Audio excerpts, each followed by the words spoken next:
പിതാവിന്റെയും പുത്രന്റെയും പരിശുദ്ധാത്മാവിന്റെയും നാമത്തിൽ ആമേൻ. അമ്മേ പരിശുദ്ധ അമ്മേ, അമ്മേ പരിശുദ്ധമേ, ദൈവമാതാവേ, കൃപാസനത്തിലൂടെ ഞങ്ങൾക്കും ഞങ്ങളുടെ ദേശത്തിനും അമ്മ മധ്യസ്ഥം തേടി തന്ന എല്ലാ അനുഗ്രഹങ്ങൾക്കും കൃപകൾക്കും ഞങ്ങളിപ്പോൾ ഹൃദയം നിറഞ്ഞ നന്ദി പറയുന്നു. അമ്മേ പരിശുദ്ധമേ, ദൈവമാതാവേ, 2004 ഡിസംബർ 7 ഉച്ചകഴിഞ്ഞ് 2:30 കൃപാസനത്തിൽ സംഭവിച്ച അമ്മയുടെ പ്രത്യക്ഷപ്പെടലിനെ കുറിച്ച് തിരുസഭയ്ക്ക് സമർപ്പിച്ചിരിക്കുന്ന പഠനരേഖകളുടെ സഭാത്മകമായ പഠനം ആരംഭിക്കുവാൻ ഞങ്ങൾ പ്രാർത്ഥിക്കുന്നു. അമ്മേ പരിശുദ്ധമേ, ഭൂസ്വർലോകങ്ങളുടെ രാജ്ഞിയായ അങ്ങേയ്ക്ക് ഭൗമസംരക്ഷണത്തിനായി പ്രപഞ്ചപ്രകൃതിയെ തന്നെ തിരുസഭ പ്രതിഷ്ഠിക്കുവാൻ ഈ പ്രത്യക്ഷീകരണം വഴി ഇടയാക്കണമേ. പരിശുദ്ധമേ, ജപമാല മാതാവേ, സകല കൃപാസനം പ്രാർത്ഥനയോടും ചേർത്ത് ഞങ്ങളിപ്പോൾ പ്രാർത്ഥിക്കുന്ന ഈ കുടുംബത്തിന്റെ പ്രത്യേക നിയോഗം മക്കളെ.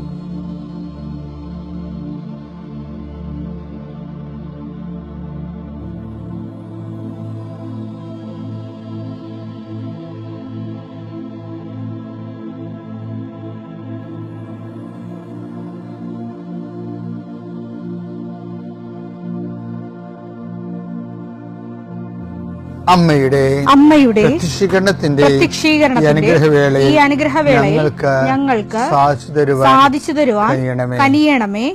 ആമേൻ. വിശ്വാസ പ്രമാണം. സർവശക്തനായ പിതാവും ആകാശത്തിന്റെയും ഭൂമിയുടെയും സൃഷ്ടാവുമായ ദൈവത്തിൽ ഞാൻ വിശ്വസിക്കുന്നു.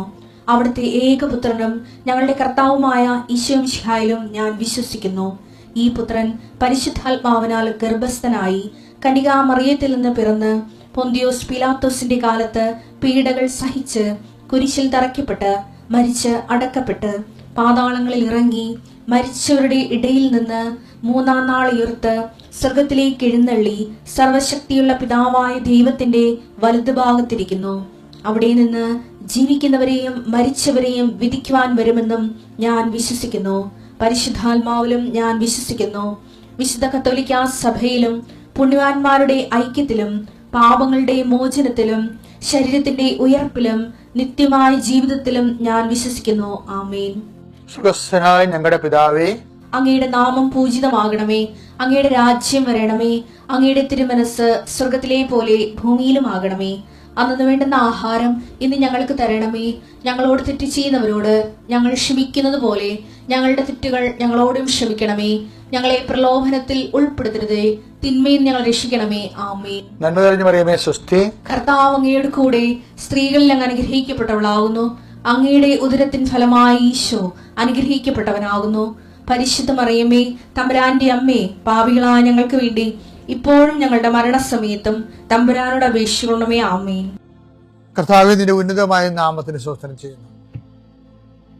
കർത്താവേ, നിന്റെ വിശുദ്ധ പൗരോഹിത്യത്തെ മഹത്വപ്പെടുത്തണമേ. കർത്താവെ, സഭയിലുള്ള സാന്നിധ്യം പ്രകടമാക്കണമേ.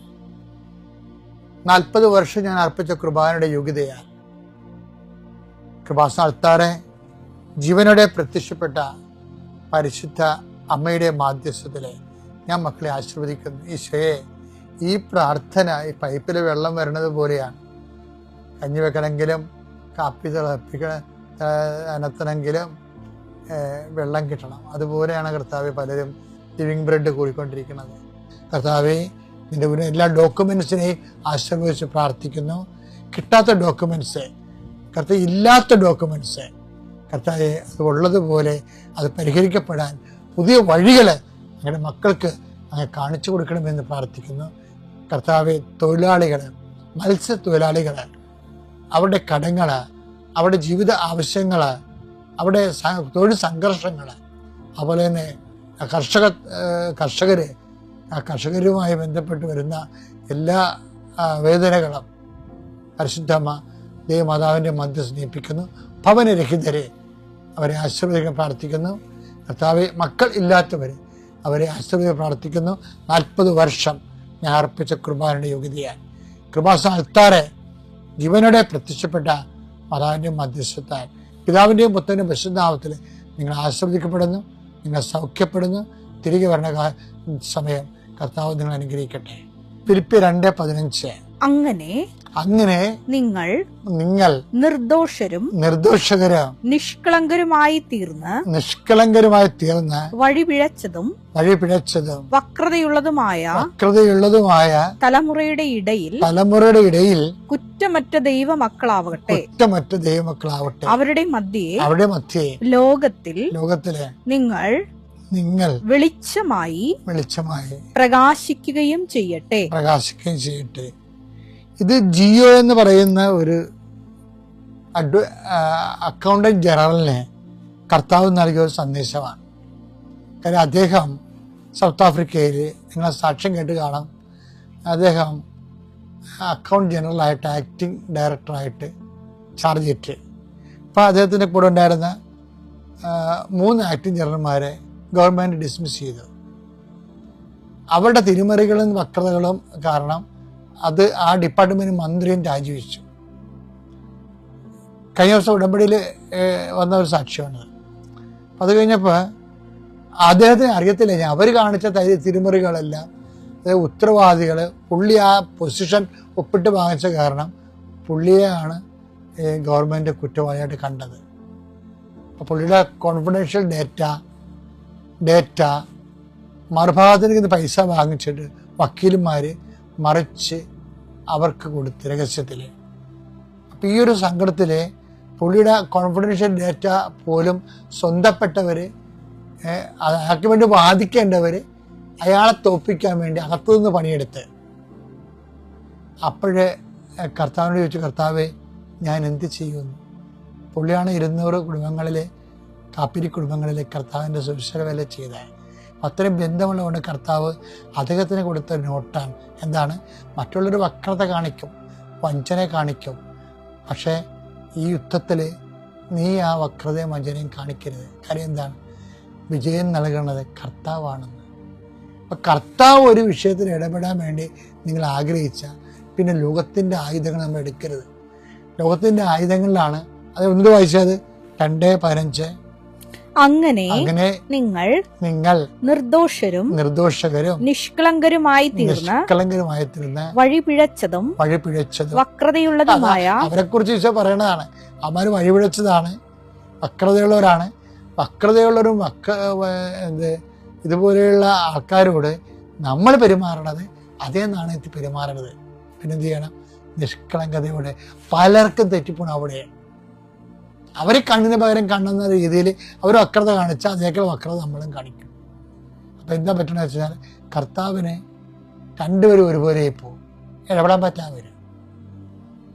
അപ്പം ദൈവത്തിന് ഇടപെടാൻ പറ്റാത്ത വിധത്തിൽ, രക്ഷിക്കാനാവാത്ത വിധത്തിൽ നമ്മളെ കുറുകിപ്പോകരുത്. ദൈവത്തിൻ്റെ കാര്യം കുറുകിപ്പോകാനല്ല പ്രശ്നം, നമ്മൾ കുറുകിപ്പോകാതിരിക്കാൻ പ്രത്യേകം ശ്രദ്ധിക്കണം.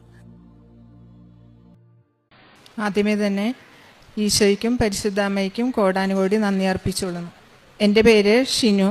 ഞാൻ എറണാകുളം ജില്ലയിൽ നിന്ന് വരുന്നു. ഇതെൻ്റെ മകൾ നിതുന സജീവൻ. ഞാൻ ആദ്യമായിട്ട് ഉടമ്പടി എടുക്കുന്നത് 2024 മെയ് 30-നാണ്. ഞാൻ യൂട്യൂബ് വഴിയാണ് ഈ ആലയത്തെക്കുറിച്ചും പരിശുദ്ധ അമ്മയെക്കുറിച്ചും അറിയുന്നത്. എൻ്റെ ആദ്യത്തെ നിയോഗം എന്ന് പറഞ്ഞാൽ എൻ്റെ മോൾക്ക് ഒരു MBBS സീറ്റ് എന്നുള്ളതായിരുന്നു. ഒരുപാട് ട്രൈ ചെയ്തിട്ടും കിട്ടാതിരുന്ന ഒരു സീറ്റായിരുന്നു അത്. ഒരുപാട് ടഫായിട്ടുള്ള ഒരു എൻട്രൻസ് എക്സാമാണ് നീറ്റ്. അങ്ങനെ ഇവിടെ വന്ന് ഉടമ്പടി എടുത്ത് മാതാവിനോട് പ്രാർത്ഥിച്ചു. തലേദിവസം, എക്സാമിൻ്റെ തലേദിവസം ഹാൾ ടിക്കറ്റ് ഇവിടെ വന്ന് കൊണ്ടുവന്ന് അമ്മയെ മുട്ടിച്ച് പ്രാർത്ഥിച്ചു. പിന്നെ ഉടമ്പടി വസ്തുക്കളായ തൈലവും തേനും ഉപ്പും ഒക്കെ ഉപയോഗിച്ചാണ് മോള് പഠിച്ചിരുന്നത്. പരീക്ഷയ്ക്ക് കയറുമ്പോൾ കാശ് രൂപമൊന്നും കയറ്റാൻ പറ്റാത്ത ഒരു അവസ്ഥയായിരുന്നു. അത്രയ്ക്ക് സ്ട്രിക്റ്റാണ് ഈ എക്സാം. എന്നാലും ഞാൻ തൈലം ഉപയോഗിച്ച് നെറ്റിയിൽ കുരിശ് വരച്ചും ഉടമ്പടി ഉപ്പ് ഇട്ട് വായിലിട്ട് കൊടുത്തും കയ്യിൽ കുറച്ച് അവരറിയാതെ കൊണ്ടുപോയി അകത്ത് നിന്നാണ് ഇവർക്ക് എഴുതാനുള്ള പേന കൊടുത്തിരുന്നത്. ആ പേനയിൽ മുട്ടിച്ച് അങ്ങനെയാണ് എക്സാം എഴുതിയത്. പക്ഷേ എക്സാം 5-8 വർഷത്തെ ക്വസ്റ്റ്യൻ പേപ്പർ എടുത്തു നോക്കിയാൽ ഏറ്റവും ബുദ്ധിമുട്ടുള്ള ഒരു എക്സാം ആയിരുന്നു ഈ വർഷം നടന്നിരുന്നത്. അമ്മയുടെ not by merit but by grace എന്ന ഇതിലാണ് ഞങ്ങൾ പ്രാർത്ഥിച്ചിരുന്നത്. പരീക്ഷ കഴിഞ്ഞപ്പോൾ ഭയങ്കര ബുദ്ധിമുട്ടായിരുന്നു. അതിനുശേഷമാണ് കോച്ചിങ് സെൻറ്ററിൽ നിന്നൊക്കെ പറഞ്ഞത് ഈ വർഷം പൊതുവെ എക്സാം ടഫായിരുന്നു, പേടിക്കണ്ട, കട്ട് ഓഫ് ഏകദേശം ഇത്രയായിരിക്കും എന്ന് പറഞ്ഞപ്പോൾ മോള് പറഞ്ഞു നമുക്കന്ന് എവിടെയെങ്കിലും ഒരു സീറ്റ് കിട്ടുമായിരിക്കുമെന്ന്. എന്നാലും ഞങ്ങൾക്കൊരു വിഷമം ഉണ്ടായിരുന്നു. ഒരു ഗവൺമെൻറ് സീറ്റ് കിട്ടണമെന്നായിരുന്നു മോളുടെ ലക്ഷ്യം. അത് കിട്ടില്ലല്ലോ എന്നോർത്ത് അവൾക്ക് ഭയങ്കര സങ്കടമായിരുന്നു. അപ്പോഴും ഞങ്ങൾ ശക്തമായി മാതാവിനെ പ്രാർത്ഥിച്ചു. എൻ്റെ മോൾക്ക് നല്ലൊരു സീറ്റ് തന്നെ കിട്ടണമെന്ന് മാതാവിനോട് മുട്ടിപ്പായി പ്രാർത്ഥിച്ചു. അങ്ങനെ ഫസ്റ്റ് അലോട്ട്മെൻറ്റ് വന്നു. ഫസ്റ്റ് അലോട്ട്മെൻറ്റിൽ തന്നെ അവൾക്ക് സെൽഫ് ഫിനാൻസിലാണ് കിട്ടിയത്. അപ്പോഴും ഞങ്ങൾ not by merit but by grace ഇവിടെ പ്രാർത്ഥിച്ചു. അങ്ങനെ സെക്കൻഡ് അലോട്ട്മെൻറ്റിൽ പുതിയതായിട്ട് 2 ഗവൺമെൻറ് മെഡിക്കൽ കോളേജ് വന്നു. ഞങ്ങൾ അലോട്ട്മെൻറ്റ് കയറ്റി വെച്ചു. എൻ്റെ മോൾക്ക് കിട്ടി. അത് മാതാവിൻ്റെ കൃപ കൊണ്ട് മാത്രമാണ്. ഈശോയ്ക്കും മാതാവിനും കോടാനുകോടി നന്ദി അർപ്പിക്കുന്നു. ഇതുകൂടാതെ തന്നെ എനിക്ക് ഒത്തിരി കാര്യങ്ങൾ മാതാവ് വഴി നടന്നു കിട്ടിയിട്ടുണ്ട്. പ്രേക്ഷിത പ്രവർത്തനം എന്ന് പറഞ്ഞാൽ കൃപാസനം പേപ്പർ എല്ലായിടത്തും രോഗികൾക്കും ഇത് റെയിൽവേ സ്റ്റേഷനുകളിലൊക്കെ ഞങ്ങൾ കൊടുക്കുമായിരുന്നു. നമുക്ക് കിട്ടിയ അനുഭവങ്ങൾ പറഞ്ഞാണ് കൊടുക്കുന്നത്. പിന്നെ വിവാഹ സഹായം, പൊതിച്ചോറ്, ഇതൊക്കെ ഞാൻ കാരുണ്യ പ്രവൃത്തിയായിട്ട് ചെയ്യുന്നുണ്ട്. ഉടമ്പടി എടുത്തതിന് ശേഷം നമുക്ക് കാരുണ്യ പ്രവർത്തനങ്ങൾ എന്തൊക്കെയാണെന്ന് നമ്മൾ ഇതിലൂടെ പഠിച്ചു. ഈശോയിനും കൃപാസന മാതാവിനും 1000 നന്ദി. എനിക്ക് ഒരു MBBS സീറ്റ് ലഭിച്ചത് മാതാവിൻ്റെ കൃപ കൊണ്ട് മാത്രമാണ്. Not by merit but by grace മാതാവാണ് എനിക്ക് സീറ്റ് തന്നത്. അതിന് ഒരുപാട് നന്ദിയുണ്ട്. ഒരുപാട് വട്ടം ട്രൈ ചെയ്തിട്ടാണ് എനിക്കിത് MBBS സീറ്റ് കിട്ടിയത്. അതിന് വളരെ നന്ദിയുണ്ട് മാതാവിനും ഈശോയ്ക്കും. പിന്നെ ഞാൻ മോളുടെ എക്സാമിൻ്റെ തലേ ദിവസം ഹാൾ ടിക്കറ്റുമായിട്ട് പോകാനിരുന്നപ്പോൾ മുട്ടും കുത്തി ഭയങ്കര ഒരു വീഴ്ച ടൈലയിൽ വീണു.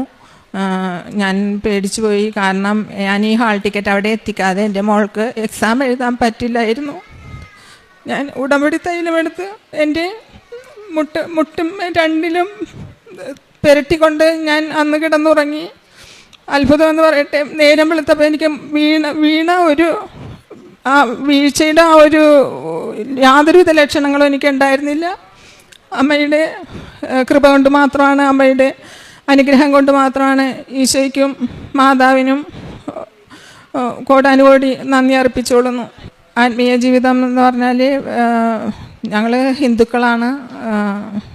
പിന്നെ നമ്മൾ ഉടമ്പടി എടുത്തപ്പോൾ കൂടുതൽ കാരുണ്യ പ്രവർത്തനങ്ങളൊക്കെ ചെയ്യാൻ തുടങ്ങി. അങ്ങനെ ഉടമ്പടിയിലൂടെ തന്നെ ജീവിതം മുന്നോട്ട് പോകുന്നു. ഡെയിലി ബ്രെഡ് 5:30 എഴുന്നേറ്റ് ഡെയിലി ബ്രെഡ് കൂടാറുണ്ട്. എല്ലാത്തിനും ഒരിക്കൽ കൂടി നന്ദി അർപ്പിച്ചുകൊണ്ട് നിർത്തുന്നു. ദൈവമാണ് നമ്മുടെ അഭയവും ശക്തിയും. കഷ്ടതകളിൽ അവിടുന്ന് സുനിശ്ചിതമായ തുണയാണ്. സങ്കീർത്തനം 46 1-ാം വചനം. ദൈവമാണ് നമ്മുടെ അഭയം.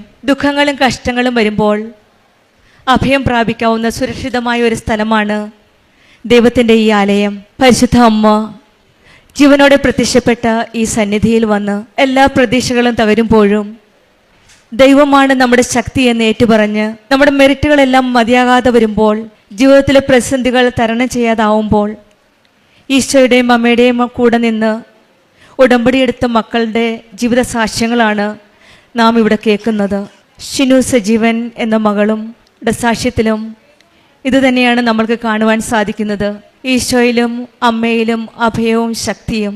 ഇവരുടെ ബുദ്ധിമുട്ടുകളുടെ സമയത്ത് പരിശുദ്ധ അമ്മയുടെ സന്നിധിയിൽ വന്ന് കരഞ്ഞ് പ്രാർത്ഥിച്ചപ്പോൾ ഈശോയും അമ്മയും കഴിഞ്ഞ് നൽകിയ അനുഗ്രഹമാണ് ഈ MBBS സീറ്റ്.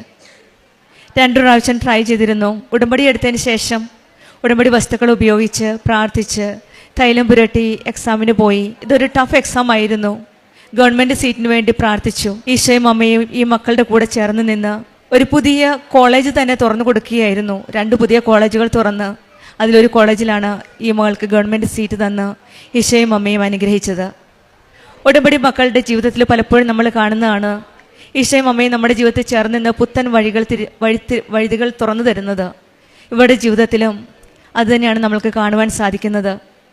നമ്മളുടെയും ദുഃഖത്തിൻ്റെയും കഷ്ടത്തിൻ്റെയും സമയത്ത് മനസ്സ് തുറന്ന് ഹൃദയം തുറന്ന് ഈ ആലയത്തിലിരുന്ന് ഈശോയുടെ പരിശുദ്ധ അമ്മയോട് നമ്മൾ കരഞ്ഞ് പ്രാർത്ഥിക്കുമ്പോൾ, നമ്മൾ വിശ്വാസത്തോടെ പ്രാർത്ഥിക്കുമ്പോൾ, വിശ്വസ്തയോടെ നിബന്ധനകളനുസരിച്ച് ജീവിക്കുമ്പോൾ ഈശോയും അമ്മയും നമ്മുടെ ജീവിതത്തിൽ അനുഗ്രഹങ്ങൾ വർഷിക്കുമെന്ന് നമുക്ക് വിശ്വസിക്കാം. മുട്ടുകുത്തി താഴെ വീണപ്പോഴും ഈ മകൾ പേടിച്ചിരുന്നു. അവിടെയും പരിശുദ്ധ അമ്മയും ഈശോയുടെ സംരക്ഷണമാണ് നമുക്ക് കാണുവാൻ സാധിക്കുന്നത്. മകളുടെ ഹോൾ ടിക്കറ്റും പേപ്പറൊക്കെ ആയിട്ട് പോകേണ്ടിയിരുന്ന സമയത്ത് ഉടമ്പടി തൈലം നേർച്ച വസ്തുക്കൾ ഉപയോഗിച്ചാണ് ഈ മകൾക്ക് ആ സാഹചര്യവും സൗഖ്യപ്പെട്ടത്. എല്ലാ കാര്യത്തിലും ഈശോയുടെ അമ്മയോടും ചേർന്ന് നമുക്കും പ്രാർത്ഥിക്കാം. നമ്മുടെ ഓരോ കാര്യങ്ങളും ഈശോയുടെ അമ്മയുടെയും കരങ്ങളിൽ സമർപ്പിച്ച് പ്രാർത്ഥിക്കാം. ദൈവവിശ്വാസത്തോടെ നമുക്കും ഉടമ്പടി ജീവിതം മുന്നോട്ട് പോകാം.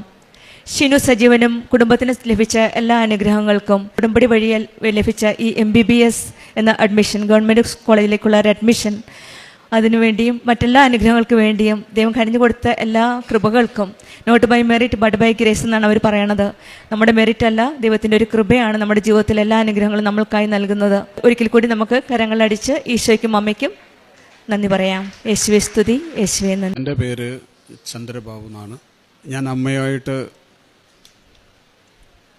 അടുത്ത് എനിക്ക് മുൻപൊരു പരിചയവുമില്ല, അല്ലെങ്കിൽ ഒരു അറിവുമില്ല. ഞാൻ ക്ഷേത്രവുമായി വളരെ അടുത്ത് ബന്ധപ്പെട്ട് നിൽക്കുന്ന ഒരു വ്യക്തിയാണ്. ഞാനിപ്പോൾ സാക്ഷ്യം പറയുന്നത് എൻ്റെ തൊട്ടടുത്ത് നിൽക്കുന്ന ഈ സഹോദരിക്ക് വേണ്ടി കൂടിയാണ്. അപ്പം ഞാൻ അമ്മയെ അടുത്തറിയുന്നത്, ഞാൻ കോൺട്രാക്റ്റ് വർക്കൊക്കെ ചെയ്ത് അങ്ങനെ ജീവിതം മുന്നോട്ട് കൊണ്ടുപോകുന്ന ഒരാളാണ്. വലിയ സാമ്പത്തികത്തിലേക്ക് എത്തുകയും, അപ്പോൾ പുറത്തുനിന്ന് ആരും ഞാൻ കൊടുക്കാനുള്ളതല്ല, എനിക്ക് കിട്ടാനുള്ളതാണ്. അപ്പോൾ അതിനെ തുടർന്ന് എനിക്ക് കുടുംബത്തിൽ നിന്ന് തന്നെ എന്നോട് ഭാര്യയും മക്കളുമൊക്കെ തുടർച്ചയായി ഇങ്ങനെ സംസാരിച്ചതും എന്നെ ശകാരിച്ചതിൻ്റെ അടിസ്ഥാനത്തിൽ ഞാൻ ഇതിനൊരു പ്രതിവിധി വേണമല്ലോ. അപ്പോൾ ഞാൻ ഇവരോട് ചോദിക്കുന്നില്ല ഈ പണം. ചോദിക്കാത്തതിൻ്റെ കാരണം, എനിക്ക് ലക്ഷം തലമുള്ളവർ പോലും എനിക്കെതിരെ ഈ കേസ് കൊടുത്തിട്ടുണ്ട്. ഞാൻ കൊല്ലാൻ ശ്രമിച്ചെന്നൊക്കെ പറഞ്ഞ് എനിക്കെതിരെ കേസ് കൊടുത്തിട്ടുണ്ട്. അങ്ങനെ ഇരിക്കെ ഞാൻ യൂട്യൂബിൽ നിന്നൊരു പ്രാർത്ഥന എടുത്തു. പ്രാർത്ഥന മാതാവിനോടുള്ള പ്രാർത്ഥനയാണ്. അപ്പം ഞാൻ ആവശ്യപ്പെട്ടത് എനിക്ക് മരിക്കണമെന്നാണ്. ആരും അറിയാതെ ആദ്യമായിട്ടാണ് ഞാൻ ഇങ്ങനെ എൻ്റെ കുടുംബത്തോട് ഞാൻ ഇതുവരെയും പറയാത്തൊരു കാര്യം. എനിക്ക് മരിക്കണം, എനിക്ക് ആത്മഹത്യ ചെയ്യാനോ അല്ലെങ്കിൽ മറ്റൊരു തരത്തിലേക്ക് മരണപ്പെടാൻ എനിക്ക് പറ്റത്തില്ല. അതിനുള്ള സാഹചര്യം അങ്ങനല്ല. അതുകൊണ്ട് ആരും അറിയാതെ പെട്ടെന്ന് ഒരു നിമിഷം ഉണരരുതെന്നുള്ളതാണ് എൻ്റെ ആവശ്യം. 21 ദിവസം ഞാൻ പ്രാർത്ഥിച്ചു. അത് പ്രാർത്ഥിക്കുന്നത് വെളുപ്പിലെ 3 മണിക്കാണ്. ഞാൻ അങ്ങനെ മറ്റൊരാളോട് അന്വേഷിച്ചപ്പം ഈ 3 മണി സമയത്ത് പ്രാർത്ഥിക്കുന്നത് നടക്കും എന്ന് എനിക്കൊരു അറിവ് കിട്ടി. അങ്ങനെ ഞാൻ ഈ 21 ദിവസം പ്രാർത്ഥിച്ചു. 21-ൻ്റെ അന്ന് ഞാൻ വാഹനം ഓടിച്ചു വരുന്ന വഴിക്ക്, ബൈക്ക് ഓടിച്ചു വരുന്ന വഴിക്ക് എൻ്റെ കണ്ണിൻ്റെ കാഴ്ച നഷ്ടപ്പെട്ടു. വണ്ടി റോങ് സൈഡ് പോയി. നല്ല വാഹനം ഓടുന്ന വലിയൊരു വഴിയാണ്, റോഡാണ്. അങ്ങനെ അരമണിക്കൂറോളം ഞാൻ റോഡിൽ തന്നെ വണ്ടിയിൽ ചിലവഴിച്ച് വീണ്ടും വീട്ടിലേക്ക് പോയി. വീണ്ടും ഇങ്ങനെ സംഭവിച്ചു. പിന്നെ എനിക്ക് വീട്ടിലേക്ക് നടക്കാൻ പറ്റത്തില്ല, കാഴ്ച പൂർണ്ണമായിട്ടും പോയി. പക്ഷെ ഞാൻ ഇരുന്ന് നിരങ്ങി. കാരണം നമ്മുടെ പറമ്പെന്ന് പറഞ്ഞാൽ കുറേ കഴിഞ്ഞ് പിന്നെ റബ്ബറും തോട്ടമൊക്കെയാണ്. അങ്ങനെ എനിക്കറിയാം, കൃത്യമായിട്ട് അറിയാം, കണ്ണടച്ചാലും അറിയാം എവിടെയൊക്കെയാണ് മരങ്ങളെന്നൊക്കെ അറിയാം. അങ്ങനെ ഞാൻ നടന്ന് വീട്ടിലെത്തി. വീട്ടിലാരുമില്ല. ഞാൻ വൈകുന്നേരത്ത് 4:30-5 മണിയോടുകൂടി എൻ്റെ ഇളയ മകൻ വന്നു. എന്നെ തട്ടി ഉണർന്നപ്പോൾ ഞാൻ തറയിൽ ഇങ്ങനെ കിടക്കുക. അപ്പോൾ എൻ്റെ അടുത്ത് വെച്ച് എന്ത് പറ്റിയതാണെന്ന് ചോദിച്ചു. ഞാൻ പറഞ്ഞു കുഴപ്പമൊന്നുമില്ലെന്ന് പറഞ്ഞു. ഉണർന്നപ്പോൾ എനിക്ക് പ്രശ്നമൊന്നുമില്ല. ഞാൻ പോയി മുഖമൊക്കെ കഴുകി വൃത്തിയായിട്ട് വന്നിട്ട് പറഞ്ഞു. പിന്നെ ഒരു വണ്ടി വിളിക്കാൻ പറഞ്ഞു. അപ്പോൾ എന്ത് വണ്ടി വേണമെന്ന് വെച്ചാൽ ഞാൻ പറഞ്ഞു ഒരു ഓട്ടോറിക്ഷ മതി, തൊട്ടടുത്ത് ഹോസ്പിറ്റലിൽ പോകാനല്ലയോ എന്ന് പറഞ്ഞു. ഇവനൊരു ഓട്ടോറിക്ഷ വിളിച്ചുകൊണ്ട് വന്നു. ഞാൻ വണ്ടിയിൽ കയറി തൊട്ടടുത്ത് ഹോസ്പിറ്റലിലെത്തി. ഹോസ്പിറ്റലിൽ അടുത്തെത്തിയപ്പോൾ എൻ്റെ മനസ്സ് പറഞ്ഞു വേണ്ട, കുറച്ചും കൂടെ അപ്പുറത്ത് പോകാൻ. അങ്ങനെ പോയി ഞാൻ തിരുവനന്തപുരം മെഡിക്കൽ കോളേജിലെത്തി. തിരുവനന്തപുരം മെഡിക്കൽ കോളേജിലെത്തി കഴിഞ്ഞ് ഡോക്ടർ ചോദിച്ചു എന്ത് പറ്റിയതാണെന്ന് വെച്ചാൽ ഞാൻ പറഞ്ഞു എനിക്ക് കാഴ്ചയ്ക്ക് എന്തോ പ്രശ്നമുണ്ടെന്ന് പറഞ്ഞു. അങ്ങനെ കാഴ്ച പരിശോധിക്കുന്നതിന് വേണ്ടി അതിന് മുമ്പ് അദ്ദേഹം എൻ്റെ പൾസ് ഒന്ന് പരിശോധിച്ചു. പൾസ് റേറ്റ് പരിശോധിച്ചപ്പം ഏതാണ്ട് 10 താഴെയായി. അപ്പോഴത്തേനും ഞാൻ ബോധം കെട്ടുപോയി. സ്ട്രെച്ചറിൽ കിടത്തി പിന്നെ ഞാൻ കാണുന്നത് ചെറിയ ഓർമ്മയിൽ കാണുന്നത് ICUയിൽ കൊണ്ടുവന്നതാണ്. 3-ൻ്റെ അന്ന് ബോധം തെളിഞ്ഞ് 21 ദിവസം മെഡിക്കൽ കോളേജിൽ ചികിത്സ കഴിഞ്ഞ് വീട്ടിൽ വരുന്നു. അപ്പോൾ പിന്നീട് ഭാര്യ പുറത്താണ്. ഭാര്യ അറിഞ്ഞിട്ടില്ല, വീട്ടിൽ മറ്റാരും അറിഞ്ഞിട്ടില്ല, അമ്മ അറിഞ്ഞിട്ടില്ല. എനിക്ക് എൻ്റെ ഇളയ പുത്രന് മാത്രമേ ഈ ഒരു സംഭവം അറിയാവൂ. ഞാൻ പറഞ്ഞു ആരോടും പറയണ്ടെന്ന് പറഞ്ഞു. അങ്ങനെ ഈ 21 ദിവസം കഴിഞ്ഞിട്ട് ഡോക്ടർ എൻ്റെ അടുത്ത് പറഞ്ഞു 3 ദിവസം കഴിഞ്ഞ് തിരികെ വരണമെന്ന് പറഞ്ഞു. അങ്ങനെ 3 ദിവസം കഴിഞ്ഞ് തിരികെ ചെല്ലുന്ന സമയത്ത് ഞാൻ എൻ്റെ ഭാര്യയെ വിളിച്ചിട്ട് പറഞ്ഞു, നീ തിരുവനന്തപുരം വരണമെന്ന് പറഞ്ഞു. വൈകിട്ട് 8:30 വിളിക്കുന്നു. എൻ്റെ അടുത്ത് വെച്ച് എന്താണെന്ന് ചോദിച്ചു. ഞാൻ പറഞ്ഞു പ്രശ്നമൊന്നുമില്ല, തിരുവനന്തപുരം വരാൻ പറഞ്ഞു. അങ്ങനെ പുള്ളിക്കാരത്തി പിറ്റേന്ന് 11:30 മെഡിക്കൽ കോളേജിൻ്റെ അടുത്ത് വരുന്നു. ഡോക്ടറെ കാണുമ്പോഴാണ് അറിയുന്നത് എനിക്ക് ഹാർട്ട് സംബന്ധത്തിന് 3 അറ്റാക്ക് അന്നേരം ആ ടൈമിൽ ഉണ്ടായിട്ടുണ്ടായിരുന്നു. അതായത് ആദ്യം വാഹനം ഓടിക്കുമ്പോൾ സാധാരണ നമുക്ക് അറ്റാക്ക് വരുമ്പോൾ നമ്മുടെ ഹാർട്ടിൻ്റെ ഒരു ഷെവറിങ് കപ്പാസിറ്റി എന്ന് പറയുമ്പോൾ ഒരു 700 പോയിൻ്റൊക്കെ ആയിക്കഴിഞ്ഞാൽ ആരോഗ്യ പ്രശ്നമുള്ളവർക്ക് കുഴപ്പമില്ല, ഇല്ലെങ്കിൽ തട്ടിപ്പോവും, അല്ലെങ്കിൽ ഒരു സൈഡ് തളർന്നു പോകും. എനിക്ക് രേഖപ്പെടുത്തിയേക്കുന്നത് 1324. അതായത് വൈദ്യശാസ്ത്രത്തിൽ ഇങ്ങനെ ഒരാൾ ജീവിച്ചിരിക്കത്തേ ഇല്ല. ഞാൻ അമ്മയോട് ആവശ്യപ്പെട്ടത് മരണമാണ്, അമ്മ മരണവും തന്നു. അങ്ങനെയാണ് 3-ൻ്റെ അന്ന് രാത്രിയിൽ ഞാൻ സ്വപ്നം കാണുകയാണ്. അമ്മ എൻ്റെ അടുത്ത് നിൽക്കുന്നു. എന്നോട് ചോദിച്ചു നീ വരുന്നില്ലയോ എന്ന് ചോദിച്ചു. ഞാനിങ്ങനെ തപ്പി മൊബൈൽ എടുത്ത് നോക്കിയപ്പോൾ രാത്രി 3 മണിയാണ്. ഞാൻ ആ പ്രാർത്ഥിക്കുന്ന ടൈമാണ്. അതിൻ്റെ പിറ്റേ ദിവസം എനിക്കറിയത്തില്ല, ഈ പള്ളി അറിയത്തില്ല. ഞാൻ 2-3 പേരെടുത്ത് ചോദിച്ചപ്പോൾ അവരൊക്കെ പല പള്ളികളാണ് പറയുന്നത്. അങ്ങനെ സ്റ്റാൻഡിൽ വരുമ്പം ഞാൻ കണ്ടക്ടർ ചോദിച്ചു, സാറേ ഈ ബസ് പള്ളിയിൽ പോകുന്നതാണെന്ന് ചോദിക്കുന്നു. അപ്പം അദ്ദേഹം എന്നോട് ഇങ്ങോട്ട് പറഞ്ഞു കൃപാസനാണോ എന്ന് ചോദിച്ചു. ഞാനപ്പോൾ പറഞ്ഞു അതേന്ന് പറഞ്ഞു. അങ്ങനെ ഇവിടെ വരുന്നു. ഇവിടെ വന്ന് അറിഞ്ഞു പോകാൻ വന്ന ഞാൻ അവസാനം ഉടമ്പടി എടുക്കുക. ഉടമ്പടി എടുത്ത് ഇവിടുന്ന് പോകുമ്പോൾ വളരെ വൈകി. എനിക്ക് വണ്ടിയില്ല. അപ്പോൾ അതുകൊണ്ട് 7:20 കഴിഞ്ഞാൽ കായംകുളത്തൊന്നും വണ്ടിയില്ല. അപ്പം ഞാൻ കായംകുളത്ത് എത്തിയപ്പോഴത്തേനാണ്ട് 8:45. വണ്ടിയില്ലാത്തതുകൊണ്ട് ഞാനിങ്ങനെ വിഷമിക്കുക. അപ്പോൾ അവിടെ എവിടെയെങ്കിലും ഇനി റൂം എടുത്തേ പറ്റൂ. എനിക്കാണെങ്കിൽ ഞാൻ ആൻജിയോപ്ലാസ്റ്റി ചെയ്തിട്ട് നിൽക്കുന്ന സമയം ചെയ്തിട്ട് 3 ദിവസമേ കഴിഞ്ഞുള്ളൂ. യാത്ര ചെയ്യാൻ പറ്റത്തില്ല, പുറത്തിറങ്ങാനോ മറ്റൊരാളുടെ സഹായം ഒന്നും ചെയ്യാൻ പറ്റത്തില്ല. ഞാനാണ് അത്രയും ദൂരം ഇവിടെ വരുന്നത്. അത് കഴിഞ്ഞ് അപ്പോൾ ഒരു ബസ് കിടക്കുന്നു. ഞാൻ ആ ബസ്സിൻ്റെ അടുത്ത് നോക്കിയപ്പോൾ എൻ്റെ വീട്ടിലേക്ക് പോകാനുള്ള വണ്ടിയാണ്. അപ്പോൾ ഞാൻ ചോദിച്ചു ഡ്രൈവറോട് ചോദിച്ചു, സാറേ ഇപ്പോൾ വണ്ടി ഉണ്ടോ എന്ന് വെച്ചാൽ ഇതൊരു സ്പെഷ്യൽ വണ്ടിയാണെന്ന് പറഞ്ഞു. ആ വണ്ടി കയറി. അപ്പോൾ എൻ്റെ മനസ്സിലുണ്ട് അവിടുന്ന് സ്റ്റാൻഡിൽ ചെന്ന് കഴിഞ്ഞാൽ ഏതാണ്ട് ഒരു 350 രൂപയുടെ ഓട്ടോ ഉണ്ട് എൻ്റെ വീട്ടിലേക്ക് പോകാൻ. അപ്പോൾ ഞാനൊരു പയ്യനെ, എനിക്ക് സ്ഥിരം ഓടുന്നൊരു പയ്യനെ ഞാനിങ്ങനെ മനസ്സിലോർത്ത് തീർച്ചയായിട്ടും ഞാൻ സ്റ്റാൻഡിൽ ചെല്ലുമ്പോൾ ഇവൻ സ്റ്റാൻഡിൽ എന്നെ കാത്തു നിൽപ്പുണ്ട്. ഇവൻ്റെ അടുത്ത് വെച്ച് അണ്ണാ വരുന്നില്ലെന്ന് വെച്ചു. ഞാൻ പറഞ്ഞു വരാം, ഇവൻ എൻ്റെ വീട്ടിൽ കൊണ്ടാക്കുക. എൻ്റെ ആദ്യ അനുഭവം അങ്ങനെയാണ്, അമ്മയായിട്ടുള്ള അനുഭവം. അത് കഴിഞ്ഞ് എനിക്കുണ്ടായ ഒരുപാട് അനുഭവങ്ങളുണ്ട് എൻ്റെ മക്കളെ സംബന്ധിച്ച്. ഞാനിവിടെ ഉടമ്പടി വെച്ചത് പിന്നീട് ഇപ്പോഴും ഞാൻ എൻ്റെ ആയുസ് നീട്ടിക്കിട്ടാൻ ഞാൻ അമ്മയോട് പ്രാർത്ഥിച്ചിട്ടേ ഇല്ല, അത് പ്രാർത്ഥിക്കുകയില്ല. ഇന്ന് പോയിട്ട് മരിച്ചാലും ഞാൻ സന്തോഷത്തോട് മരിക്കും എന്നുള്ളതാണ്. കാരണം എനിക്ക് ബാധ്യതകളില്ല, എനിക്ക് തരാനുള്ളവരേ ഉള്ളൂ, ഞാൻ ആർക്കും ഒന്നും കൊടുക്കാനില്ല. അപ്പോൾ അതുകൊണ്ട് ഞാൻ ഈ ഉടമ്പടിയിൽ ഇപ്പോൾ ഇവിടെ വരാനും കാരണം, ഈ വേദിയിൽ കയറാനും കാരണം എൻ്റെ അടുത്ത് നിൽക്കുന്ന ഈ സഹോദരിക്ക് വേണ്ടിയാണ്.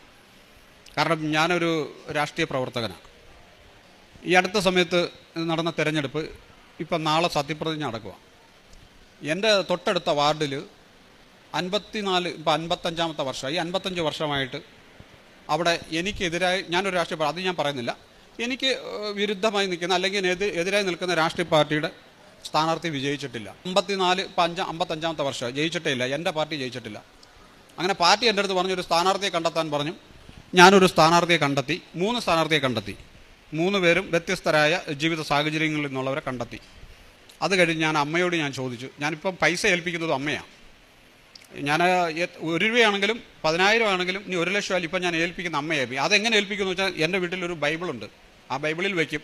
ആ പൈസ കൃത്യമായിട്ട് ഇപ്പോൾ എനിക്ക് ചിലവഴിക്കാൻ പറ്റും. എന്തിനു വേണമെന്ന് വെച്ചാൽ അത് മാത്രമേ എടുക്കൂ. ഇപ്പം ഞാൻ വരാൻ നേരത്തും കുറച്ച് പൈസ എടുത്തപ്പോൾ എന്നോട് പറയുക കുറച്ച് പൈസ അവിടെ വെക്കെന്ന് പറഞ്ഞു. തിരിച്ച് അവിടെ വെച്ച് എൻ്റെ ആ പൈസ കറക്റ്റ് ചിലവാകും. അപ്പം ഞാൻ പറഞ്ഞു വന്നത് സ്ഥാനാർത്ഥിയെ എടുത്തു. അപ്പം ഞാൻ അമ്മയോട് പറഞ്ഞു, അമ്മയെ ഒരു സ്ഥാനാർത്ഥി അമ്മ കണ്ടെത്താൻ പറഞ്ഞു. 3-ൻ്റെ അന്ന് ഇദ്ദേഹത്തിൻ്റെ വീട്ടിൽ വീണ്ടും ഞാൻ ചെല്ലുന്നു. അപ്പം ഇദ്ദേഹം പറഞ്ഞു ശരി ഓക്കെ പറഞ്ഞു. അങ്ങനെ ആ സ്ഥാനാർത്ഥി ജയിക്കാത്ത ഒരു വാർഡിൽ ആ സ്ഥാനാർത്ഥി നിർത്തുന്നതാവും. കെട്ടിവെച്ച പൈസയ്ക്ക് കിട്ടാൻ വലിയ ബുദ്ധിമുട്ടുള്ളൊരു വാർഡാണ്. സ്ഥാനാർത്ഥിയെ വെച്ചു, പ്രവർത്തനം നടത്തി. ഞാൻ തന്നെ അതിൻ്റെ ചുമതല ഏറ്റെടുത്തു. 10-28 ദിവസം തുടർച്ചയായി പ്രവർത്തനം നടത്തി. അപ്പം എനിക്ക് ഏറ്റവും അത്ഭുതം തോന്നിയൊരു സംഭവം, ഇവിടുന്ന് നമ്മുടെ ഉപ്പും തൈലം തരും. അതിൻ്റെ ഉപയോഗത്തെ സംബന്ധിച്ച് ആദ്യമായിട്ടാണ് ഞാൻ പരീക്ഷണം നടത്തുന്ന. ഇപ്പോഴാണ് ഞാൻ പോലീസ് സ്റ്റേഷനിൽ പോയി. ഇതൊക്കെ പറയാൻ കൊള്ളാവോ എന്ന് എനിക്കറിയത്തില്ല, എങ്കിലും അമ്മയുടെ മുന്നിൽ നിന്ന് പറയുന്നതിലൊരു തെറ്റും ഉണ്ടെന്ന് എനിക്ക് തോന്നുന്നില്ല. ഞാനിത് ഈ വോട്ടർ മെഷീന് സമീപത്ത് അതിട്ടു. അതുപോലെ തന്നെ തൈലം മെഷീനിൽ പൂശി ഞാൻ അമ്മയോട് പറഞ്ഞു, ഞാൻ ഏൽപ്പിക്കുക, സ്ഥാനാർത്ഥിയെ ഏൽപ്പിച്ചു, ഇനി എൻ്റെ അഭിമാനം അമ്മ സംരക്ഷിക്കണമെന്ന് പറഞ്ഞു. ഇലക്ഷൻ നടന്നു. ഞാൻ ബൂത്തിൽ തന്നെ ഇരുന്നു. ഏതാണ്ട് ഒരാൾ മാത്രമേ ഞാൻ കൊടുത്ത സ്ലിപ്പും കൊണ്ട് വോട്ട് ചെയ്യാൻ വന്നുള്ളൂ. നമുക്ക് ഏറ്റവും ദുർഘടമായൊരു മാനസികാവസ്ഥയിലൂടെ അന്നേരം പോകുക. ഒരാൾ മാത്രം. ഞാൻ രാവിലെ 4 മണിക്ക് കയറി പെട്ടി ഇതിൻ്റെ മെഷീനെല്ലാം ചെക്ക് ചെയ്ത് എല്ലാം ക്ലിയർ ചെയ്തിട്ട് പിന്നെ പുറത്ത് പോയില്ല. വൈകിട്ട് 4:30 പുറത്തിറങ്ങുന്നത് വരെ ഒരാൾ മാത്രം ഞാൻ കൊടുത്ത സ്ലിപ്പും കൊണ്ട് വോട്ട് ചെയ്യാൻ വന്നു. വേറെ ആരും വന്നില്ല. വേറെ വന്നവർ മുഴുവൻ എതിർ സ്ഥാനാർത്ഥിയുടെ സ്ലിപ്പുമായിട്ട് മാത്രമാണ് വരുന്നത്. അപ്പം നമ്മുടെ മാനസികാവസ്ഥ എങ്ങനെയായിരിക്കും? അപ്പോഴും എൻ്റെ മനസ്സിൽ ഇപ്പം ഞാൻ അവിടെ ഇരുന്ന് കൂട്ടി, അവിടെ ഇരുന്ന് ഞാനിങ്ങനെ വോട്ട് കൂട്ടി കഴിഞ്ഞിട്ട്, അമ്മേ ഞാൻ അവിടെ വരും, ആ കുട്ടിയെയും കൊണ്ട് അവിടെ വരും, അത് ഓർമ്മ വെച്ചോണേ, എത്ര ഇങ്ങനെ പറഞ്ഞു. ഞാൻ കാര്യം പറയുന്ന പോലെ പറഞ്ഞു. പോയി എൻ്റെ സ്ഥാനാർത്ഥി ജയിച്ചു. എൻ്റെ സ്ഥാനാർത്ഥിയെ കൊണ്ട് ഞാൻ ഇന്ന് വന്നു. ഇതാണ് എനിക്ക് അമ്മയെക്കുറിച്ച് പറയാനുള്ള ഒരു വലിയ കാര്യം. ഈ ഒരു ഉടമ്പടി, ഈ ഒരു സാക്ഷി ആരെങ്കിലും പറഞ്ഞിട്ടുണ്ടോ എന്ന് എനിക്കറിയില്ല. രാഷ്ട്രീയക്കാരെല്ലാം അടവുകാരാ, എന്ത് ചെയ്താലും അവർ പുറത്ത് പറയത്തില്ലല്ലോ. പ്രേക്ഷിത പ്രവർത്തനം എന്ന് പറയുമ്പം ഗാന്ധി ഭവനുമായി ബന്ധപ്പെട്ട് നിൽക്കുന്ന ഒരു വ്യക്തിയാണ് ഞാൻ. അപ്പം അറിയാമല്ലോ എൻ്റെ പ്രേക്ഷിത പ്രവർത്തനത്തിൻ്റെ ഒരു രീതി മനസ്സിലായി കാണും. മറ്റൊന്ന്, ഞാൻ ടൗണിലെത്തിയാൽ ആരെങ്കിലും ഭക്ഷണം കഴിക്കാനുണ്ടോ ഇല്ല ഞാൻ ശ്രദ്ധിക്കും. ആരെങ്കിലും ഒരാളുണ്ടെങ്കിൽ വിളിച്ച് അവർക്ക് ഭക്ഷണം വാങ്ങി കൊടുത്തതിന് ശേഷം ഞാൻ ഭക്ഷണം കഴിക്കുന്ന ഒരാളാണ്. ഇതൊക്കെ പുറത്ത് ആദ്യമായിട്ടാണ് പറയുന്നത്, ഇത്രയും വർഷങ്ങൾക്ക് ശേഷം. പിന്നെ എൻ്റെ ദിവസത്തെ അധ്വാനത്തിൽ നിന്ന് 1 രൂപ കൃത്യം ഞാൻ മാറ്റി വയ്ക്കും. കാരണം എന്താണെന്ന് വെച്ചാൽ അത് കൂടി കഴിയുമ്പം ഒരു തുകയാവും, എന്തെങ്കിലും ഒരു 10, 500, 300, 600 ഒക്കെ ആകുമ്പം അത് ആർക്കെങ്കിലും ഒരാൾക്ക് കൊടുക്കുന്നത് ശീലം ഇപ്പോഴും ഉണ്ട്. ഇപ്പോഴും പൈസ അങ്ങനെ സ്വരൂപിച്ച് വെക്കുന്ന ഒരാളാണ്. മറ്റൊന്ന്, പത്രം തന്നാലേ ഞാൻ ഈ പത്രം എൻ്റെ പേരും എന്തിനു വേണ്ടി ഞാൻ കൊടുക്കുന്നു എന്ന് കൂടി പത്രത്തിൻ്റെ തലക്കെട്ടിൽ എഴുതും, മേളിൽ എഴുതി വയ്ക്കും. എൻ്റെ പേരെഴുതും, ഞാൻ എന്തിനു വേണ്ടിയാണ് ഈ പത്രം കൊടുക്കുന്നതെന്ന് എഴുതിയിട്ട് ഈ പത്രം SIT ആശുപത്രിയിലാണ് കൂടുതലും കൊടുക്കാറുള്ളത്. എനിക്ക് ഈ ഒരു വിശ്വാസം എൻ്റെ മരണകാലം വരെയും ഇങ്ങനെ തുടരാനാണ് എനിക്ക് ഇഷ്ടവും. അതാണ് അതിനെ സംബന്ധിച്ച് എനിക്ക് പറയാനുള്ളത്. എൻ്റെ ഈ ഈശോയുടെ അമ്മയോടും ചേർന്ന് പോകാനാണ് എനിക്കിഷ്ടം. ഞാൻ 3 മണിക്ക് എല്ലാ ദിവസവും ഇപ്പോൾ തനിച്ച് ഉണരും. വെളുപ്പിലെ 3 മണിക്ക് ഉണരും, 4:30 വരെ പ്രാർത്ഥിക്കും. അത് കഴിഞ്ഞ് ഒരു ദിവസമെങ്കിലും ഒരാൾക്കെങ്കിലും എന്തെങ്കിലും ഒരു സഹായം ചെയ്യുന്നൊരു ശീലം എനിക്കുണ്ട്. അതൊന്നും പറയരുതെന്ന് ഞാൻ ആഗ്രഹിച്ച, പക്ഷേ പറയേണ്ടതായിട്ടുള്ളതുകൊണ്ട് പറഞ്ഞെന്നുള്ളതേ ഉള്ളൂ. എന്നെ തുടർന്ന് ഇങ്ങനെ തന്നെ ജീവിക്കാൻ ഞാൻ ആഗ്രഹിക്കുന്നു. ഞാൻ എൻ്റെ ജീവിതം ഇങ്ങനെ തന്നെ പോകാൻ ഞാൻ ആഗ്രഹിക്കുന്നു. അമ്മ എന്നെ അനുവദിക്കുമെന്ന് ഞാൻ വിശ്വസിക്കുന്നു. എന്നെ ഇവിടെ ഈ സാക്ഷ്യം പറയാൻ ഇവിടെ അനുവദിച്ച അമ്മയ്ക്കും തിരുക്കുമാരനും കോടാനുകോടി നന്ദി, പ്രണാമം. ഇതാ ഞാൻ വാതിൽ മുട്ടുന്നു. ആരെങ്കിലും എൻ്റെ സ്വരം കേട്ട് വാതിൽ തുറന്നാൽ ഞാൻ അവൻ്റെ അടുത്തേക്ക് വരും, ഞങ്ങൾ ഒരുമിച്ച് ഭക്ഷിക്കുകയും ചെയ്യും. വെളിപാട് പുസ്തകത്തിൽ 3-ാം അധ്യായം 20-ാം വചനമാണ് നാം കേട്ടത്. ഈശോയുടെ സ്നേഹത്തോടെയുള്ള ആ വിളി നമ്മുടെ ഓരോരുത്തരുടെയും വാതിൽ മുട്ടിയാണ് ഈശോ നമുക്കായി കാത്തിരിക്കുന്നത്. ഹൃദയം തുറന്നു കൊടുക്കുന്നവർക്ക് അവരുമായി ആഴമായ ആത്മീയ ബന്ധം ചെയ്യുവാനായിട്ടാണ് ഈശോ നമുക്കായി കാത്തിരിക്കുന്നത്. ദൈവത്തിൽ ആശ്രയിക്കുന്ന ഓരോരുത്തർക്കും ഒരു വലിയൊരു ദൈവാനുഭവമാണ്. ദൈവത്തിൻ്റെ ശബ്ദം ശ്രവിക്കുന്നവർക്ക്, ദൈവവചനത്തിലൂടെ ജീവിക്കുന്നവർക്ക് ആത്മീയമായ പ്രചോദനവും വിശ്വാസത്തോടെയുള്ള ഒരു ജീവിതവുമാണ് ഈശോ നമുക്ക് നൽകുന്നത്. ചന്ദ്രകുമാർ എന്ന മകൻ, ചന്ദ്രബാബു എന്ന മകൻ നമ്മളോട് ഷെയർ ചെയ്ത സാക്ഷ്യത്തിൽ നിന്ന് നമുക്ക് മനസ്സിലാക്കാൻ സാധിക്കും. ഈ മകൻ പറഞ്ഞതുപോലെ പ്രാർത്ഥിക്കുവാനല്ല നമ്മളെ ദൈവം പഠിപ്പിച്ചത്. ദൈവം നമുക്ക് ജീവൻ നല്ലൊരു ദാനമായിട്ട്, ഒരു ഗിഫ്റ്റായിട്ടാണ് ദൈവം തന്നിരിക്കുന്നത്. അത് തിരിച്ചെടുക്കുകയോ തരികയോ ചെയ്യുന്നത് ആ ദൈവത്തിൻ്റെ ഇഷ്ടമാണ്. അത് എന്തെങ്കിലും വിനിയോഗിക്കാനായിട്ട് നല്ല രീതിയിൽ വിനിയോഗിച്ച് ജീവിതം നയിക്കുവാനാണ് ഈശോ ആഗ്രഹിക്കുന്നത്. പക്ഷേ സാഹചര്യം വന്നപ്പോൾ ഉടമ്പടിയിലല്ലായിരുന്നു ആ മകൻ. അന്നേരം ആ മകൻ ഇങ്ങനെ ഒന്ന് ആഗ്രഹിച്ചു പോയി, എങ്ങനെയെങ്കിലും ഈ കടത്തിൽ നിന്ന്, അതായത് മറ്റുള്ളവർ തരുവാനുള്ള കാശ്, ലക്ഷങ്ങളുടെ കാശാണ്, അത് തിരിച്ചു കിട്ടാതായപ്പോഴാണ് ആ മകൻ അങ്ങനെ ഒരു പ്രാർത്ഥിക്കേണ്ടി വന്നത്. അങ്ങനെ ആരും പ്രാർത്ഥിക്കരുതെന്നാണ് ദൈവത്തിൻ്റെ ആഗ്രഹം. എന്നാലും ആ പ്രാർത്ഥനയും ഈശോയും മാതാവും കേട്ടു. ആ മകൻ്റെ കൂടെ നിന്ന് കണ്ണിനൊരു മങ്ങൽ പോലെ തന്നത് നമ്മുടെ പഴയ നിയമത്തിൽ നമ്മൾ പലപ്പോഴും കാണാവുന്നതാണ്. സാറായ മകനെ പുത്രനെ ജനിക്കുമെന്ന് പറഞ്ഞപ്പോഴും കണ്ണ് കാണാതെ വന്ന സ്റ്റോറി നമുക്കറിയാവുന്നതാണ്. എന്ന് പറഞ്ഞാൽ ഈ മകൻ്റെ കണ്ണിൻ്റെ കാഴ്ച പോയി. അത് 3 അറ്റാക്കായിട്ടാണ് വന്നത്. ഒന്ന് മരിച്ച് ജീവിച്ച ഒരു വ്യക്തിയാണ് നമ്മുടെ സമീപത്ത് നിൽക്കുന്നത് ഇപ്പോൾ. മാതാവിൻ്റെ ഒരു ചോദ്യമാണ്, നീ വരുന്നില്ലയോ എന്ന്. എങ്ങോട്ടാണ്, എവിടേക്കാണെന്നൊന്നുമല്ല. അമ്മ ഒന്ന് ചോദിച്ചാൽ, അമ്മയൊന്ന് സ്നേഹിച്ചാൽ അത് സ്നേഹം നമുക്ക് നിരസിക്കാനാവില്ല. ഈ മകൻ ആ ശബ്ദം കേട്ടപാടെ 3 മണിക്ക് എഴുന്നേറ്റ്, എവിടെയാണ് ഈ അമ്മ, എവിടെയാണ് ഈ പള്ളി? കൃപാസന അമ്മയുടെ അരികിലേക്ക് പോകാനുള്ള വഴി ചോദിച്ച് വന്നപ്പോൾ, പള്ളിയിലേക്കുള്ള വഴി ചോദിച്ചപ്പോൾ കണ്ടക്ടറാണ് ചോദിച്ചത് കൃപാസനത്തിലേക്കാണോ എന്ന്. അമ്മയ്ക്ക് വേണ്ടവരെ അമ്മ വിളിക്കും. ഈശോ ഇഷ്ടപ്പെടുന്നവരെ ഈശോ എങ്ങനെയെങ്കിലും അമ്മ ഈശോയുടെ സന്നിധിയിലേക്ക്, ഈ കൃപാസന സന്നിധിയിലേക്ക് ഇവിടെ എത്തിക്കും. അങ്ങനെയാണ് ഈ മകൻ ഇവിടെ വന്നത്. ആ സ്വപ്നത്തിലൂടെ നീ വരുന്നില്ലയോ എന്ന ഒരു ശബ്ദം മാത്രം. പലപ്പോഴും നമ്മുടെ ജീവിതത്തിൽ ഈശോയും അമ്മയും അമ്മയുടെ സാന്നിധ്യം നമുക്ക് മനസ്സിലാക്കി തരുന്ന പല സാഹചര്യങ്ങളിൽ കൂടിയാണ്. ഈ മകൻ ഇതുപോലെ തന്നെയാണ്. ഈ സാഹചര്യത്തിൽ അഗാധമായ ഈശോയുടെ സ്നേഹം അടുത്തറിഞ്ഞ ആ സമയമാണ് ഒരു സ്വപ്നമായിട്ട് അമ്മ ഈ മകൻ്റെ അരികിൽ വന്നത്. അന്ന് മുതലാണ് ഈ മകൻ ഉടമ്പടി ജീവിതത്തിൽ ഇവിടെ വന്ന് ഉടമ്പടി എടുത്ത് ഉടമ്പടി ജീവിതം നയിക്കുവാൻ ആരംഭിച്ചത്. പിന്നീടുള്ള ഈ മകൻ്റെ പ്രാർത്ഥന, 54 വർഷം ഒരു പാർട്ടിയായിരുന്നു ആ വാർഡിൽ ജയിച്ചുകൊണ്ടിരുന്നത്. അസാധ്യമായ ഒരു കാര്യമാണെന്നും അറിയാം. കാരണം ഇത്രയും വർഷം കഴിഞ്ഞിട്ട് പാർട്ടി വേറൊന്ന് മാറ്റാനായിട്ട് അത് വളരെ പ്രയാസകരമായ ഒരു ഇറ്റ്സ് നോട്ട് പോസിബിൾ, അസാധ്യമായ ഒരു കാര്യമാണ്. ഈ മകൻ അതാണ് നിയോഗമായിട്ട് സമർപ്പിച്ച് പ്രാർത്ഥിച്ചത്. ആ പ്രാർത്ഥനയും ആ മകൻ പറഞ്ഞതുപോലെ ജയിച്ചു കഴിയുമ്പോൾ സ്ഥാനാർത്ഥിയുമായിട്ട് ഞാൻ അമ്മയുടെ സന്നിധിയിൽ വന്ന് നന്ദി പറയുമെന്നാണ് ഈ മകൻ പ്രാർത്ഥിച്ചത്. അതുപോലെ തന്നെ ഈ മകൻ ഇന്ന് വന്നിരിക്കുന്നത് ഈശോയ്ക്കും അമ്മയ്ക്കും നന്ദി പറയാനാണ്. 54 വർഷത്തിന് ശേഷമാണ് അവിടെ ആ പാർട്ടി മാറുന്നത്. ഇത് അസാധ്യമായൊരു കാര്യമാണ്.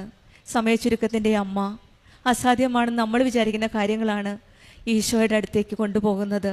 നമ്മുടെ ഓരോ പ്രാർത്ഥനകളും ഈശോയിൽ നിന്ന് മേടിച്ച് ചോദിച്ചു തരുന്ന ഒരമ്മയാണ്. ഈശോ നമ്മുടെ കൂടെ നിന്ന് നമ്മുടെ കാര്യങ്ങൾ നടത്തി തരുന്നതാണ്. നമുക്ക് നമ്മുടെ ഓരോ കാര്യങ്ങളും അസാധ്യമാണെന്ന് കരുതുന്ന കാര്യങ്ങൾ സമയച്ചുരുക്കത്തിൻ്റെ അമ്മയോട് പറയാം. അമ്മ എല്ലാ കാര്യങ്ങളും ഈശോയുടെ അടുക്കിലേക്ക് കൊണ്ടുപോകുമെന്ന് നമുക്ക് വിശ്വസിക്കാം. നമുക്ക് വിശ്വസ്തയോടെ നമുക്ക് പ്രാർത്ഥിക്കാം. ഈ മകനുണ്ടായിരുന്ന വിശ്വാസമാണ് ഓരോ പ്രാവശ്യത്തിലും മകൻ യാത്ര ചെയ്തപ്പോഴും പല വ്യക്തികളിൽ കൂടെ വണ്ടിയുടെ ബുദ്ധിമുട്ട് വന്നപ്പോഴും പല വ്യക്തികളിൽ കൂടെയാണ് ഈശോയുടെ സാന്നിധ്യം ഈ മകന് മനസ്സിലാക്കി കൊടുക്കുന്നത്. നമുക്ക് നമ്മുടെ ജീവിതത്തിലും ഓരോ പ്രാവശ്യവും നമ്മൾ വിഷമസന്ധിയിലാവുമ്പോൾ നമുക്ക് നമ്മുടെ ജീവിതത്തിൽ ഈശോയുടെ അമ്മയുടെ സാന്നിധ്യം മനസ്സിലാകട്ടെ എന്ന് പ്രാർത്ഥിക്കാം. ഈ മകന് ലഭിച്ച എല്ലാ അനുഗ്രഹങ്ങൾക്കും നമ്മൾക്ക് കരങ്ങളടിച്ച് ഈശോയെ മഹത്വപ്പെടുത്താം. യേശുവെ നന്ദി, യേശുവെ സ്തുതി. കൃപാസന മാതാവെ പ്രത്യക്ഷീകരണത്തിൻ്റെ സാക്ഷിയാക്കി മാറ്റിയതിന് ഈശോ അപ്പച്ചനും അമ്മ മാതാവിനും കോടാനുകൂടി നന്ദി പറയുന്നു. എൻ്റെ പേര് ഷൈല ടോജു, ഹസ്ബൻഡ് അഡ്വക്കേറ്റ് ടോജു ജയനെല്ലിശ്ശേരി, മകൻ സ്നേജോ ടോജു.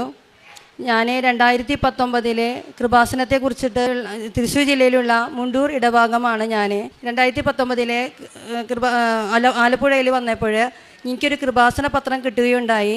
ആ കൃപാസന പത്രം ഞാൻ 2023 വരെ വളരെയധികം സൂക്ഷിച്ചു വെച്ചു. 2023 മകനെ പ്ലേസ്മെൻറ്റിലൂടെ നല്ലൊരു ജോലി കിട്ടണമെന്നുള്ള ഉദ്ദേശത്തോടു കൂടി മകൻ പറഞ്ഞിട്ട് ഞാനും മകനും കൂടി ഹസ്ബൻഡും കൂടിയിട്ട് ഇവിടെ ഉടമ്പടി എടുക്കാൻ വന്നു. ആദ്യം ഉടമ്പടി എടുത്തത് മകനായിരുന്നു. അതിനുശേഷം ഞാനും ഉടമ്പടി എടുത്തു. 2023 ഉടമ്പടി എടുത്തെങ്കിലും പെട്ടെന്ന് എൻ്റെ ഉടമ്പടി കാശുരൂപം നഷ്ടപ്പെട്ടതുകൊണ്ട് ഞാൻ പുതിയ ഉടമ്പടി എടുക്കുകയുണ്ടായി. എനിക്ക് വളരെയധികം വിഷമമായിരുന്നു. കാശുരൂപം നഷ്ടപ്പെട്ടതുകൊണ്ട് തന്നെ ആ നഷ്ടപ്പെട്ട കാശുരൂപം തിരിച്ചു കിട്ടിയില്ലല്ലോ എന്നുള്ള വിഷമമായിരുന്നു. പക്ഷേ ഞാൻ പുതിയ ഉടമ്പടി എടുത്തപ്പോൾ എനിക്ക് ഈ ഉടമ്പടി പത്രത്തിൽ 2 മാതാവിൻ്റെ ചട്ടയോട് കൂടിയുള്ള ഒരു ബുക്കായിരുന്നു എനിക്ക് കിട്ടിയിരുന്നത്. അതോടുകൂടി എനിക്ക് ആ വിഷമം മാറിക്കിട്ടി. 2023 തന്നെ മകനെ പ്ലേസ്മെൻറ്റിൽ കൂടെ ഫെഡറൽ ബാങ്കിലെ അസിസ്റ്റൻറ്റ് മാനേജറായിട്ട് അവന് ജോലി ലഭിക്കുകയുണ്ടായി. അത് അവൻ വന്ന് സാക്ഷ്യം പറഞ്ഞതാണ്. ഇനി കിട്ടിയ സാക്ഷ്യമാണ് ഞാൻ പറയുന്നത്. ഇനി കിട്ടിയത് 12 വർഷമായി എൻ്റെ അമ്മയ്ക്ക് വിൽപത്രം എഴുതാൻ ആഗ്രഹിച്ചിട്ട്, പക്ഷേ പലവിധ കാരണത്താലും അമ്മയ്ക്ക് അത് എഴുതാൻ സാധിച്ചിരുന്നില്ല. കുറേയധികം പ്രാർത്ഥിച്ചിരുന്നു. ഞങ്ങൾ കുടുംബമടക്കം പ്രാർത്ഥിച്ചിരുന്നു. വളരെ ഇഷ്യൂ ഉണ്ടാവുന്ന കാര്യമാണ് ഭാവിയിലത്. അതുകൊണ്ട് തന്നെ ഞാനും എൻ്റെ കുടുംബാംഗങ്ങളും ഒക്കെ പ്രാർത്ഥിച്ചിരുന്നു. ഇത് വളരെ അധികം പ്രശ്നമുള്ള കാര്യമായിരുന്നു. കാരണം ബന്ധുക്കളും നാട്ടുകാരും ഒക്കെ ഇടപെട്ട ഒരു പ്രശ്നമായി മാറി. അതിൻ്റെ സൊല്യൂഷൻ മാതാവ് തന്നെ കണ്ടെത്തണമെന്ന് ഞാൻ ആഗ്രഹിച്ചിരുന്നു. ഞാൻ എല്ലാ ദിവസവും മാതാവിൻ്റെ രൂപത്തിൽ നിന്ന് മാതാവിനോട് പറയും, എങ്ങനെയെങ്കിലും അമ്മ ഒറ്റയ്ക്കാണുള്ളത്, അപ്പോൾ എങ്ങനെയെങ്കിലും അമ്മയ്ക്ക് ഈ വിൽപത്രം എഴുതാനുള്ള ധൈര്യം ലഭിക്കണമെന്ന് പ്രാർത്ഥിച്ചിരുന്നു. അതിൻ്റെ ഫലമായി അമ്മ തന്നെ ഓഗസ്റ്റ് 23, 2024 വിൽപത്രം എഴുതി. അമ്മയ്ക്ക് ധൈര്യം കിട്ടിയതിനെ ഓർത്തുകൊണ്ട് ഈശോ അപ്പച്ചനും അമ്മ മാതാവിനും കോടാനുകോടി നന്ദി പറയുന്നു. അടുത്ത സാക്ഷ്യം എന്ന് പറഞ്ഞാൽ, എൻ്റെ ഹസ്ബൻഡ് ജോലി കഴിഞ്ഞിട്ട് ഞാൻ ജൂൺ 12 ഉടമ്പടി പുതുക്കാൻ വരുന്ന ദിവസമായിരുന്നു. ജൂൺ 11 ജോലി കഴിഞ്ഞിട്ട് ആൾ സ്കൂട്ടറുമ്പോൾ വരികയായിരുന്നു. രാത്രി 7:30 സമയമാണ്. അയ്യന്തോൾ പുഴക്കൽ പാടം പൊതുവെ തൃശ്ശൂർ ജില്ലയിലുള്ളവർക്കും പുറമെയുള്ളവർക്കും അറിയാവുന്നതാണ്. റോഡിൽ കുറേ റോഡപകടങ്ങളുള്ള സ്ഥലം, അതുപോലെ വാഹനങ്ങൾ കൂടുതലുള്ള സ്ഥലം, എപ്പോഴും പ്രശ്നങ്ങളുള്ള സ്ഥലങ്ങളാണ്. ആ സമയത്ത് ആൾ സ്കൂട്ടറുമ്പോൾ വരുമ്പോൾ ആളുടെ സ്കൂട്ടറിൻ്റെ ബാക്കിലുള്ള വീല് തെറിച്ച് വീഴുകയും അപ്പോൾ തന്നെ ആൾ റോട്ടിലേക്ക് മറിഞ്ഞു വീഴുകയും ഉണ്ടായി. ഒരു ദൈവദൂതനെ പോലെ ഒരു വ്യക്തി വന്ന് ഹസ്ബൻഡിനെ ഏൽപ്പിച്ച് നിർത്തി. പക്ഷേ യാതൊരു പോറൽ പോലും ആൾക്ക് സംഭവിച്ചില്ല. നമുക്കറിയാം, ഓടിക്കൊണ്ടിരിക്കുന്ന സ്കൂട്ടർ മറിഞ്ഞു വീണാനുള്ള അവസ്ഥ എന്താണെന്നറിയാം. യാതൊരു അപകടമില്ലാതെ ആളേനെ ഓട്ടോറിക്ഷയിൽ വീട്ടിലേക്ക് പറഞ്ഞയച്ചു. അതുപോലെ തന്നെ അന്ന് തന്നെ പിറ്റേ ദിവസം ഞാൻ ഇവിടെ ഉടമ്പടി എടുക്കാൻ വന്നു.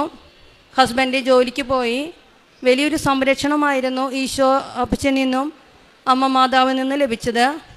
ഈ സംരക്ഷണം ലഭിക്കാനുള്ള പ്രധാന കാരണം, എല്ലാ ദിവസവും ജോലിക്ക് പോകുന്നതിന് മുമ്പ് ഉടമ്പടി തൈലം നെറ്റിയിൽ കുരിശ് വരയ്ക്കുകയും നാവിൽ കുരിശ് വരയ്ക്കുകയും അതുപോലെ പ്രത്യക്ഷീകരണ പ്രാർത്ഥന ചൊല്ലിയിട്ട് മാത്രമാണ് ഹസ്ബൻഡ് ജോലിക്ക് പോകാറുള്ളത്. അതുകൊണ്ട് തന്നെയാണ് ആ സംരക്ഷണം ലഭിച്ചിരിക്കുന്നതെന്ന് ഞങ്ങൾ 3 പേരും പൂർണ്ണമായിട്ട് വിശ്വസിക്കുന്നു. അടുത്ത അനുഗ്രഹം എന്ന് പറയുന്നത്, ഞാൻ സഹോദരനായിട്ട് 5 വർഷമായി പിണക്കത്തിലായിരുന്നു. ഞാനും എനിക്കെൻ്റെ ഒരു ചേച്ചിയും ഒരു അനിയനാണുള്ളത്. ഞങ്ങളെ കാണുമ്പോൾ അവൻ മുഖം തിരിച്ചു പോകാറാണ് പതിവ്. എന്നും പ്രാർത്ഥിക്കും ഞങ്ങൾ. അവൻ ഗൾഫിലാണ് ജോലി ചെയ്യുന്നത്. അവൻ ഗൾഫിൽ നിന്ന് വന്ന സമയത്ത് ഞാൻ ഈശോ അപ്പച്ചനോടും അമ്മ മാതാവിനോടും പറഞ്ഞു, ഈശോ അപ്പച്ച, അമ്മ മാതാവേ, എനിക്ക് എൻ്റെ അനിയനായിട്ടുള്ള പിണക്കം മാറണം. സഹോദരനോടുള്ള രമ്യതയാണ് ഏറ്റവും വലുത് എന്ന് എനിക്കറിയാം. ഞങ്ങൾ പല പ്രാവശ്യവും സംസാരിക്കാൻ ശ്രമിച്ചിരുന്നെങ്കിലും അത് സാധിച്ചിരുന്നില്ല. ഉടമ്പടി എടുത്തതിന് ശേഷമാണ് അതിനുള്ളൊരു അവസരം ഞങ്ങൾക്ക് ലഭിച്ചത്. ഞാനും എൻ്റെ ചേച്ചിയും കൂടിയിട്ട് അവൻ വന്ന സമയത്ത് കാണാൻ പോകാൻ വിചാരിച്ചു. ഒരാഴ്ച കഴിഞ്ഞ് അവൻ ഗൾഫിലേക്ക് മടങ്ങാൻ ഉദ്ദേശിച്ചതാണ്. അങ്ങനെ ഞാനും ചേച്ചിയും കൂടിയിട്ട് അവനെ കാണാൻ പോയി. ആ പോകുന്നതിന് മുമ്പ് ഞാൻ വിശുദ്ധ ബലിയിലെ ഇത് പൂർണ്ണമായി സമർപ്പിച്ചു. അന്ന് കുമ്പസാരിച്ചു, അച്ഛനോട് കാര്യം പറഞ്ഞു. ഒപ്പം തന്നെ വീട്ടിൽ വന്നിട്ട് എൻ്റെ മാതാവിനോടും പറഞ്ഞു, മാതാവേ, അവൻ ഇനി പോയി കഴിഞ്ഞാൽ ഒരാഴ്ച സമയമുള്ളൂ. അവൻ വീട്ടിൽ നിന്ന് പോയി കഴിഞ്ഞാൽ എനിക്ക് ഇനി സംസാരിക്കാനുള്ള അവസരം നഷ്ടപ്പെടും. അതുകൊണ്ട് അമ്മ മാതാവ് തന്നെ അതിനുള്ള അവസരം ഞങ്ങൾക്ക് ഒരുക്കി തരണമേ എന്ന് പ്രാർത്ഥിച്ചു. അങ്ങനെ ഞാനും ചേച്ചിയും കൂടിയിട്ട് അമ്മയോടൊന്നും പറയാതെ തന്നെ വീട്ടിലേക്ക് ചെന്നു. അത്ഭുതം എന്ന രീതിയിൽ ഞാനും ചേച്ചിയും ഹാളിൽ വന്നിരുന്നു. ഞങ്ങളെ കാണുമ്പോൾ നോക്കാതെ പോയിരുന്ന എൻ്റെ സഹോദരൻ ഞങ്ങളുടെ മുന്നിലെ കസേരയിൽ വന്നിരുന്നു. അപ്പോൾ ഞാൻ അവനോട് പറഞ്ഞു, ഞാൻ എന്നെ ആദ്യം സംസാരിക്കാൻ തുടങ്ങിയത്, നമ്മൾ 3 പേരും വിശ്വാസികൾ, ദൈവവിശ്വാസത്തിൽ ഉറച്ചു നിൽക്കുന്നവരാണ്. 3 പേരും എല്ലാ ദിവസവും പള്ളിയിൽ പോകുന്നവരാണ്. 3 പേരും കൃപാസനത്തിൽ വന്നവരാണ്. നമ്മൾ ഇങ്ങനെ പിണങ്ങിയിരുന്നാൽ നമുക്ക് കിട്ടേണ്ട അനുഗ്രഹം നഷ്ടപ്പെട്ടു പോകുമല്ലോ എന്ന് അവനോട് ഞാൻ പറഞ്ഞു. അപ്പോൾ അവൻ ഫ്രീ ആയിട്ട് എന്നോട് സംസാരിക്കാൻ തുടങ്ങി. ഇപ്പോൾ ഞങ്ങൾ വാട്സപ്പിൽ കൂടെയും വീഡിയോ കോളിലൊക്കെ ഞങ്ങൾ സംസാരിച്ചു തുടങ്ങി. അവൻ വളരെയധികം ഫ്രീ ആയി. അങ്ങനെ ഞങ്ങളുടെ ഇടയിലുള്ള പിണക്കം എൻ്റെ അമ്മമാത് തന്നെ മാറ്റി തന്നു. അതിൽ ഈശോ അപ്പച്ചനും അമ്മ മാതാവിനും കോടാനുകോടി നന്ദി പറയുന്നു.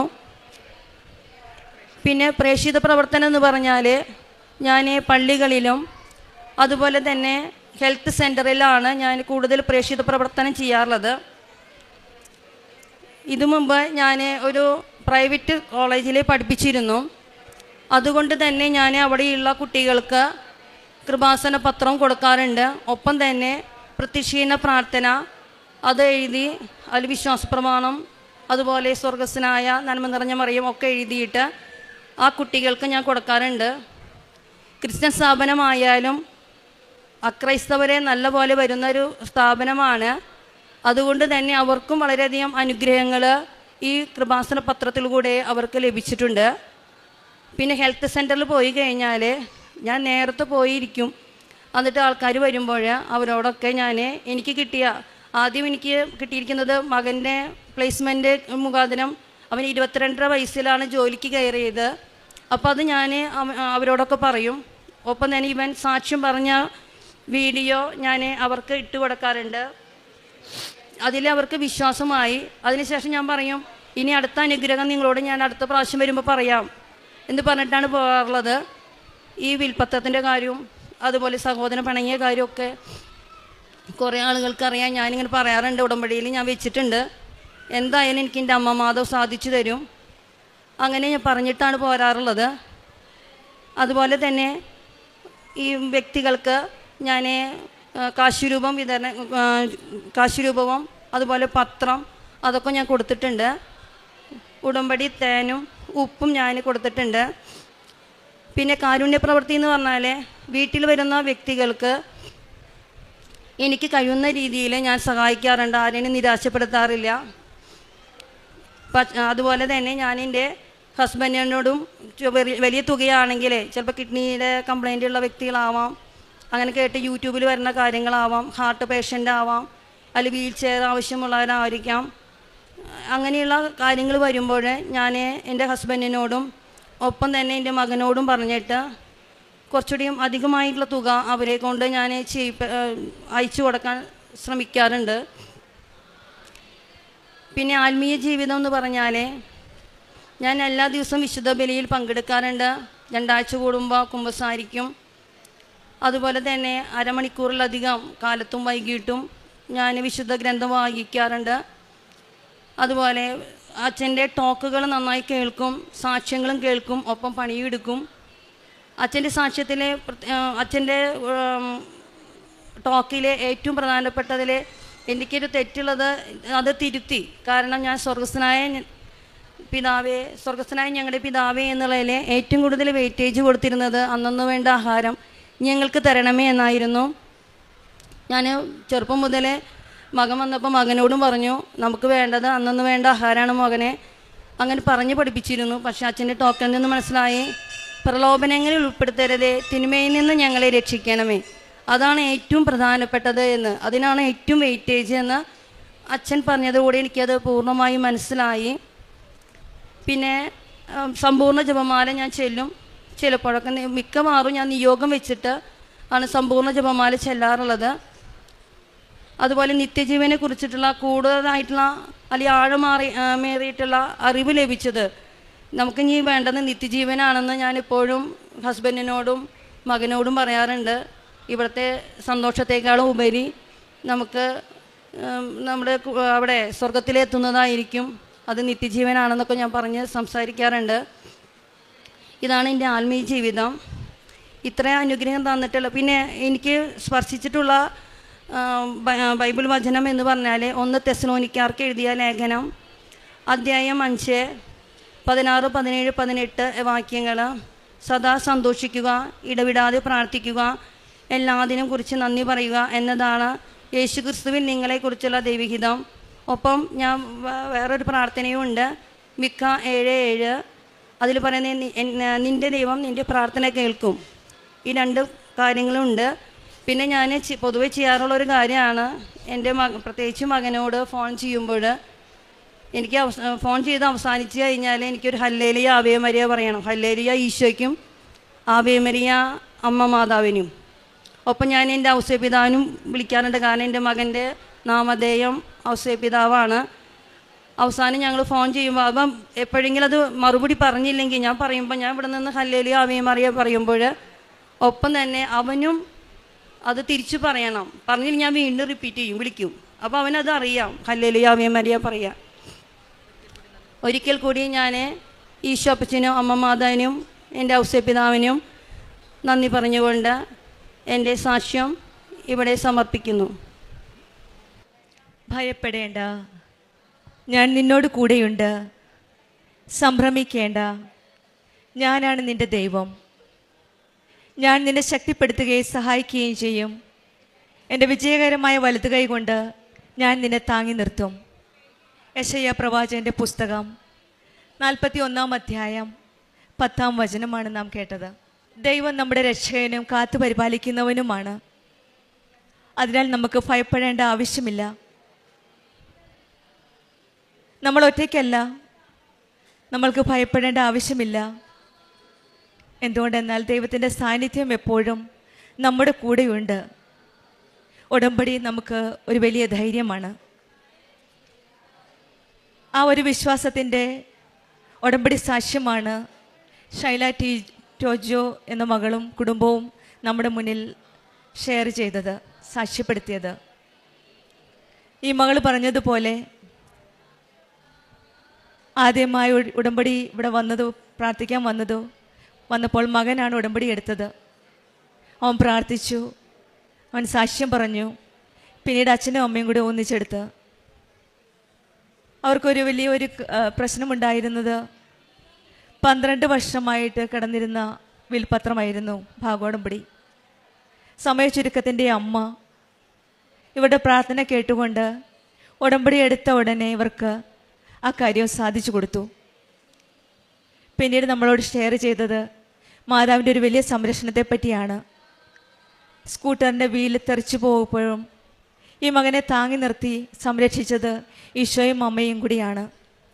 ആ മകൾ പറഞ്ഞത് ഉടമ്പടി തൈലം എന്നും തേച്ച് പ്രത്യക്ഷീകരണ പ്രാർത്ഥന ചൊല്ലിയാണ് ഈ മക്കൾ എപ്പോഴും വീട്ടിൽ നിന്നിറങ്ങുന്നത്. അതുകൊണ്ടാണ് ഇവരുടെ കൂടെ ഞാൻ പറഞ്ഞതുപോലെ ദൈവത്തിൻ്റെ സാന്നിധ്യം എപ്പോഴും ഉടമ്പടി മക്കളുടെ കൂടെയായിരിക്കും. ഈശോ അവരെ കൈപിടിച്ച് നടത്തുന്നതാണ് ഉടമ്പടി മക്കളുടെ ജീവിത സാക്ഷ്യം. പിന്നീട് ഒരു വലിയൊരു കാര്യമാണ് സഹോദരനുമായി രമ്യപ്പെടാനുള്ള സാഹചര്യം ഒരുക്കിയത്. 5 വർഷം നീണ്ടുനിന്ന പിണക്കമാണ് ഉടമ്പടി എടുത്തതിന് ശേഷം ഈ മക്കൾക്ക് ഒന്നിച്ചു ചേരുവാൻ സാധിച്ചത്. കുമ്പസാരിച്ച് അമ്മയുടെ അടുത്ത് വന്ന് പ്രാർത്ഥിച്ച് ഈ 2 മക്കളും സഹോദരിമാരും അനിയനെ കാണാൻ പോയി. ഈ മക്കളെല്ലാവരും അമ്മയെ അടുത്തറിഞ്ഞവരാണ്, കൃപാസന അമ്മയുടെ അടുത്ത് വന്ന് പ്രാർത്ഥിച്ചവരാണ്. അതുകൊണ്ടാണ് ഇവർ 2 പേര് പോയപ്പോഴും അനിയൻ്റെ ഭാഗത്തു നിന്നും നല്ലൊരു പ്രതികരണമായിരുന്നു. പോസിറ്റീവായിട്ട് ആങ്ങളെയും ഒരു കാത്തിരുന്ന ഒരു സഹോദരനെ പോലെയാണ് അവൻ ഈ സഹോദരിമാരെ സ്വീകരിച്ചത്. കുമ്പസാരിച്ച് പ്രാർത്ഥിച്ചു പോയപ്പോൾ അമ്മ കൂടെ ഉണ്ടായിരുന്നു. ഈശോയും അമ്മയും ഇവർക്കൊരു ശക്തി നൽകി, ബലം നൽകി ഒരാദ്യത്തെ സ്റ്റെപ്പ് എടുക്കാനായിട്ട് ഇവരെ സഹായിച്ചത്.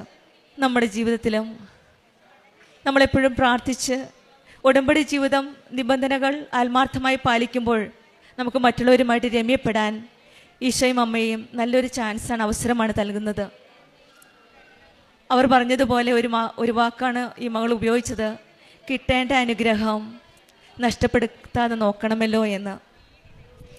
ഈ 3 പേരും അങ്ങനെയാണ് പറഞ്ഞത്. കിട്ടേണ്ട അനുഗ്രഹം ബ്ലോക്ക് ചെയ്യുന്നതാണ് മറ്റുള്ളവരുമായിട്ട് പിണക്കത്തിലായിരിക്കുമ്പോൾ. ഈ രമ്യപ്പെടുമ്പോൾ നമ്മുടെ അനുഗ്രഹം ഡബിളായി അമ്മയും ഈശോയും നമ്മുടെ കൂടെ നിന്ന് നമ്മളെ അനുഗ്രഹിക്കുമെന്ന് ഈ മക്കൾക്ക് നല്ല വിശ്വാസമുണ്ട്. പൂർണ്ണ വിശ്വാസത്തോടെയാണ് ഈ മകള് മറ്റുള്ളവരോട് ഈശോയെ പറ്റിയും മാതാവിനെ പറ്റിയും സാക്ഷ്യം പറഞ്ഞത്. ജോലിക്ക് നേരത്തെ പോയി മറ്റുള്ളവരുമായിട്ട് ഷെയർ ചെയ്യും. ജീവിതത്തിൽ കിട്ടിയ അനുഗ്രഹങ്ങളൊക്കെ മറ്റുള്ളവരോടും സ്നേഹത്തോടെ കൈമാറാനും ഇവർ മറന്നില്ല. ആദ്യം മറ്റെല്ലാവരും പ്രാർത്ഥിച്ച പോലെ ഭൗതികമായിട്ട് ഇവരുടെ സ്പിരിച്വൽ ആത്മീയമായിട്ടുള്ള ജീവിതം നോക്കുമ്പോൾ നമ്മൾ കാണുന്നത് ഈ അമ്മ മകനെ പഠിപ്പിച്ചത് അതുപോലെയാണ്. അന്നന്ന് വേണ്ട ആഹാരം ഇന്ന് ഞങ്ങൾക്ക് തരണമേ. നമ്മളീ പലരും ഭൗതികമായിട്ടുള്ള കാര്യം നേട്ടത്തിനാവാം ഒരുപക്ഷെ ഇവിടെ കടന്നു വന്നത്. പിന്നീട് നമ്മൾ കാണുന്ന ഒരു വലിയൊരു മാറ്റമാണ്. ഈ മകൾ തന്നെ പറഞ്ഞു, ഞാനൊരു തെറ്റ് തിരുത്തിയെന്ന്. അത് ഈശോയും അമ്മയും ചേർന്ന് കൊടുത്ത ഒരു വലിയൊരു ചേഞ്ചാണ്. അതായത് അന്നു വേണ്ട ആഹാരത്തിൽ നിന്ന് നിത്യജീവനിലേക്ക്, പ്രലോഭനത്തെ ഉൾപ്പെടുത്താതെ ഞങ്ങൾക്ക് നിത്യജീവനിലേക്ക് ഒരു വളർച്ച, അതാണ് നമുക്ക് കാണുവാൻ സാധിക്കുന്നത്. ഭൗതികമായിട്ടുള്ള എല്ലാ കാര്യങ്ങളും മാറി അവിടെ നിത്യജീവനിലും ആത്മീയ ജീവിതത്തിനുമാണ് കൂടുതൽ പ്രാധാന്യം നൽകുന്നത്. നമുക്കും ഉടമ്പടി ജീവിതത്തിൽ ആത്മാർത്ഥതയോടെ ജീവിക്കുമ്പോൾ ആത്മീയതയിൽ കൂടുതൽ വളരുവാനും ഈശോയുടെ അമ്മയോടും കൂടുതൽ അടുത്ത് അവരുടെ സാന്നിധ്യം മനസ്സിലാക്കി നമ്മുടെ ഉടമ്പടി ജീവിതം മുന്നോട്ട് നയിക്കട്ടെ എന്നും നമുക്കും പ്രാർത്ഥിക്കാം. ഈ മക്കൾക്കും കുടുംബത്തിനും നൽകിയ ഈശോയും അമ്മയും നൽകിയ എല്ലാ അനുഗ്രഹങ്ങൾക്കും നമുക്ക് കരങ്ങളടിച്ച് ഈശോയെ മഹത്വപ്പെടുത്താം. യേശുവേ നന്ദി, യേശുവേ സ്തുതി. അമ്മയ്ക്കും തിരുക്കുമാരനും 1000 നന്ദി. എൻ്റെ പേര് സെബ. ഞാൻ ഇപ്പോൾ UAE നിന്നാണ് വരുന്നത്. സ്ഥലം പാവറട്ടി, തൃശ്ശൂർ. ഞാൻ ആദ്യമായി ഉടമ്പടി എടുക്കുന്നത് 2024 ജൂൺ 8-ാം തീയതിയാണ്. ഞാൻ ഉടമ്പടി എടുത്ത് പോയി ഉടമ്പടി കാര്യങ്ങളെല്ലാം കൃത്യമായി ചെയ്യാറുണ്ടായിരുന്നു. എങ്കിലും ഞാൻ പുതുക്കാനായിട്ട് വരാൻ സാധിച്ചിരുന്നില്ല.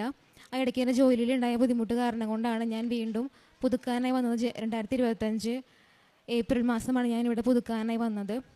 ഞാൻ നാട്ടിൽ 6 വർഷമായിട്ട് ജോലി ചെയ്തുകൊണ്ടിരിക്കുകയാണ്. ഞാൻ ടീച്ചറാണ്. ഞാൻ സ്പെഷ്യലി ഡിസേബിൾഡായ കുട്ടികളെ പഠിപ്പിക്കുന്ന പ്രൊഫഷനിലാണ് വർക്ക് ചെയ്തുകൊണ്ടിരിക്കുന്നത്. ഞാൻ 6 വർഷമായി ഇവിടെ ജോലി ചെയ്യുന്നുണ്ടെങ്കിലും ഞാൻ വിചാരിച്ച പോലെ കുട്ടികൾക്ക് വേണ്ടിയൊന്നും ചെയ്യാനോ എൻ്റെ കരിയറിൽ ഒരു ഗ്രോത്ത് ഉണ്ടായിരുന്നില്ല. ഒരുപാട് സ്ട്രെസ്സും ഭയങ്കര ബുദ്ധിമുട്ടുകളായിരുന്നു. അങ്ങനെ ഞാൻ ഈ ജോലി ഇവിടെ നിന്ന് മാറി പുറത്തേക്ക് ട്രൈ ചെയ്യാനുള്ള ആഗ്രഹമായിട്ടാണ് ഇവിടേക്ക് ഉടമ്പടി പുതുക്കാനായിട്ട് വന്നത്. ഞാൻ BEd കഴിഞ്ഞിട്ട് 8 വർഷമായെങ്കിലും ഞാൻ ട്രൈ ചെയ്യുന്നുണ്ടെങ്കിലും എനിക്ക് പുറത്ത് പോകാൻ സാധിക്കുന്നുണ്ടായിരുന്നില്ല. ഞാൻ ദുബായിലേക്ക് പോകാനായിരുന്നു എനിക്ക് ആഗ്രഹം ഉണ്ടായിരുന്നത്. അങ്ങനെ ഞാൻ ഉടമ്പടി പുതുക്കാനായി ഏപ്രിൽ വന്നു. ഉടമ്പടി പുതുക്കി തിരിച്ചു പോയതിനു ശേഷം ഞാൻ കൃത്യമായിട്ട് എല്ലാ കാര്യങ്ങളും ചെയ്തുകൊണ്ടിരുന്നു. അങ്ങനെ ഞാൻ ഒട്ടും പ്രതീക്ഷിക്കാതെ ഞാൻ ആദ്യം ഉടമ്പടി എടുത്ത ഡേറ്റ് 8 എന്ന ഡേറ്റിൽ തന്നെ പിറ്റേ മാസം മെയ് മാസം 8-ാം തീയതി എനിക്ക് ദുബായിൽ പോകാനായിട്ടുള്ള വിസിറ്റിംഗ് വിസയും ടിക്കറ്റും എടുക്കാനായിട്ട് സാധിച്ചു. ഞാൻ അങ്ങനെ അവിടേക്ക് പോയി. അവിടെ എത്തിയതിന് ശേഷവും ഞാൻ 3 മാസവും അവിടെ ഓഗസ്റ്റിൽ സ്കൂൾ പൂട്ടുന്നതിന് മുൻപായിട്ട് എവിടെയെങ്കിലും ജോലി ശരിയാക്കുക എന്നുള്ളതായിരുന്നു എൻ്റെ ഉദ്ദേശം. ഞാൻ അങ്ങനെ കൃത്യമായിട്ട് അവിടെയും പോയിട്ടും ട്രൈ ചെയ്തുകൊണ്ടിരുന്നു. ഇൻ്റർവ്യൂവിലെല്ലാം ഓൺലൈനായിട്ടും ഓഫ്ലൈനായിട്ടൊക്കെ ഇൻ്റർവ്യൂവിന് പോയിട്ടും എനിക്ക് ജോലിയിലൊന്നും ശരിയാവുന്നുണ്ടായിരുന്നില്ല. ഞാൻ അന്ന് ഇൻ്റർവ്യൂവിന് പോയിരുന്നതെല്ലാം ഇന്ത്യൻ സ്കൂളുകളിലായിരുന്നു കൂടുതൽ ഇൻ്റർവ്യൂ കിട്ടിക്കൊണ്ടിരുന്നതായിരുന്നത്. ഞാൻ നന്നായിട്ട് പഠിച്ചും അതുപോലെ ഡെമോ ക്ലാസ് എടുത്തും ഒക്കെ ചെയ്തിട്ടും എനിക്ക് അവസാനമാകുമ്പോൾ എന്തെങ്കിലും ചെറിയ കാര്യങ്ങൾ കൊണ്ട് എനിക്ക് ജോലി കിട്ടാതെ വരുന്നൊരവസ്ഥയായി. ഞാൻ ആഗ്രഹിച്ച ആൾക്കാർ ഇന്നൊന്നും എനിക്കൊന്നും ഒരു സഹായം അവിടെ നിന്ന് ലഭിച്ചില്ല. ഞാൻ അങ്ങനെ ആകെ വിഷമത്തിൽ, സാമ്പത്തികമായ ബുദ്ധിമുട്ടും അങ്ങനെ ഒരുപാട് ഇഷ്യൂസ് കാരണം ഞാൻ വളരെ വിഷമത്തിലായി. 3 മാസം കഴിയാറായി. അങ്ങനെ പോയിക്കൊണ്ടിരിക്കുന്ന സമയത്ത് ഓഗസ്റ്റ് മാസമായപ്പോഴേക്കും എനിക്ക് തീരെ വിസ പുതുക്കണം, നാട്ടിലേക്ക് തിരിച്ച് വരേണ്ട ഒരു അവസ്ഥയിലേക്ക് എത്തി. ജോലി ശരിയാകുന്നില്ല. അങ്ങനെ ഞാൻ ഈ ചൊവ്വാഴ്ചകളിലെ ഉടമ്പടി ധ്യാനം അവിടെ ഓൺലൈനിൽ മുടങ്ങാതെ കാണാറുണ്ടായിരുന്നു. അങ്ങനെ ഒരു ചൊവ്വാഴ്ച ഞാൻ വളരെ സങ്കടപ്പെട്ട് ഞാൻ കരയുന്നുണ്ടെങ്കിലും സൗണ്ട് പുറത്ത് വരുന്നില്ല. എങ്കിൽ ഞാൻ അലറിയാണ് ഞാൻ കരയുന്നത്. അത്രയും വിഷമത്തിൽ ഞാൻ പറഞ്ഞു, മാതാവ് എനിക്കൊരു തീരുമാനം നീ ഇന്ന് തരണം, അല്ലെങ്കിൽ എനിക്ക് ഇവിടെ നിൽക്കാൻ പറ്റില്ല എന്ന് പറഞ്ഞ് ഞാൻ ഒരുപാട് വിഷമിച്ച് കരഞ്ഞു. അന്ന് ഞാൻ ആ ചൊവ്വാഴ്ച ഞാൻ കരഞ്ഞുകൊണ്ടിരിക്കുന്ന സമയത്ത് തന്നെ ഞാൻ മുൻപ് CV കൊടുത്തിരുന്ന എൻ്റെ ഒരു ഫ്രണ്ട് എന്നെ വിളിച്ചു. അവളെന്നോട് പറഞ്ഞു, എനിക്ക് ജോലി സ്ഥലത്ത് നിൻ്റെ CV ഞാൻ കൊടുത്തിട്ടുണ്ട്, ചിലപ്പോൾ നിന്നെ അവർ വിളിക്കും, നീ അതിൻ്റെ പ്രാർത്ഥിക്കുമെന്ന് പറഞ്ഞു. അങ്ങനെ ഞാൻ അതുകൊണ്ട് വീണ്ടും പ്രാർത്ഥിച്ചു തുടങ്ങി. അങ്ങനെ പ്രതീക്ഷിക്കാതെ തന്നെ അവർ ആ സ്കൂളിൽ ഇൻ്റർവ്യൂവിന് വിളിച്ചു. ഞാൻ അതുവരെ ഇൻ്റർവ്യൂവിന് പോയതെല്ലാം ദുബായിലായിരുന്നു. അബുദാബിക്ക് ഇതുവരെ പോയിട്ടുണ്ടായിരുന്നില്ല. പക്ഷെ എന്നെ വിളിച്ച സ്കൂൾ അബുദാബിയിലായിരുന്നു. മാത്രമല്ല ഒരു ബ്രിട്ടീഷ് കരിക്കുലർ സ്കൂളായിരുന്നു. അപ്പോൾ എൻ്റെ വലിയൊരു ആഗ്രഹമായിരുന്നു ഈ ബ്രിട്ടീഷ് കരിക്കുലത്തിൽ വർക്ക് ചെയ്യുന്നുള്ളത്. പക്ഷെ ഞാൻ ആഗ്രഹിക്കാതെയാണ് എനിക്ക് ആ കോൾ അവിടെ നിന്ന് വന്നത്. അങ്ങനെ ഞാൻ ആ ഇൻ്റർവ്യൂവിന് പോകുന്ന സമയത്തും എനിക്ക് അറിയില്ല ഞാൻ ആദ്യം അവിടേക്ക് പോകുന്നെങ്കിൽ, എനിക്ക് അവിടെ ആരും പരിചയമില്ലെങ്കിലും ഞാൻ പോകുന്ന സമയത്തെല്ലാം മാതാവ് ഉടമ്പടി എടുത്ത പല വ്യക്തികളെയും പരിചയപ്പെട്ട് എനിക്ക് പോകാനും വരാനൊക്കെ സൗകര്യം ഒരുക്കി തന്നു. ഞാൻ അവിടെ എത്തി ഇൻ്റർവ്യൂവിൻ്റെ സമയത്ത് കയറുമ്പോൾ എൻ്റെ ഫ്രണ്ട് എന്നോട് പറഞ്ഞു, ഇത് ബ്രിട്ടീഷ് കരിക്കുലർ സ്കൂളാണോ, നല്ല ലാംഗ്വേജ് ഫ്ലുവൻ്റ് ആയിരിക്കണം, അല്ലെങ്കിൽ അത് കിട്ടില്ല എന്ന് പറഞ്ഞിരുന്നു. ഞാൻ മലയാളം മീഡിയം സ്കൂളിൽ പഠിച്ച ഒരാളെ, എനിക്ക് അത്ര വലിയ ലാംഗ്വേജ് ഫ്ലുവൻസി സ്പീക്കിങ്ങിലില്ല. പക്ഷേ എന്നാലും ഞാൻ അതിന് മുൻപായിട്ട് ഞാൻ ഉടമ്പടി ഉപ്പെടുത്ത് സ്കൂളിന് ചുറ്റും ഇട്ട് പ്രാർത്ഥിച്ചിരുന്നു. അതേപോലെ ഉടമ്പടി തേൻ കഴിച്ചിട്ടാണ് ഞാൻ ഇൻ്റർവ്യൂവിന് മുൻപ് ഹാളിൽ കയറിയത്. ഞാൻ വിചാരിച്ച പോലെ തന്നെ എനിക്ക് അതിനെല്ലാം ആൻസേഴ്സ് പറയാൻ സാധിച്ചു. ഞാൻ മാതാവിനോട് പറഞ്ഞു, അവസാനം ഞാൻ പറഞ്ഞിരുന്നു, മാതാവ് എനിക്ക് ഏത് ജോലിയാണ് കിട്ടുന്നത്, ഞാൻ ആ ഇൻ്റർവ്യൂവിന് പോയി ഡ്രസ്സ് ഇട്ട് വന്ന് സാക്ഷ്യം പറഞ്ഞ മാതാവിനോട് പറഞ്ഞു. അതോ ഞാൻ എന്നീ ഡ്രസ്സ് ഇട്ട് വന്നിരിക്കുന്നത് മാതാവിന് മുമ്പിൽ. അങ്ങനെ എനിക്ക് ആ ഇൻ്റർവ്യൂവിൽ ഞാൻ പാസ്സായി. പക്ഷെ അവരെന്നോട് പറഞ്ഞു, നീ ഒന്നുകൂടി വെയിറ്റ് ചെയ്യണം, കാരണം അവിടെ ADK എന്ന് പറഞ്ഞ ഒരു മിനിസ്ട്രിയുടെ അപ്രൂവൽ കിട്ടിയാലാണ് ജോലിക്ക് കയറാനായിട്ട് സാധിക്കുള്ളൂ. അപ്പോൾ അത് കിട്ടുന്നത് ഭയങ്കര ബുദ്ധിമുട്ട്, ചിലപ്പോൾ കിട്ടില്ലാതിരിക്കാനും സാധ്യതയുണ്ട്. അതുകൊണ്ട് നീ വെയിറ്റ് ചെയ്യ്, അവരറിയിക്കാമെന്ന് പറഞ്ഞു. അങ്ങനെ എനിക്ക് മുൻപുള്ള ഒരു ടീച്ചർ അവർ ഇൻ്റർവ്യൂ കഴിഞ്ഞ് സെലക്ട് ചെയ്തിട്ടും ഈ അപ്രൂവൽ കിട്ടാത്ത കാര്യം കൊണ്ട് ആൾ തിരിച്ചു പോകേണ്ട അവസ്ഥ ഉണ്ടായിട്ടുണ്ട്. അതുകൊണ്ട് എനിക്കൊരു പ്രതീക്ഷ ഉണ്ടായിരുന്നില്ല, ഇനിയിപ്പോൾ ഇത് കിട്ടുമോ എന്നൊരു സംശയത്തിലായി വീണ്ടും. പക്ഷേ എന്നാലും വീട്ടിൽ നിന്ന് എല്ലാവരും പ്രാർത്ഥിക്കുന്നുണ്ടായിരുന്നു. അങ്ങനെ ഞാൻ വീണ്ടും പറഞ്ഞു, മാതാവേ എനിക്കിത് നടത്തി തരണമെന്ന് വന്ന് പ്രാർത്ഥിച്ചു. അങ്ങനെ എനിക്കൊരു ഞാൻ സെപ്റ്റംബർ 8-ാം തീയതി അങ്ങനെ ഡേറ്റ് വിചാരിച്ചിട്ടുണ്ടായിരുന്നത്. പക്ഷേ എനിക്ക് അന്ന് കിട്ടിയില്ല. സെപ്റ്റംബർ 18-ാം തീയതി എനിക്ക് ADK-ൻ്റെ അപ്രൂവൽ കിട്ടി. എനിക്ക് ജോയിൻ ചെയ്യാനായിട്ട് സാധിച്ചു. അങ്ങനെ ഞാൻ ഒട്ടും വിചാരിക്കാതെ ഞാൻ ആഗ്രഹിച്ച പോലെ ബ്രിട്ടീഷ് കരിക്കുലർ സ്കൂളിൽ ഞാൻ ആഗ്രഹിച്ച ഒരു പ്രൊഫഷനിൽ ഒരു സെൻറ്റ് ടീച്ചറായിട്ട് ഞാൻ ആഗ്രഹിച്ച സാലറിയിൽ മാതാവ് എനിക്കൊരു ജോലി തന്ന് അനുഗ്രഹിച്ചു. അതൊരിക്കലും എൻ്റെ കഴിവല്ല, മാതാവിൻ്റെ മെറിറ്റ് കൊണ്ട് മാത്രം കിട്ടിയൊരു ജോലിയാണ്. അതുപോലെ ഞാൻ ഈ 3 മാസത്തിലല്ല അവിടെ നിൽക്കുമ്പോൾ ഞാൻ തനിച്ചാണ്. എനിക്ക് ആത്മീയമായിട്ട് ഒരുപാട് സഹനങ്ങളുണ്ടെങ്കിൽ പോലും ഞാൻ ആത്മീയമായിട്ട് ഒരുപാട് ഉടമ്പടിയിലെടുത്തതും മാതാവിൻ്റെ അടുത്തതും ഈ സമയത്താണ്. എനിക്ക് അങ്ങനെ ഉടമ്പടി പത്രവും കാശുരൂപവും മാത്രമാണ് അവിടെ ആശ്രയം ഉണ്ടായിരുന്നത്. എനിക്ക് ഓരോ വിഷമങ്ങൾ ഉണ്ടാകുമ്പോൾ ഞാൻ ചെറിയൊരു പേപ്പറിൽ എഴുതിയിട്ട് ഞാനത് ഉടമ്പടി പത്രത്തിനുള്ളിൽ വെച്ചിട്ട് ഉപ്പിട്ട് പ്രാർത്ഥിക്കുമായിരുന്നു. അതേപോലെ പള്ളിയിൽ പോകാനായിട്ട് ഞാൻ ചില സമയത്തൊക്കെ നല്ല ചൂടാണ് അവിടെ. എനിക്ക് ചില സമയത്ത് പുറത്ത് പോകാനൊക്കെ ബുദ്ധിമുട്ടൊക്കെ ഉണ്ടായിരുന്നെങ്കിലും ഞാൻ ഒരുപാട് ദൂരം നടന്നിട്ടായാലും ഞാൻ കുർബാന മുടക്കാറില്ല. ആത്മീയമായിട്ട് ഒരുപാട് ഒരുങ്ങി കുർബാന സ്വീകരിക്കാനും കുർബാനയിൽ പങ്കെടുക്കാനും സാധിച്ചു. അതിനിടയിൽ എനിക്ക് ഓഫറിട്ട് വരുന്ന സമയത്ത് ഒരു സംഭവം ഉണ്ടായത്, ഞാൻ അവിടെയാണെങ്കിലും കൃത്യമായിട്ട് 5:30 എഴുന്നേറ്റ് ഉടമ്പടി കാര്യങ്ങളെല്ലാം കൃത്യമായിട്ട് ഡെയിലി ബ്രെഡ് എല്ലാം ചെയ്യുമായിരുന്നു. അങ്ങനെ ഓഗസ്റ്റ് മാസം ലാസ്റ്റ് അച്ഛൻ ഒരു ഡെയിലി ബ്രെഡിൽ പറഞ്ഞിട്ടുണ്ടായിരുന്നു 15 ദിവസത്തിനുള്ളിൽ വിസ പ്രശ്നം മാറി ജോലി കിട്ടുന്ന ഒരു സന്ദേശം പറഞ്ഞു. ഞാനത് എനിക്ക് ആയിരിക്കും വിശ്വസിച്ച് ഞാൻ പ്രാർത്ഥിച്ചിരുന്നു. അതേപോലെ എനിക്ക് ആ ദിവസത്തിനുള്ളിൽ തന്നെ ജോലിയുടെ കാര്യം ശരിയായതു. അതേപോലെ 5:30 ഇതുപോലെ ഞാൻ എല്ലാ പ്രയറും ചെയ്യുമ്പോഴും എൻ്റെ റൂംമേറ്റ്സ് പറയുമായിരുന്നു, നീ ഇങ്ങനെ പ്രാർത്ഥിച്ചിട്ട് കാര്യമില്ല, നിനക്കത് കിട്ടില്ല, നീ അവരോട് വേറൊരു കാര്യം ചെയ്യാനായിട്ട് വേറൊരു ആരാധനയുടെ കാര്യം പറഞ്ഞു, നീ അതുപോലെ ചെയ്ത് എനിക്ക് ജോലി കിട്ടുന്ന അവരെന്നോട് പറഞ്ഞു. അപ്പോൾ എനിക്ക് വളരെ വിഷമമായി. ഞാൻ പറഞ്ഞു, മാതാവേ, ഞാൻ ഇത്ര നാളും പ്രാർത്ഥിച്ചത് എൻ്റെ മുൻപിലാണ്, എന്നെ നാണം കെടുത്തരുത്. അവരെന്നോട് പറഞ്ഞത് വെള്ളിയാഴ്ച സ്ഥലത്ത് പോകാനാണ്. ഞാൻ പറഞ്ഞു, ഞാൻ വെള്ളിയാഴ്ചയ്ക്ക് മുൻപ് എനിക്കൊരു ഉത്തരം നീ തരണം, അതിന് മുൻപ് നീ എനിക്ക് എൻ്റെ ഓഫർ ലെറ്റർ തരണം എന്ന് പറഞ്ഞു. അതേപോലെ ആ വെള്ളിയാഴ്ചയ്ക്ക് മുൻപ് ആഴ്ചയിൽ ബുധനാഴ്ച എനിക്ക് മാതാവ് എൻ്റെ ഓഫർ ലെറ്റർ തന്നു ജോയിൻ ചെയ്യാനായിട്ട്. എനിക്ക് ജോയിൻ ചെയ്യാൻ സെപ്റ്റംബർ 18-ാം തീയതി സാധിച്ചു. അതേപോലെ തന്നെ എൻ്റെ ആത്മീയ മേഖലയിൽ ഒരുപാട് ഉന്നതി ഉണ്ടായ പോലെ എൻ്റെ പ്രേക്ഷിത പ്രവർത്തനം എന്ന് പറയുന്നത്, ഞാൻ നാട്ടിലായിരിക്കുന്ന സമയത്ത് ഞാൻ ഈ ഫീൽഡായതുകൊണ്ട് എനിക്ക് കുട്ടികളെ അറിയാൻ സാധിക്കുമായിരുന്നു. പല ബുദ്ധിമുട്ടുള്ള കുട്ടികളെ എനിക്കറിയാം, ഡിസേബിളായ കുട്ടികളായാലും പല പ്രശ്നമുള്ള സാമ്പത്തിക കുട്ടികളൊക്കെ എനിക്കറിയാമായിരുന്നു. ഞാൻ അവരെ കണ്ടെത്തി അവർക്ക് എന്നെക്കൊണ്ടാവുന്ന പോലെ ഭക്ഷണമായിട്ടും വസ്ത്രമായിട്ടും കൊടുക്കാറുണ്ടായിരുന്നു. അതേപോലെ അനാഥാലയങ്ങൾ സന്ദർശിച്ച് അവർക്ക് സാമ്പത്തിക സഹായം ചെയ്യാറുണ്ട്. പിന്നെ പത്രം വാങ്ങിയ പൊതുസ്ഥലങ്ങളിലെല്ലാം വിതരണം ചെയ്യാറുണ്ടായിരുന്നു. പിന്നെ ദുബായിൽ പോയതിനു ശേഷം എനിക്ക് പുറമേ ഒന്നും ചെയ്യാൻ പറ്റിയില്ലെങ്കിലും എനിക്ക് അറിയുന്ന ആൾക്കാർ റൂംമേറ്റ്സിലൊക്കെ ആർക്കെങ്കിലും ബുദ്ധിമുട്ടുണ്ടെങ്കിൽ അവരെന്നെ പറ്റുന്ന പോലെ ഭക്ഷണം കൊടുത്തൊക്കെ അവരെ സഹായിക്കാറുണ്ട്. പിന്നെ ഞാനൊരു ഇൻസ്റ്റ അക്കൗണ്ട് തുടങ്ങി. ഞാൻ അതിൽ മാതാവിൻ്റെ ഒരു സാക്ഷ്യങ്ങളും ഇവിടെ വരുന്ന കാര്യങ്ങളെല്ലാം ഞാനൊരു അക്കൗണ്ട് വഴിയായിട്ട് കറക്റ്റായിട്ട് അതിൽ പോസ്റ്റ് ഇട്ട് അതിൻ്റെ കാര്യങ്ങൾ ചെയ്യാറുണ്ടായിരുന്നു. അതാണ് എൻ്റെ പ്രേക്ഷിത പ്രവർത്തനങ്ങൾ. അപ്പോൾ ഞാൻ അതിനുശേഷം പിന്നെ ജോലി കിട്ടി കഴിഞ്ഞാൽ മാതാവിനോട് പറഞ്ഞിരുന്നു, ഞാൻ എത്ര ബുദ്ധിമുട്ടായാലും ഞാൻ വന്ന് ഇവിടെ ഡിസംബറിൽ സാക്ഷ്യം പറയാൻ ഞാൻ വരുന്നു പറഞ്ഞിരുന്നു. പക്ഷേ എനിക്ക് ജോലി കിട്ടിയതിന് ശേഷം ഭയങ്കര സാമ്പത്തിക പ്രശ്നങ്ങളായതുകൊണ്ട് എനിക്ക് വരാൻ ഈ സമയത്ത് ടിക്കറ്റ് ഭയങ്കര റേറ്റാണ്, വരാൻ പറ്റില്ലാത്തൊരവസ്ഥയിൽ എത്തിയപ്പോൾ ഞാൻ പറഞ്ഞു, മാതാവ്, ഞാൻ എൻ്റെ പ്രശ്നങ്ങളൊക്കെ ഒന്ന് ഒതുങ്ങിയിട്ട് ഞാൻ ജൂണിൽ വന്ന് സാക്ഷ്യം പറയാമെന്ന് പറഞ്ഞു. പക്ഷേ ആ സമയത്ത് എനിക്ക് PCOD അസുഖം മുൻപുണ്ടായിരുന്നു. അത് ഇവിടുത്തെ തേൻ ഉപയോഗിച്ച് മാറിയതായിരുന്നു. പക്ഷേ എനിക്ക് ആ മാസം അറിയാതെ പെട്ടെന്ന് വീണ്ടും ബ്ലീഡിങ് കൂടി നിൽക്കാത്ത അവസ്ഥ. ഞാൻ അവിടെ ഡോക്ടറെ കാണിച്ചിട്ടും എനിക്ക് കുറയുന്നില്ല. നാട്ടിൽ വന്നേ പറ്റുന്നൊരവസ്ഥയിലായി. ഞാൻ പറഞ്ഞു, മാതാവ്, ഞാൻ വന്ന് സാക്ഷ്യം പറഞ്ഞോളാം, നീ എനിക്ക് ഈ അസുഖം മാറ്റി തരണമെന്ന് പറഞ്ഞ് പ്രാർത്ഥിച്ചു. ഞാൻ അങ്ങനെ ടിക്കറ്റ് എടുത്തതിന് ശേഷം എനിക്ക് ആ അസുഖം പൂർണ്ണമായിട്ട് നിന്നു. അതുപോലെ ഇങ്ങോട്ട് വരുന്ന യാത്രയും ഞാൻ പ്രതീക്ഷിക്കുക. ഞാൻ എല്ലാവരോടും പറഞ്ഞു ഞാൻ വരില്ല എന്ന് പറഞ്ഞിട്ടുണ്ടായിരുന്നത്. എനിക്ക് ടിക്കറ്റ് എടുത്ത് വരാൻ പറ്റിയ സാഹചര്യം ആയിരുന്നില്ല. പക്ഷേ എനിക്ക് എൻ്റെ സാലറിയിൽ നിന്ന് ടിക്കറ്റ് എടുത്ത് ഇവിടെ വരാനായിട്ട് ഒരു ജോലി തന്ന മാതാവിനെ ഒരുക്കി. ഞാൻ ഓഗസ്റ്റ് മാസമൊക്കെ അവസാനമാകുമ്പോൾ ഞാൻ ജോലി കിട്ടാതെ എന്താവസ്ഥയിലാണെന്ന് എനിക്ക് പറയാൻ പറ്റാത്തൊരവസ്ഥയിൽ ഞാൻ ഇരുന്നിരുന്നത്. ആ അവസ്ഥയിൽ നിന്ന് എന്നെ ഒരു ജോലി കിട്ടിയെന്ന് ഇവിടെ സാക്ഷ്യം പറയാനായിട്ട് മാതാവിന് മുമ്പിൽ നിർത്തിയത് എൻ്റെ കഴിവുകൊണ്ടല്ല, മാതാവിൻ്റെ അനുഗ്രഹം കൊണ്ട് മാത്രമാണ്. അതിന് മാതാവിനും തിരുകുമാരനും 1000 നന്ദി പറയുന്നു. യെശയ്യാ പ്രവാചകന്റെ പുസ്തകം 45-ാം അധ്യായം 17-ാം തിരുവചനം. കർത്താവ് ഇസ്രായേലിന് എന്നേക്കും രക്ഷ നൽകിയിരിക്കുന്നു. നിങ്ങൾക്കൊരിക്കലും ലജ്ജിച്ച് തല താഴ്ത്തേണ്ടി വരികയില്ല. ഞാനാണ് കർത്താവ്, ഞാനല്ലാതെ മറ്റൊരുവനില്ല എന്ന് ആകാശം സൃഷ്ടിച്ച കർത്താവ് അരുളി ചെയ്യുന്നു. അവിടുന്നാണ് ദൈവം, അവിടുന്ന് ഭൂമിയെ രൂപപ്പെടുത്തി സ്ഥാപിച്ചു. സഭയുടെ വളരെ ശക്തമായ പ്രത്യക്ഷീകരണ സാക്ഷ്യമാണ് നാം കേട്ടത്. സഭയ്ക്ക് ആദ്യം തന്നെ ഉടമ്പടി എടുത്തപ്പോൾ കൃത്യമായി പാലിക്കാൻ സാധിക്കാതിരുന്നുകൊണ്ട് അതിൽ നിന്ന് ഒഴിഞ്ഞു മാറുകയല്ലായിരുന്നു. വീണ്ടും ഇവിടെ വന്ന് ഉടമ്പടി പുതുക്കി പരിശുദ്ധ അമ്മയോടും ഈശോയോടും വളരെ ഉറപ്പായി ഒരു നല്ല തീരുമാനം പരിശുദ്ധ അമ്മയെ അറിയിച്ചുകൊണ്ടാണ് ഇവിടുന്ന് സഭ ദുബായിലേക്ക് പോയത്. അവിടേക്ക് വിസ കിട്ടിപ്പോയിട്ടും എന്തെല്ലാം പരിശ്രമിച്ചിട്ടും സഭയ്ക്ക് അവിടെ ജോലി കിട്ടുന്നില്ലായിരുന്നു. സഭ വളരെ ശക്തമായി പ്രാർത്ഥിക്കുകയും തൻ്റെ എല്ലാ ഉടമ്പടി നിബന്ധനകളും കൃത്യമായി പാലിക്കുകയും ചെയ്തപ്പോൾ സഭ തന്നെ പരിശുദ്ധ അമ്മയ്ക്ക് ഒരു വാഗ്ദാനം നൽകി. ഞാൻ ഏത് ഡ്രസ്സിട്ട് ഞാൻ ഇൻ്റർവ്യൂവിന് പോകുന്നുവോ ആ ഡ്രസ്സിൽ തന്നെ ഞാനിവിടെ വന്ന് സാക്ഷ്യം പറയും. സഭയ്ക്ക് വേണ്ടിയുള്ള ഒരു ഈശോയെ ഞാൻ സ്നേഹിക്കുന്നു എന്ന് ഈശോയ്ക്ക് തോന്നി തുടങ്ങുമ്പോൾ ജോസഫ് അച്ഛൻ പറയുന്നത് പോലെ നമുക്ക് വേണ്ടിയുള്ള ഒരു ദേശത്തിൻ്റെ നിയമം പോലും ഈശോ മാറ്റുന്നതായിട്ടാണ് ഈ സാക്ഷ്യം നമുക്ക് മനസ്സിലാകുന്നത്. UK-യിലുണ്ടായ ബ്രിട്ടൻ സ്കൂളിലെ ഒരു വലിയ നിയമം തന്നെ മാറ്റുകയായിരുന്നു. അവിടെ സ്കൂൾ ടീച്ചറിനെ അപ്പോയിൻറ്റ് ചെയ്യണമെന്നുള്ളത് ആ സ്കൂളിൻ്റെ ഒരു നിയമമായി വന്നപ്പോൾ ഈ മകൾക്ക് ആ ഒരു നിയമം തന്നെ മാറ്റിക്കൊണ്ട് ഈ മകൾക്ക് ഒരു അപ്പോയിൻമെൻറ്റ് കൊടുത്ത് ആ സ്കൂളിൽ ജോലി ലഭിക്കുകയായിരുന്നു. സെബ അവിടെ ചേരുന്നതിന് മുൻപ് തന്നെ അവിടെ ഒരു ടീച്ചർ ഉണ്ടായിരുന്നു. പക്ഷേ ആൾക്ക് ക്വാളിഫിക്കേഷൻ അപ്രൂവൽ അല്ലായിരുന്നു. അതുകൊണ്ട് ആ ടീച്ചറെ അവിടെ നിന്ന് ഒരു അറേബ്യൻ സൗദി ടീച്ചറെ അവിടെ നിന്ന് മാറ്റേണ്ടി വന്നു.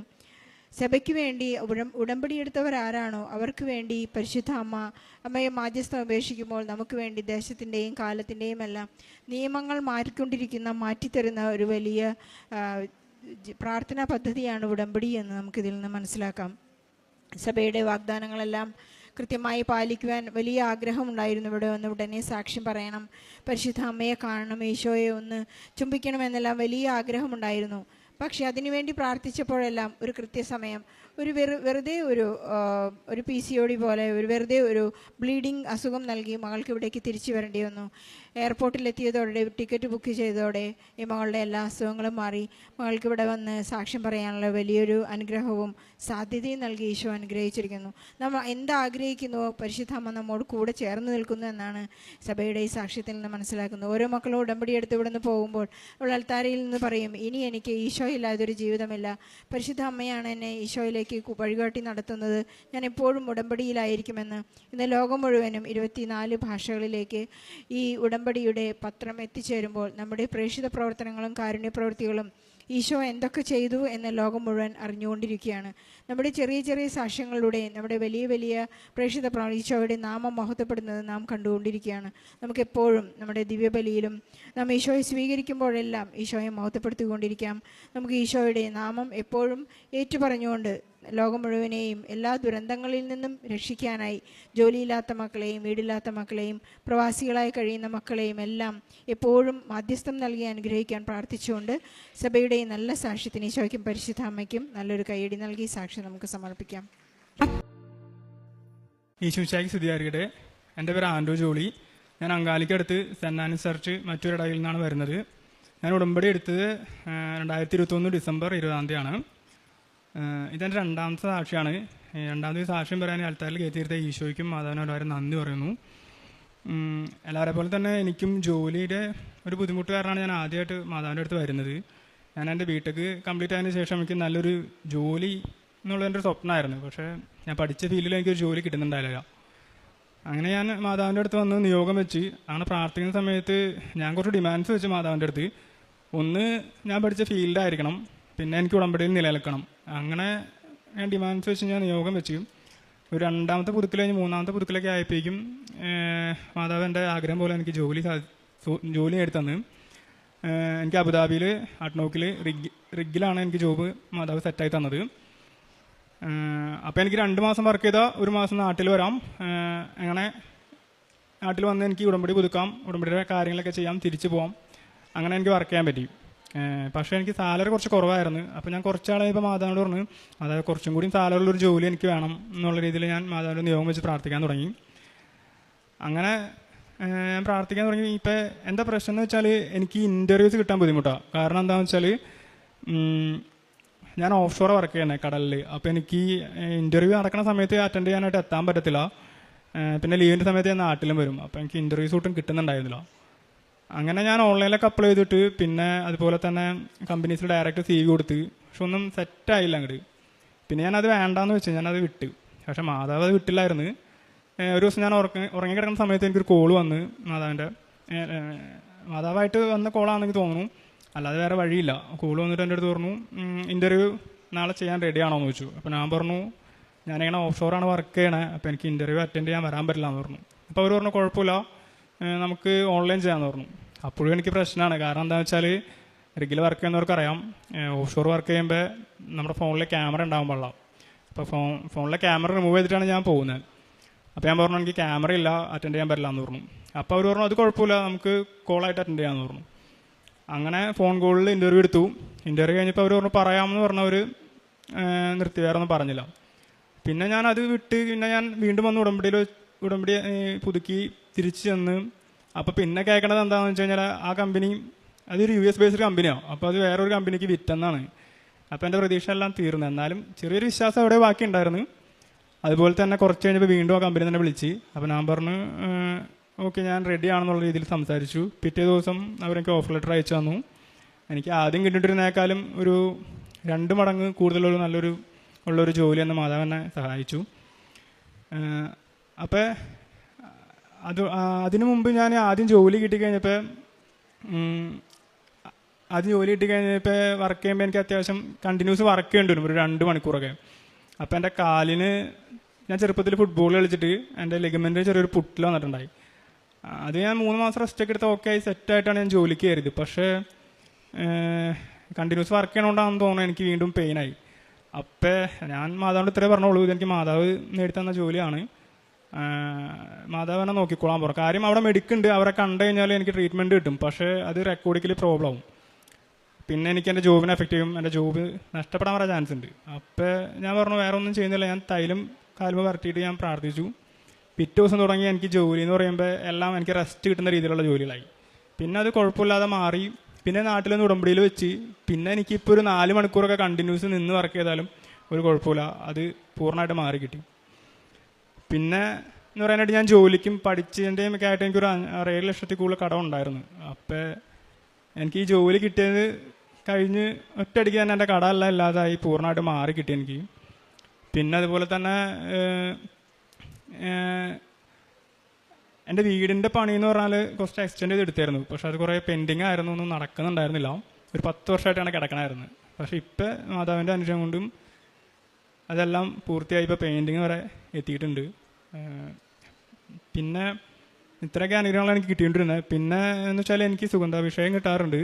അതിൽ ഞാൻ അത്ര വിശ്വസിച്ചിരുന്ന വ്യക്തിയല്ല. പക്ഷേ മാതാവ് അതുകൊണ്ടായിരിക്കാം ഒരു പക്ഷേ ഞാൻ വണ്ടി ഓടിക്കുന്ന സമയമാണ് ബൈക്ക്. അപ്പം ഹെൽമെറ്റ് വെച്ചാൽ നമ്മൾ ഓടിക്കുക. ആ സമയത്ത് എനിക്ക് കണ്ടിന്യൂസ് ഒരു 2 മിനിറ്റ് കൂടുതൽ സുഗന്ധാഭിഷേകം കിട്ടിയായിരുന്നു. അങ്ങനെ കിട്ടിക്കഴിഞ്ഞാൽ പിറ്റേ ദിവസം എന്തെങ്കിലുമൊക്കെ എൻ്റെ ലൈഫിൽ നടക്കും. അതുപോലെ തന്നെ എനിക്ക് കൂടുതലായിട്ടും സ്വപ്നത്തിൽ കൂടെ എന്നോട് കൂടുതൽ സംസാരിക്കുന്നത് തന്നെ. എന്തെങ്കിലും സ്വപ്നത്തിൽ ഇങ്ങനെ മാതാവ് കാണിച്ചു തരും. പിറ്റേ ദിവസം ഞാനിങ്ങനെ ബൈബിളിൽ ഇരുന്ന് വായിക്കുന്ന ടൈമിൽ അതിൻ്റെ മനസ്സിലിങ്ങനെ തെളിഞ്ഞു വരും എന്താ മാതാവ് പറഞ്ഞതെന്നുള്ളത്. അങ്ങനെ 2 അനുഭവങ്ങൾ ഉണ്ടായിട്ടുണ്ട്. പിന്നെ എനിക്ക് ജോലി കിട്ടിയെന്ന് പറഞ്ഞത് അതും സെപ്റ്റംബർ 8 തന്നെ എൻ്റെ ഓഫർ ലെറ്റർ എൻ്റെ കയ്യിൽ കിട്ടിയത്. പിന്നെ ഞാൻ കാരുണ്യ പ്രവർത്തികളൊക്കെ ആയിട്ട് ചെയ്യാറെന്ന് പറയുന്നത് എൻ്റെ വീടിൻ്റെ അടുത്തുള്ളൊരു ഓൾഡ് ഏജ് ഹോം ഉണ്ട്. അപ്പോൾ അവിടെ പ്രായ അപ്പച്ചന്മാരും അമ്മച്ചിമാരൊക്കെ ഉണ്ട്. പിന്നെ അപ്പച്ചന്മാരവിടെ ചെല്ലും, അവർക്ക് ഒരു നേരത്തെ ഭക്ഷണം കൊടുക്കാൻ പറ്റിയ അത് ചെയ്യും. പിന്നെ ഭക്ഷണം കൊടുക്കാതെ സഹായിക്കും. പിന്നെ അവരെ കുളിപ്പിക്കും, അവരെ നഖം വെട്ടി കൊടുക്കും, മുടി വെട്ടും, അങ്ങനെ അവരെ അത്യാവശ്യം ഞാൻ ശുശ്രൂഷ ചെയ്യാറുണ്ട് അവിടെ. പിന്നെ ഞാൻ റോഡ് സൈഡിലിരിക്കുന്ന പാവപ്പെട്ടവരെ കാണുമ്പോൾ അവരുടെ ഡ്രസ്സൊക്കെ മോശമാണെങ്കിൽ അവർക്ക് ഡ്രസ്സൊക്കെ മേടിച്ചു കൊടുക്കും. പിന്നെ പൊതിച്ചോറ് കൊടുക്കാറുണ്ട്. പിന്നെ കാരുണ്യപ്രവൃത്തി ചെയ്യണമെന്ന് വെച്ചാൽ എനിക്ക് കിട്ടുന്ന സാലറിയുടെ ഞാനൊരു 0.5 മാറ്റി വയ്ക്കും എല്ലാ മാസം. അതുകൊണ്ട് ഞാൻ എന്തെങ്കിലും ഒരു കാരുണ്യപ്രവൃത്തി ചെയ്യാറുണ്ട്. പിന്നെ പ്രേക്ഷിത പ്രവർത്തനമായിട്ട് കിട്ടുന്ന പത്രങ്ങൾ ഞാൻ ബസ് സ്റ്റാൻഡിലേക്ക് കൊടുക്കും. പിന്നെ ഞാൻ വർക്ക് ചെയ്യുന്നത് അബുദാബിയിലാണ്. അപ്പോൾ അവിടുത്തെ പള്ളിയിലും കൊടുക്കാറുണ്ട്. പിന്നെ യൂട്യൂബിൽ അച്ഛൻ്റെ ധ്യാനം ഞാനത് ലിങ്ക് എല്ലാവർക്കും ഷെയർ ചെയ്ത് കൊടുക്കാറുണ്ട്. ഇത്രയൊക്കെ അനുഗ്രഹം തന്ന ഈശോയ്ക്കും മാതാവിനും ഒരായിരം നന്ദി പറഞ്ഞു. 65-ാം സങ്കീർത്തനം 4-ാം തിരുവചനം. അങ്ങയുടെ അങ്കണത്തിൽ വസിക്കാൻ അങ്ങ് തന്നെ തിരഞ്ഞെടുത്തു കൊണ്ടുവരുന്നവൻ ഭാഗ്യവാൻ. ഞങ്ങൾ അങ്ങയുടെ ആലയത്തിലെ വിശുദ്ധ മന്ദിരത്തിലെ നന്മ കൊണ്ട് സംതൃപ്തരാകും. ആൻഡോ ജോളി എന്ന മകൻ്റെ സാക്ഷ്യം വളരെ ആകർഷണീയമാണ്. കാരണം ആൻഡോ ജോളിയുടെ ഉടമ്പടി നിയോഗം നമുക്ക് എല്ലാവർക്കും മാതൃകയാക്കാവുന്ന ഒന്നാണ്. സാധാരണഗതിയിൽ ഉടമ്പടി എടുക്കുമ്പോൾ എല്ലാവരും ഉടമ്പടിയിൽ നിയോഗങ്ങൾ വയ്ക്കുന്നത് നമ്മുടെ ആവശ്യങ്ങൾ മാത്രമാണ്. പക്ഷേ ആൻഡോയുടെ നിയോഗത്തിൽ ഉണ്ടായിരുന്നത് എനിക്ക് ജോലിയോടൊപ്പം ഉടമ്പടിയും ചെയ്യുവാൻ സഹായിക്കുന്ന ഒരു ജോലിസ്ഥലമായിരിക്കണം, സാധ്യതയായിരിക്കണം എന്നുള്ള ഒരു നിബന്ധന കൂടി ആ നിയോഗത്തിനുണ്ടായിരുന്നു എന്നുള്ളത് വളരെ മനോഹരമാണ്. പരിശുദ്ധ അമ്മ ആ ജോലി ഈശോയിൽ നിന്ന് വാങ്ങി കൊടുക്കുമ്പോൾ ഈ മകനെ 2 മാസം ജോലി ചെയ്ത് 1 മാസം റിട്ടയർ, 1 മാസം വിശ്രമിക്കാനുള്ള ഒരു വലിയ സാധ്യതയും സഹായവുമാണ് പരിശുദ്ധ അമ്മ ഈ ഉടമ്പടിയിലൂടെ വെച്ച നിയോഗത്തിൽ ഈ മകന് കൊടുത്ത ജോലിയിൽ ലഭിച്ചിട്ടുള്ളത്. വളരെ സന്തോഷത്തോടുകൂടി ഇരിക്കുമ്പോൾ ഈ മകനുണ്ടാകുന്ന സുഗന്ധാഭിഷേകം, പരിശുദ്ധ അമ്മയുടെ സാമീപ്യവും സ്വപ്ന ദർശനങ്ങളും എല്ലാം ഈ മകനെ വളരെ ഇൻസെൻറ്റീവായി കൊടുത്തുകൊണ്ടിരിക്കുകയാണ്. വളരെ കാഷ്വലായി തോന്നാവുന്ന ഈ സാക്ഷ്യം എന്ന് പറഞ്ഞാൽ ഈ മകന് വളരെ വലിയ കൃപയുടെയും അഭിഷേകത്തിൻ്റെയും ഒരു സാക്ഷ്യം കൂടിയാണ്. ഞാൻ പരിശുദ്ധ അമ്മയോട് എത്രമാത്രം ചേർന്നിരിക്കാൻ ആഗ്രഹിക്കുന്നുവോ അത്രമാത്രം പരിശുദ്ധ അമ്മ നമ്മെ ഈശോയുടെ അടുത്തേക്ക് കൊണ്ടുപോകുന്ന അനുഭവങ്ങൾ ഒരുപാട് യുവാക്കളാണ് ഇവിടെ പറഞ്ഞുകൊണ്ടിരിക്കുന്നത്. ഈ മകൻ പറയുന്നുണ്ട്, ഞാനെപ്പോഴും എന്തെല്ലാം എനിക്ക് ചെറിയ ചെറിയ വേദനകൾ, ലിഗമെൻ്റ് പെയിനൊക്കെ ഉണ്ടായപ്പോഴും അതെൻ്റെ ജോലിയെ ബാധിക്കും എന്ന് പരിശുദ്ധ അമ്മ നേരത്തെ മുന്നറിയിപ്പ് നൽകിയപ്പോൾ അത് തൈലം പൂശിക്കൊണ്ട് തന്നെ ആ രോഗത്തിൽ നിന്നുള്ളൊരു വലിയ ഹീലിംഗ് മകന് ലഭിച്ചുവെന്ന് സാക്ഷ്യപ്പെടുത്തുന്നു. നമ്മുടെ എല്ലാ അസ്വസ്ഥതകളിലും പരിശുദ്ധ അമ്മയോട് നമുക്ക് വളരെ ഇൻറ്റിമസിയോടുകൂടി കമ്മ്യൂണിക്കേറ്റ് ചെയ്യാൻ സാധിക്കുമെങ്കിൽ ഈശോ ആഗ്രഹിക്കുന്നതും അത് തന്നെയാണ്. നിങ്ങൾ എന്ത് തന്നെ പരിശുദ്ധ അമ്മയോട് ചോദിച്ചാലും ഞാൻ നിങ്ങൾക്കതെല്ലാം തരും. എൻ്റെ നാമത്തിൽ പിതാവിനോട് ചോദിക്കുന്ന എല്ലാം ഞാൻ പിതാവിൽ നിന്ന് നിങ്ങൾക്ക് വാങ്ങിത്തരുമെന്ന് ഈശോ നമ്മോട് പ്രതിജ്ഞ ചെയ്തിട്ടുള്ളതാണ്. അതാണ് ഉടമ്പടി. ബൈലാറ്ററൽ എഗ്രിമെൻ്റ് എന്ന് പറഞ്ഞാൽ നാം എന്തെല്ലാം ഈശോയ്ക്ക് കൊടുക്കുന്നു അതിലിരട്ടിയായി ഈശോ നമുക്ക് നൽകുന്ന ഒരു വലിയ വാഗ്ദാന പ്രാർത്ഥന പ്രക്രിയയാണിത്. നമ്മുടെ ജീവിതത്തിലുണ്ടാകുന്ന മാറ്റങ്ങൾ, നമ്മുടെ ജീവിതത്തിലുണ്ടാകുന്ന അടുക്കും ചിട്ടയും അച്ചടക്കവും എല്ലാം നമുക്ക് കാലക്രമേണ നമുക്ക് മറ്റുള്ളവർക്ക് മനസ്സിലാക്കാൻ സാധിക്കുന്ന ക്രിസ്തു കൈമാറ്റം നടത്തുന്ന ഒരു വലിയ പ്രാർത്ഥനാ പദ്ധതിയെ നമുക്ക് ആശ്ലേഷിക്കാം. ആൻഡോയ്ക്കുണ്ടായിട്ടുള്ള ഒരു വലിയ അനുഭവം അത് തന്നെയാണ്. പരിശുദ്ധ അമ്മയെ സ്വന്തമാക്കാൻ സാധിക്കുന്നു. ഈശോയെ എപ്പോഴും കൃത്യമായി സ്വീകരിക്കുവാനും കൃത്യമായി കുമ്പസാരിക്കുവാനും വചനം വായിക്കുവാനും എപ്പോഴും വളരെ ആകസ്മികമായി നോക്കിക്കാണാതെ എല്ലാം ഈശോ എനിക്ക് നൽകുന്നതാണെന്നുള്ളൊരു വലിയ നിശ്ചയദാർഢ്യത്തോടെ കൂടി മുന്നോട്ട് പോകാനുള്ള വലിയ കൃപയും മകൻ ലഭിച്ചിരിക്കുകയാണ്. നമ്മുടെ ഉടമ്പടി ജീവിതം അങ്ങനെ ആയിരിക്കാൻ വേണ്ടി നമുക്ക് ആഗ്രഹിക്കുകയും പ്രാർത്ഥിക്കുകയും ചെയ്യാം. നമ്മുടെ ജോലികളും നിയോഗങ്ങളും നമ്മുടെ എല്ലാ പ്രാർത്ഥനാ നിയോഗങ്ങളും എല്ലാം നമുക്ക് ഈ സാക്ഷ്യത്തോട് ചേർത്ത് വെച്ച് ജോലിയില്ലാതെ വിഷമിക്കുന്നവരെയും യുവാക്കളായിട്ടുള്ള എല്ലാ മക്കളെയും ഒറ്റപ്പെട്ട് കഴിയുന്നവരെല്ലാം നമുക്ക് നിയോഗത്തോട് ഈ സാക്ഷ്യത്തോട് ചേർത്ത് വെച്ച് ഈശോയ്ക്കും പരിശുദ്ധ അമ്മയ്ക്കും നല്ലൊരു കൈയ്യടി നൽകി ആൻറ്റോ ജോളിയുടെ ഈ സാക്ഷ്യം നമുക്ക് സമർപ്പിക്കാം. പരിശുദ്ധ അമ്മയ്ക്കും തിരുക്കുമാരനും കോടാനുകോടി നന്ദി. എൻ്റെ പേര് സ്റ്റെഫി. ഞാൻ എറണാകുളം ജില്ലയിലെ പിറവത്ത് നിന്നാണ് വരുന്നത്. ഞാൻ ആദ്യമായി ഉടമ്പടി എടുക്കുന്നത് 13/9/2024 ഞാൻ ആദ്യമായി കൃപാസനത്തെക്കുറിച്ചും മരിയൻ ഉടമ്പടിയെക്കുറിച്ചും അറിയുന്നത് ഞാൻ നഴ്സിംഗ് പഠിച്ചുകൊണ്ടിരുന്ന ടൈമിലാണ്. എൻ്റെ ഫ്രണ്ട്സൊക്കെ ഇവിടെ വന്ന് ഉടമ്പടി എടുത്തിട്ടുള്ളവരായിരുന്നു. പക്ഷേ ഞാൻ ആ ടൈമിൽ കൂടുതൽ അതിനെക്കുറിച്ച് അന്വേഷിക്കുകയൊന്നും ചെയ്തിട്ടില്ലായിരുന്നു. ബിക്കോസ് എനിക്കൊരു ടെൻഷനായിരുന്നു, ഞാനൊരു ഉടമ്പടി എടുത്തു കഴിഞ്ഞാൽ അത് കംപ്ലീറ്റ് ചെയ്യാൻ പറ്റുമോ, കംപ്ലീറ്റ് ചെയ്യാൻ പറ്റില്ലെന്നുണ്ടെങ്കിൽ പിന്നെ അത് വെറുതെ എടുത്ത് അതൊരു മോശമായിട്ടുള്ള കാര്യമാണ്. അതുകൊണ്ട് എനിക്കൊരു ഒരു പേടിയായിരുന്നു. അതുകൊണ്ട് ഞാൻ കൂടുതൽ അതിനെക്കുറിച്ച് അന്വേഷിച്ചിട്ടില്ലായിരുന്നു. പിന്നെ ഞാനൊരു നേഴ്സാണ്. ഞാൻ എൻ്റെ പഠിത്തം കഴിഞ്ഞിട്ട് ഡയറക്റ്റ് ഞാൻ മുംബൈയിലാണ് വർക്ക് ചെയ്തത്. അവിടെ എൻ്റെ കൂടെ വർക്ക് ചെയ്തിട്ടുണ്ടായിരുന്നവരും ഉടമ്പടിയൊക്കെ എടുത്തിട്ടുള്ളവരായിരുന്നു. ഞാൻ അവിടെ ഒരു 1.5 year വർക്ക് ചെയ്തത്. വർക്ക് ചെയ്ത ശേഷം അവിടെ നിന്ന് റിസൈൻ ചെയ്ത് ഞാൻ OET പഠിക്കാൻ വേണ്ടിയിട്ട് നാട്ടിലോട്ടാണ് പോകുന്നത്. അപ്പം എൻ്റെ ഒരു ഫ്രണ്ട് എന്നോട് പറഞ്ഞിട്ടുണ്ടായിരുന്നു, നീ OET അറ്റൻഡ് ചെയ്യാൻ പോവുകയാണെന്നുണ്ടെങ്കിൽ ഒന്ന് ഉടമ്പടി എടുത്തിട്ട് ഒന്ന് ട്രൈ ചെയ്ത് നോക്ക്, അപ്പം നിനക്ക് അത് ക്ലിയർ ആവുമെന്ന് പറഞ്ഞിട്ടുണ്ടായിരുന്നു. എന്നിട്ട് ഞാൻ എടുക്കണം എന്നുള്ള ഒരു തീരുമാനത്തിൽ എത്തിയിട്ടില്ലായിരുന്നു. പിന്നെ ഞാൻ OETക്ക് ജോയിൻ ചെയ്തത് എറണാകുളത്തായിരുന്നു. അവിടെ ഒരു ഹോസ്റ്റലിൽ നിന്ന് പഠിക്കുമായിരുന്നു. അപ്പം അവിടെ എൻ്റെ കൂടെ പഠിക്കാനുണ്ടായിരുന്ന സ്റ്റുഡൻസ് ഇതുപോലെ ഉടമ്പടി എടുത്തിട്ടുള്ളവരുണ്ടായിരുന്നു. അപ്പം ഞങ്ങൾ ഇവിടെ ഒരു കുറച്ച് പേര് ഒന്നിച്ച് വന്ന് ഞാൻ 13-ാം തീയതി ഇവിടെ വന്ന് ഞാൻ ഉടമ്പടി എടുത്തു. ഞാൻ എടുത്തിട്ട് പോയിട്ടാണെന്നുണ്ടെങ്കിലും അത്ഭുതം എന്ന് പറയാം, ഞാൻ ഓരോ ദിവസം കഴിയും തോറും ഉടമ്പടി എങ്ങനെ കൂടുതൽ എന്നെക്കൊണ്ട് ബ്യൂട്ടിഫുൾ ആക്കാം, അങ്ങനെ ഞാൻ കൂടുതൽ ചിന്തിക്കാൻ തുടങ്ങി. എന്നെക്കൊണ്ട് മാക്സിമം ചെയ്യാൻ പറ്റുന്ന കാര്യങ്ങളെല്ലാം ഞാൻ ചെയ്യാൻ തുടങ്ങി. ഇപ്പോൾ പത്രം കൊടുക്കാനാണെന്നുണ്ടെങ്കിലും ഫുഡ് കൊടുക്കാനാണെന്നുണ്ടെങ്കിലും എൻ്റെ മാക്സിമം ഞാൻ ട്രൈ ചെയ്യുന്നുണ്ടായിരുന്നു. അങ്ങനെ ഞാൻ 3 month കോഴ്സായിരുന്നു ഞാൻ എടുത്തിട്ടുണ്ടായിരുന്നത്. ഒരു ലാസ്റ്റ് മന്ത് നവംബറൊക്കെ ആയപ്പോഴത്തേക്കും ഏതിൽ ഡേറ്റാണ് ചൂസ് ചെയ്യേണ്ടതെന്നുള്ള കാര്യത്തിൽ ഒരു കൺഫ്യൂഷനായി. അങ്ങനെ ഞാൻ മാതാവിനോട് പ്രാർത്ഥിക്കുമായിരുന്നു, മാതാവ് എനിക്ക് ആപ്റ്റായിട്ടുള്ള ഒരു ഡേറ്റ് എനിക്ക് പറഞ്ഞു തരണേന്ന് ഞാൻ പ്രാർത്ഥിക്കുമായിരുന്നു. അങ്ങനെ ഒരു ദിവസം ഞാൻ സ്വപ്നത്തിൽ മാതാവിനെ കാണുകയും മാതാവിനോട് ജസ്റ്റ് ഡിസംബർ എന്ന് മാത്രം ഒന്ന് പറയുകയും ചെയ്തു. അപ്പോൾ തന്നെ ഞാൻ രാവിലെ ജസ്റ്റ് ഗൂഗിളിൽ ഞാനൊന്ന് സെർച്ച് ചെയ്ത് നോക്കി ഡിസംബറിൽ ഏതാണ് OETക്ക് ഡേറ്റ് ഉള്ളതെന്ന്. ഞാൻ സെർച്ച് ചെയ്തപ്പോൾ ആകട്ടെ എനിക്ക് കിട്ടിയ ഡേറ്റ് എന്ന് പറയുന്നത് ഡിസംബറിൽ ആകെ ഒരേ ഒരു ഡേറ്റേ ഉണ്ടായിരുന്നുള്ളൂ. ആ ഇയർ എൻഡിങ്ങിലെ ഏറ്റവും ലാസ്റ്റ് ഡേറ്റ് ആയിരുന്നു. അതെന്ന് പറയുന്നത് മാതാവിൻ്റെ പ്രത്യക്ഷീകരണത്തിൻ്റെ ദിവസമായ ഡിസംബർ 7-ാം തീയതി ആയിരുന്നു. അപ്പം അത് കണ്ടപ്പോൾ തന്നെ എനിക്ക് കൺഫേം ആയി, ഓക്കെ ഇത് മാതാവ് എനിക്ക് വേണ്ടിയിട്ട് ഡിസൈഡ് ചെയ്ത ഡേറ്റ് ഇത് തന്നെ ആയിരുന്നു എന്ന് പറഞ്ഞ് ഞാനത് കൺഫേം ചെയ്തു. അപ്പോൾ തന്നെ ഞാൻ പോയി സെൻറ്ററും അതുപോലെ ഞാൻ ഡിസംബർ 7-ാം തീയതി എൻ്റെ OET എക്സാം ബുക്ക് ചെയ്യുകയാണ് ഉണ്ടായത്. പക്ഷേ ഞാനത് ബുക്ക് ചെയ്ത് കഴിഞ്ഞപ്പോഴത്തേക്കും എൻ്റെ അക്കാഡമിയിൽ നിന്ന് മാംസ് ഒക്കെ പറഞ്ഞിട്ടുണ്ടായിരുന്നു ആ ഡേറ്റ് ചൂസ് ചെയ്യണ്ട, അത് ക്യാൻസൽ ചെയ്യുക, ബിക്കോസ് അത് ഇയർ എൻഡിങ്ങിലെ ഡേറ്റ് ആയതുകൊണ്ട് അതിൽ വിന്നിങ് പെർസെൻറ്റേജ് കുറവായിരിക്കുമെന്ന് അവരൊന്ന് പറയുന്നുണ്ടായിരുന്നു. അതിന് തൊട്ട് മുന്നേ നവംബറിലൊരു ഡേറ്റ് ഉണ്ടായിരുന്നു, അതെടുക്കുകയാണെന്നുണ്ടെങ്കിൽ ഇച്ചിരി കൂടി പാസ് പെർസെൻറ്റേജ് കൂടുതലായിരിക്കും എന്ന് അവർ പറഞ്ഞു. പക്ഷേ എൻ്റെ ഒരു കോൺഫിഡൻസ് ഡിസംബർ 7-ാം തീയതി മാതാവ് എനിക്ക് കാണിച്ചു തന്ന ഡേറ്റാണ്. ആ ഡേറ്റിൽ ഞാൻ എഴുതിയിട്ട് തോക്കുകയാണെന്നുണ്ടെങ്കിൽ തോറ്റോട്ടെ എന്നുള്ള ആ ഒരു കോൺഫിഡൻസിൽ ഞാൻ ആ ഡേറ്റുമായിട്ട് തന്നെ മുന്നോട്ട് പോവുക ചെയ്തത്. എൻ്റെ കൂടെ ഡിസംബർ 7-ാം തീയതി എടുക്കാനിരുന്ന കുട്ടികൾ പലരും ആ ഡേറ്റ് മാറ്റി വേറെ ഡേറ്റിലോട്ട് മാറ്റിയായിരുന്നു. ഞാനതുപോലെ ഡിസംബർ 7-ആയിട്ട് മുമ്പോട്ട് പോയി. അങ്ങനെ ഡിസംബർ 7-ാം തീയതി ഞാൻ എൻ്റെ OET എക്സാം അപ്പിയർ ചെയ്തു. ഞാൻ എക്സാം അപ്പിയർ ചെയ്യാൻ പോയപ്പോഴാണെന്നുണ്ടെങ്കിലും ഉടമ്പടി തൈലവും അതുപോലെ വെഞ്ചരിച്ച ഉപ്പൊക്കെ ഇട്ട് പ്രാർത്ഥിച്ചിട്ടായിരുന്നു പോയത്. റീഡിങ്, ലിസണിങ്, റൈറ്റിംഗ് എല്ലാം ഞാൻ ബുക്ക്ലെറ്റ് തിരിച്ചു കൊടുത്തപ്പോഴത്തേക്കും അതിൽ ഉടമ്പടി ഉപ്പിട്ട് പ്രാർത്ഥിച്ച് വിശ്വാസപ്രമാണം ചൊല്ലിയിട്ടായിരുന്നു ഞാൻ തിരിച്ചു കൊടുത്തത്. കറക്റ്റ് ഒരു എൻ്റെ ആദ്യത്തെ ഉടമ്പടി തീരുന്ന കറക്റ്റ് 90-ാമത്തെ ദിവസം, അതായത് ഡിസംബർ 13-നാണ് എൻ്റെ OETയുടെ റിസൾട്ട് വന്നത്. ആ റിസൾട്ട് കണ്ട് ഞാൻ ശരിക്കും ഷോക്കായി പോയായിരുന്നു.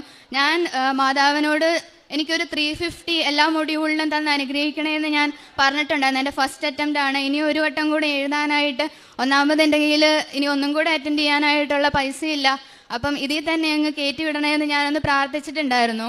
ഞാൻ 350 ചോദിച്ച സ്ഥലത്ത് മാതാവ് എനിക്ക് തന്നത് സ്പീക്കിംഗ്, റൈറ്റിംഗ് 400-ഉം അതുപോലെ ലിസണിങ് 380, റീഡിങ് 370 സ്കോർ തന്നാണ് മാതാവ് എന്നെ അനുഗ്രഹിച്ചത്. അതുപോലെ ഞാൻ വിചാരിച്ച പോലെ തന്നെ അന്ന് ആ അക്കാഡമിയിൽ എൻ്റെ ക്ലാസ്സിൽ നിന്ന് എഴുതിയാലാകെ ഞാൻ മാത്രമേ അതിൽ ഫുൾ B സ്കോർ വാങ്ങി പാസ്സായിട്ടുണ്ടായിരുന്നുള്ളൂ. അതെനിക്ക് വളരെ വലിയൊരു അനുഗ്രഹമായിട്ടായിരുന്നു തോന്നിയത്. അതിന് ഞാൻ അത്ര എക്സൈറ്റഡ് ആയിട്ട് ഞാൻ അതിൻ്റെ പിറ്റേ ദിവസം തന്നെ ഞാൻ ഇവിടെ വന്ന് മാതാവിനെ നേരിട്ട് കണ്ട് നന്ദി പറഞ്ഞിട്ടുണ്ടായിരുന്നു. അതിനുശേഷം കഴിഞ്ഞ വർഷം ഡിസംബർ 26-ാം തീയതി ഞാനിവിടെ ഒന്നും കൂടെ വന്നിട്ടുണ്ടായിരുന്നു സാക്ഷ്യം പറയാനായിട്ട്. പക്ഷേ അന്ന് എന്നെ സമ്മതിച്ചിട്ടുണ്ടായിരുന്നില്ല, കാരണം ഞാൻ പ്രോസസ്സിംഗ് ഒന്നും സ്റ്റാർട്ട് ചെയ്തിട്ടില്ല, എൻ്റെ കയ്യിൽ വിസയോ ടിക്കറ്റോ ഒന്നും ഉണ്ടായിരുന്നില്ല. അതുകൊണ്ട് അന്ന് ഞാൻ വളരെ നിരാശയോടുകൂടി ഇവിടുന്ന് പോകേണ്ടി വന്നായിരുന്നു. ഇവിടെ ഞാൻ താഴത്ത് മാതാവിൻ്റെ ഫ്രണ്ടിൽ വന്ന് നിന്ന് ഒരുപാട് ഞാൻ കരഞ്ഞായിരുന്നു. അത്രയ്ക്ക് ഞാൻ ആഗ്രഹിച്ച് വന്നതായിരുന്നു എനിക്കിവിടെ ഒന്ന് സാക്ഷ്യം പറയണമെന്ന്. അതെന്നെ കൊണ്ട് പറ്റിയില്ലല്ലോ, നീ എന്നെ അടുത്ത വർഷം ഈ സമയത്ത് തന്നെ ഇവിടെ നിർത്തി ഒന്ന് സാക്ഷ്യം പറയിക്കണമെന്ന് ഞാൻ അന്ന് അവിടെ നിന്ന് ഞാൻ പ്രാർത്ഥിച്ചായിരുന്നു. മാതാവ് അത് സീരിയസ് ആയിട്ട് കണ്ടു. അതുകൊണ്ട് കഴിഞ്ഞ വർഷം ഏത് ദിവസമാണോ ഞാനിവിടുന്ന് കരഞ്ഞുകൊണ്ട് പോയത്, ആ സെയിം ഡേറ്റിൽ തന്നെ ഡിസംബർ 26-ാം തീയതി എനിക്കിവിടെ വന്ന് വീണ്ടും സാക്ഷ്യം പറയാനായിട്ട് പറ്റി. അതുപോലെ ജാനുവരിയിൽ മുമ്പോട്ട് പോകുമ്പോഴത്തേക്കും ജാനുവരിയിൽ ഞാൻ എൻ്റെ പ്രോസസ്സിങ് സ്റ്റാർട്ട് ചെയ്യാൻ ഏത് കൺട്രി ചൂസ് ചെയ്യണം എന്നുള്ളൊരു കൺഫ്യൂഷൻ ഉണ്ടായിരുന്നു. അങ്ങനെ ഞാൻ പ്രാർത്ഥിച്ച് അയർലൻഡാണ് ഞാൻ ചൂസ് ചെയ്തത്. ഞാൻ അയർലൻഡ് പ്രോസസ്സിംഗ് ആയിട്ട് ജസ്റ്റ് സ്റ്റാർട്ട് ചെയ്തു. എനിക്ക് വേണ്ട ഡോക്യുമെൻറ്റ്സ്, അയർലൻഡ് പ്രോസസ്സിംഗ് ആണെങ്കിൽ ഒരുപാട് ഡോക്യുമെൻറ്റ്സ് റെഡിയാക്കാനുണ്ട്. അപ്പം ഞാൻ ഓൾമോസ്റ്റ് എൻ്റെ യൂണിവേഴ്സിറ്റിയിൽ നിന്നുള്ളതാണെങ്കിലും നഴ്സിംഗ് കൗൺസിലിൻ്റെയും എല്ലാ പേപ്പേഴ്സും ഞാൻ റെഡിയാക്കി. ലാസ്റ്റ് എനിക്ക് ഒരു പേപ്പറും കൂടെ ആയിരുന്നു എനിക്ക് റെഡിയാക്കാനുണ്ടായിരുന്നത്. അത് ഞാൻ വർക്ക് ചെയ്ത ഹോസ്പിറ്റലിൽ നിന്നുള്ളൊരു റെഫറൻസ് ലെറ്റർ ആയിരുന്നു. അപ്പം ഞാൻ അവിടെ 1.5 ഇയർ ഞാൻ വർക്ക് ചെയ്തിട്ടുണ്ടായിരുന്നുള്ളൂ. അവർക്കൊരു 2 ഇയർ കോൺട്രാക്റ്റ് ഉണ്ടായിരുന്നു. ആ പീരീഡ് കംപ്ലീറ്റ് ആക്കാണ്ട് അവർ റെഫറൻസ് തരത്തില്ല എന്നവർ പറഞ്ഞു. ഞാൻ പല രീതിയിൽ അപ്രോച്ച് ചെയ്യാൻ നോക്കി ആ സർട്ടിഫിക്കറ്റ് വാങ്ങാനായിട്ട്, പക്ഷെ അവരൊട്ടും സമ്മതിക്കുന്നുണ്ടായിരുന്നില്ല. അവിടെ വെച്ച് എൻ്റെ ടോട്ടൽ ഞാനങ്ങ് ബ്ലാങ്ക് ആയിപ്പോയി. ഇനി മുന്നോട്ട് ഞാനിനി എന്നാ ചെയ്യും? ഏത് യൂറോപ്യൻ കൺട്രിയിൽ ഞാനൊരു ആപ്ലിക്കേഷൻ കൊടുക്കാനാണെന്നുണ്ടെങ്കിലും ആ ഒരു സർട്ടിഫിക്കറ്റ് എന്ന് പറഞ്ഞാൽ വളരെ ഇമ്പോർട്ടൻ്റ് ആണ്.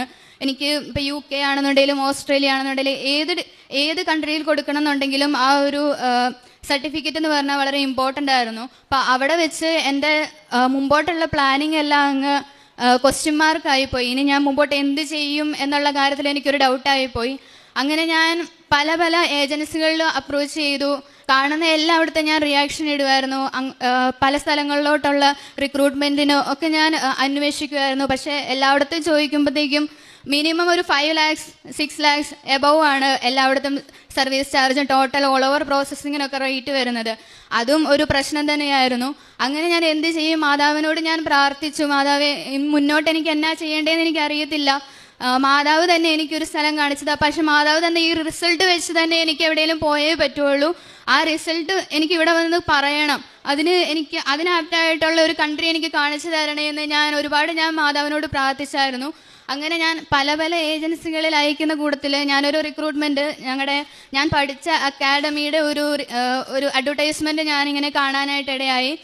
കേരള ഗവൺമെൻറ്റിൻ്റെ അണ്ടറിൽ വരുന്ന ഒരു ഏജൻസി വഴി ബെൽജിയത്തിലോട്ട് നഴ്സസിനെ റിക്രൂട്ട് ചെയ്യുന്ന ഒരു അഡ്വർടൈസ്മെൻറ്റ് ഞാൻ കാണുകയും അതിന് ഞാൻ എൻ്റെ CV OET സ്കോർ എല്ലാം ഞാൻ അയച്ചു കൊടുക്കുകയും ചെയ്തായിരുന്നു. അവർ ചോദിച്ചിട്ടുള്ള റിക്വയർമെൻറ്റ്സ് 1 ഇയർ എക്സ്പീരിയൻസും OET മിനിമം സ്കോറും ആയിരുന്നു ചോദിച്ചിട്ടുണ്ടായിരുന്നത്.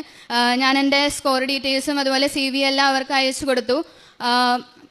മാതാവിൻ്റെ വലിയൊരു ഇടപെടൽ കൊണ്ട് first round of selection CV selection ആയിരുന്നു. അതിൽ നിന്ന് സെലക്ഷനായി എന്ന് പറഞ്ഞവർ എനിക്ക് റിപ്ലൈ മെയിൽ തന്നു. അത് കഴിഞ്ഞ് നെക്സ്റ്റ് ഒരു സൈക്കോളജിക്കൽ അസസ്മെൻ്റ് ഉണ്ടായിരുന്നു. അതും ഞാൻ അറ്റൻഡ് ചെയ്തു. അതിൽ ഞാൻ എങ്ങനെയാണ് അപ്പിയർ ചെയ്തതെന്ന് എനിക്ക് തന്നെ അറിയത്തില്ല. എല്ലാം ഞാൻ പ്രാർത്ഥിച്ച് വിശ്വാസ പ്രമാണം ചൊല്ലി പ്രാർത്ഥിച്ചിട്ടായിരുന്നു ഞാൻ ആൻസേഴ്സ് എല്ലാം ചെയ്തുകൊണ്ടിരുന്നത്. അതിലും സെലക്ഷനായി എന്ന് പറഞ്ഞു വന്നു. ടോട്ടൽ 4 റൗണ്ട് ഓഫ് ഇൻ്റർവ്യൂവും അതുപോലെ ടോട്ടൽ പ്രൊസീജിയർ 4 റൗണ്ട് ഉണ്ടായിരുന്നു സെലക്ഷന് വേണ്ടിയിട്ട്. ഈ സൈക്കോളജിക്കൽ അസസ്മെൻറ്റിന് ശേഷം ഒരു ട്രിവാൻഡ്രത്ത് വെച്ചൊരു ഇൻ്റർവ്യൂ ഉണ്ടായിരുന്നു ഡയറക്റ്റ് എംപ്ലോയേഴ്സുമായിട്ടുള്ള. അപ്പം ഞാൻ എംപ്ലോയേഴ്സുമായിട്ടുള്ള ഇൻ്റർവ്യൂവിന് വേണ്ടി ഞാൻ ട്രിവാൻഡ്രത്തോട്ട് പോയി അവിടെ വെച്ച് ഇൻ്റർവ്യൂ അറ്റൻഡ് ചെയ്തു. അപ്പം ഞാൻ ഇൻ്റർവ്യൂവിന് കയറുന്നതിന് മുന്നേ ഉടമ്പടി തൈലം നാവിൽ കുരിശ് വരച്ച് പ്രാർത്ഥിച്ചതിന് ശേഷമാണ് ഞാൻ കയറിയിട്ടുണ്ടായിരുന്നത്. അതുപോലെ ആ ഇൻ്റർവ്യൂ നടത്തിയ ഹാളിന് ഫ്രണ്ടിലായിട്ട് ഞാൻ വെഞ്ചരിച്ച് ഉപ്പ് വിശ്വാസ പ്രമാണം ചൊല്ലി പ്രാർത്ഥിച്ചിട്ടതിന് ശേഷമാണ് ഞാൻ ഇൻ്റർവ്യൂ അപ്പിയർ ചെയ്യാൻ കയറിയത്. അവരെന്നോട് ബെൽജിയം എന്തുകൊണ്ട് ചൂസ് ചെയ്തു എന്ന് ചോദിച്ചതിനുള്ള ഒരു ആൻസർ ഞാൻ പറഞ്ഞത് എനിക്കൊരു ക്രിസ്ത്യൻ കൺട്രിയിൽ വർക്ക് ചെയ്യണം എന്നുള്ള ആഗ്രഹമായിരുന്നു എന്ന് തന്നെയായിരുന്നു. അതിന് അവരുടെ സൈഡിൽ നിന്നൊരു പോസിറ്റീവായിട്ടുള്ളൊരു റെസ്പോണ്ടാണ് കിട്ടിയത്. അതിനുശേഷം ഞാൻ ഈ ഇൻ്റർവ്യൂവിൻ്റെ റിസൾട്ടിന് വേണ്ടിയിട്ട് വെയിറ്റ് ചെയ്യുമായിരുന്നു. അങ്ങനെ ഇരുന്നപ്പോഴത്തേക്കും ആ ഇൻ്റർവ്യൂ ക്ലിയർ ആയി എന്നും പറഞ്ഞ് എനിക്ക് മെയിൽ വന്നു. അടുത്ത നെക്സ്റ്റ് റൗണ്ട് ഓഫ് ഇൻ്റർവ്യൂ എറണാകുളത്ത് വെച്ചിട്ടുണ്ടായിരുന്നു. അതിനും ഞാൻ അപ്പിയർ ചെയ്തു. ഇതുപോലെ തന്നെ ഞാൻ പോയയിടത്തെല്ലാം ഞാൻ ഉപ്പിട്ട് പ്രാർത്ഥിച്ചിട്ടായിരുന്നു പൊയ്ക്കൊണ്ടിരുന്നത്. അപ്പം ലാസ്റ്റ് റൗണ്ട് ഓഫ് ഇൻ്റർവ്യൂവിലും ക്ലിയറായി. അതിനുശേഷമുള്ള പ്രൊസീജിയർ എന്ന് പറയുന്നത് 6 months Dutch language course clear ചെയ്യണമെന്നായിരുന്നു. അവർ തന്നെ നമുക്ക് ജൂലൈ തൊട്ട് 6 months അവർ നമുക്ക് എറണാകുളത്ത് വെച്ച് കോച്ചിങ് തരുവാണ്. അപ്പം അതിന് ഓഫ്ലൈനായിട്ടായിരുന്നു ചെയ്തുകൊണ്ടിരുന്നത്. അപ്പം അതിന് ഞാൻ ഓൾറെഡി അപ്പം എൻ്റെ ഗ്യാപ്പ് ഫില്ല് ചെയ്യാൻ വേണ്ടിയിട്ട് ഞാൻ കോഴിക്കോട് ഒരു ഹോസ്പിറ്റലിൽ കയറിയിട്ടുണ്ടായിരുന്നു. അപ്പം എനിക്കൊരു കൺഫ്യൂഷൻ ഉണ്ടായിരുന്നു. ഞാൻ അവിടെ നിന്ന് റിസൈൻ ചെയ്ത് പോന്നു കഴിഞ്ഞാൽ എനിക്കൊരു എഡ്യൂക്കേഷൻ ലോൺ ഉണ്ട്. ഞാൻ എല്ലാ മാസവും 5,000 rupees വെച്ച് ഞാൻ അടയ്ക്കുന്നതാണ്. അപ്പം എനിക്കൊരു ഇൻകം അത് ഇല്ലാണ്ടായി കഴിഞ്ഞാൽ ആ 5,000 രൂപ അടയ്ക്കാൻ വേണ്ടിയിട്ട് ഞാനിനി ആരോട് ചോദിക്കും മാതാവേ എന്ന് എനിക്കൊരു കൺഫ്യൂഷൻ ഉണ്ടായിരുന്നു. പക്ഷെ മാതാവ് അതിന് ഒരു കറക്റ്റായിട്ടുള്ളൊരു ആൻസർ തന്നെ വന്ന് ഈ ഒരു റിക്രൂട്ട്മെൻറ്റിൽ 6 മാസം ഡച്ച് ലാംഗ്വേജ് കോഴ്സ് ചെയ്യുമ്പോഴത്തേക്കും അവർ പെർ മന്ത് 15,000 രൂപ വെച്ച് ഞങ്ങൾക്ക് സ്റ്റൈഫൻ്റായിട്ട് ഇങ്ങോട്ട് തരുന്നുണ്ടായിരുന്നു. അപ്പോൾ ആ ഒരു പ്രശ്നത്തിനും മാതാവ് എനിക്കൊരു സൊല്യൂഷൻ കാണിച്ചു തന്നു. അതുകൊണ്ട് ഞാൻ ധൈര്യമായിട്ട് ഞാൻ എൻ്റെ അവിടുത്തെ ജോലി ഉപേക്ഷിച്ച് ഞാൻ എറണാകുളത്ത് ലൂർദ് ഹോസ്പിറ്റലിൽ വെച്ചായിരുന്നു ഞങ്ങൾക്ക് അവരുടെ ഹോസ്റ്റലിൽ നിർത്തിയിട്ടാണ് ഞങ്ങൾക്ക് ട്രെയിനിങ് തന്നുകൊണ്ടിരുന്നത്. അതും മാതാവിൻ്റെ പ്രസൻസ് ഉള്ള ഒരു സ്ഥലത്ത് വെച്ചുകൊണ്ട് തന്നെയായിരുന്നു ഞങ്ങളുടെ കോഴ്സ് നടന്നുകൊണ്ടിരുന്നത്. അപ്പം ഞാൻ അവിടെ ചെന്നപ്പോഴാണെന്നുണ്ടെങ്കിലും ഞാൻ ഓൾറെഡി പ്രാർത്ഥിച്ചിട്ടുണ്ടായിരുന്നു. ഇത്രയും നാൾ എൻ്റെ കൂടെ ഉണ്ടായിരുന്ന ഫ്രണ്ട്സോ ആരും എനിക്കറിയാവുന്ന ആരും തന്നെ ഇല്ല. അപ്പം ഇനി പുതിയ കിട്ടുന്ന കാണുന്ന ആളുകളൊക്കെ എങ്ങനെയായിരിക്കും, ഒരു നല്ല ആളുകളെ കിട്ടണേ എന്ന് ഞാനിങ്ങനെ പ്രാർത്ഥിക്കുന്നുണ്ടായിരുന്നു. അപ്പം ഞങ്ങൾക്ക് ഹോസ്റ്റലിലാണെന്നുണ്ടെങ്കിലും എസ്പെഷ്യലി എൻ്റെ റൂമിൽ ഞങ്ങൾ 3 പേരായിരുന്നു. ഞങ്ങൾ 3 പേര് ഉടമ്പടി എടുത്തിട്ടുള്ള ആളുകളായിരുന്നു. ഞങ്ങൾ ഒന്നിച്ചായിരുന്നു പ്രാർത്ഥിച്ചുകൊണ്ടിരുന്നതും കൊന്ത ചെല്ലുന്നതും എല്ലാ കാര്യങ്ങളും ഒന്നിച്ച് ചെയ്യുമായിരുന്നു. ഇപ്പം എൻ്റെ ബാച്ചിലാണെന്നുണ്ടെങ്കിൽ 20 പേരുണ്ടായിരുന്നു. ഞങ്ങൾ ആ ബാച്ചിലുള്ള എല്ലാവരും തന്നെ മാതാവിനെ അറിയാവുന്നവരും ഒരുപാട് പേര് ഉടമ്പടി എടുത്ത് പ്രാർത്ഥിക്കുന്നവരുമായിരുന്നു. അതുപോലെ കോഴ്സ് നല്ല രീതിയിൽ തന്നെ മുന്നോട്ട് പോയി. ഇടയ്ക്ക് ഒക്ടോബറിൽ വെച്ച് ഞങ്ങൾക്ക് ചെറിയൊരു ഇവാലുവേഷൻ ഉണ്ടായിരുന്നു. ആ ഇവാലുവേഷനിലും ഞങ്ങൾ പ്രാർത്ഥിച്ചിട്ടുണ്ടായിരുന്നു. ഞങ്ങൾക്ക് എല്ലാവർക്കും ടോട്ടൽ 73 പേരായിരുന്നു ഈ ഒരു പ്രോജക്റ്റിൻ്റെ ഭാഗമായിട്ട് അവിടെ പഠിക്കാനായിട്ടുണ്ടായിരുന്നത്. ഞങ്ങൾക്ക് എല്ലാവർക്കും ക്ലിയർ ചെയ്യാൻ പറ്റണമെന്ന് ഞങ്ങൾ പ്രാർത്ഥിച്ചിട്ടുണ്ടായിരുന്നു. ഞങ്ങൾക്ക് എല്ലാവർക്കും അതുപോലെ തന്നെ ക്ലിയർ ആവാനായിട്ട് സാധിച്ചു. എല്ലാവരും ആ ഇവാലുവേഷനിൽ ക്ലിയറായി. അതിനുശേഷം ഞാനിവിടെ അഖണ്ഡ ജപമാല റാലിയിൽ പങ്കെടുക്കാനായിട്ട് വന്നിട്ടുണ്ടായിരുന്നു. അത് 2024 ഞാൻ പങ്കെടുത്തിട്ടുണ്ടായിരുന്നു, 2025 ഞാൻ പങ്കെടുത്തിട്ടുണ്ടായിരുന്നു. ഓരോ പ്രാവശ്യം വന്നപ്പോൾ എൻ്റെ കൂടെ ഒരു മിനിമം ഒരു 5 പേരെയും കൊണ്ടാണ് ഞാനിവിടെ വന്ന് പങ്കെടുത്തിട്ടുള്ളത്. അത് വലിയൊരു അനുഗ്രഹമായിട്ട് കാണുന്നു. അതുപോലെ ബാക്കിയുള്ള കാര്യങ്ങളെല്ലാം മുമ്പോട്ടും നല്ല രീതിയിൽ തന്നെ പോയി. ഈ ഡിസംബർ കഴിഞ്ഞ ഫ്രൈഡേ ഞങ്ങളുടെ ക്ലാസ് കഴിഞ്ഞ് എല്ലാവരും തന്നെ വീട്ടിലോട്ട് തിരിച്ചു പോയി. അതുപോലെ കോഴ്സ് എല്ലാവരും സക്സസ്ഫുള്ളി കംപ്ലീറ്റഡ് ആയി. ഞങ്ങളുടെ VFSൻ്റെ അപ്പോയിൻമെൻ്റ് ആണെന്നുണ്ടെങ്കിലും അത് ഞാൻ ഇവിടെ തന്നെ ഇതിനു മുന്നേ സാക്ഷ്യം പറയുന്നത് കേട്ടിട്ടുണ്ട്. ജർമ്മനിക്ക് പോകാനൊക്കെയാണെങ്കിലും VFSൻ്റെ അപ്പോയിൻമെൻറ്റിന് വേണ്ടി അപ്ലൈ ചെയ്തിട്ട് കിട്ടുന്നില്ല, ഒരുപാട് ലാഗ് ആവുന്നു, പിന്നെ ദൂരെയുള്ള ഓഫീസുകളിലൊക്കെയാണ് അപ്പോയിൻമെൻറ്റ് കിട്ടുന്നതെന്നൊക്കെ കേട്ടിട്ടുണ്ട്. ഞങ്ങൾക്ക് ആ ഒരു കാര്യത്തിൽ ഈ റിക്രൂട്ടിംഗ് ഏജൻസി തന്നെ ഞങ്ങൾ ഒരു കാര്യം പോലും അറിയേണ്ടി വന്നിട്ടില്ല. എല്ലാം വളരെ സ്മൂത്തായിട്ട് തന്നെ അവരെല്ലാ കാര്യങ്ങളും ഞങ്ങൾക്ക് ചെയ്തു തന്നു. 30 ദിവസം കൊണ്ട്, മിനിമം 30 ദിവസം കൊണ്ട് കിട്ടേണ്ട ഷെങ്കൻ വിസ ഞങ്ങൾക്ക് 73 പേർക്ക് ഒരാഴ്ചയ്ക്കുള്ളിലാണ് അവർ എല്ലാം റെഡിയാക്കി തന്നത്. ഇപ്പം ഞാൻ എൻ്റെ കയ്യിൽ ഞങ്ങൾക്ക് പോകാനുള്ള വിസയും അതുപോലെ ടിക്കറ്റുമായിട്ടാണ് ഞാനിന്ന് വന്നേക്കുന്നത്. അതുപോലെ മാതാവിൻ്റെ കൃപ കാരണം അടുത്ത ജനുവരി 13 ഞങ്ങൾ 73 പേരാണ് ബെൽജിയത്തിലോട്ട് പോകുന്നത്, 2 ഫ്ലൈറ്റായിട്ട്. ഇത്രയും വലിയ അനുഗ്രഹം നൽകിയ പരിശുദ്ധ അമ്മയ്ക്കും തിരുക്കുമാരനും 1000 നന്ദി.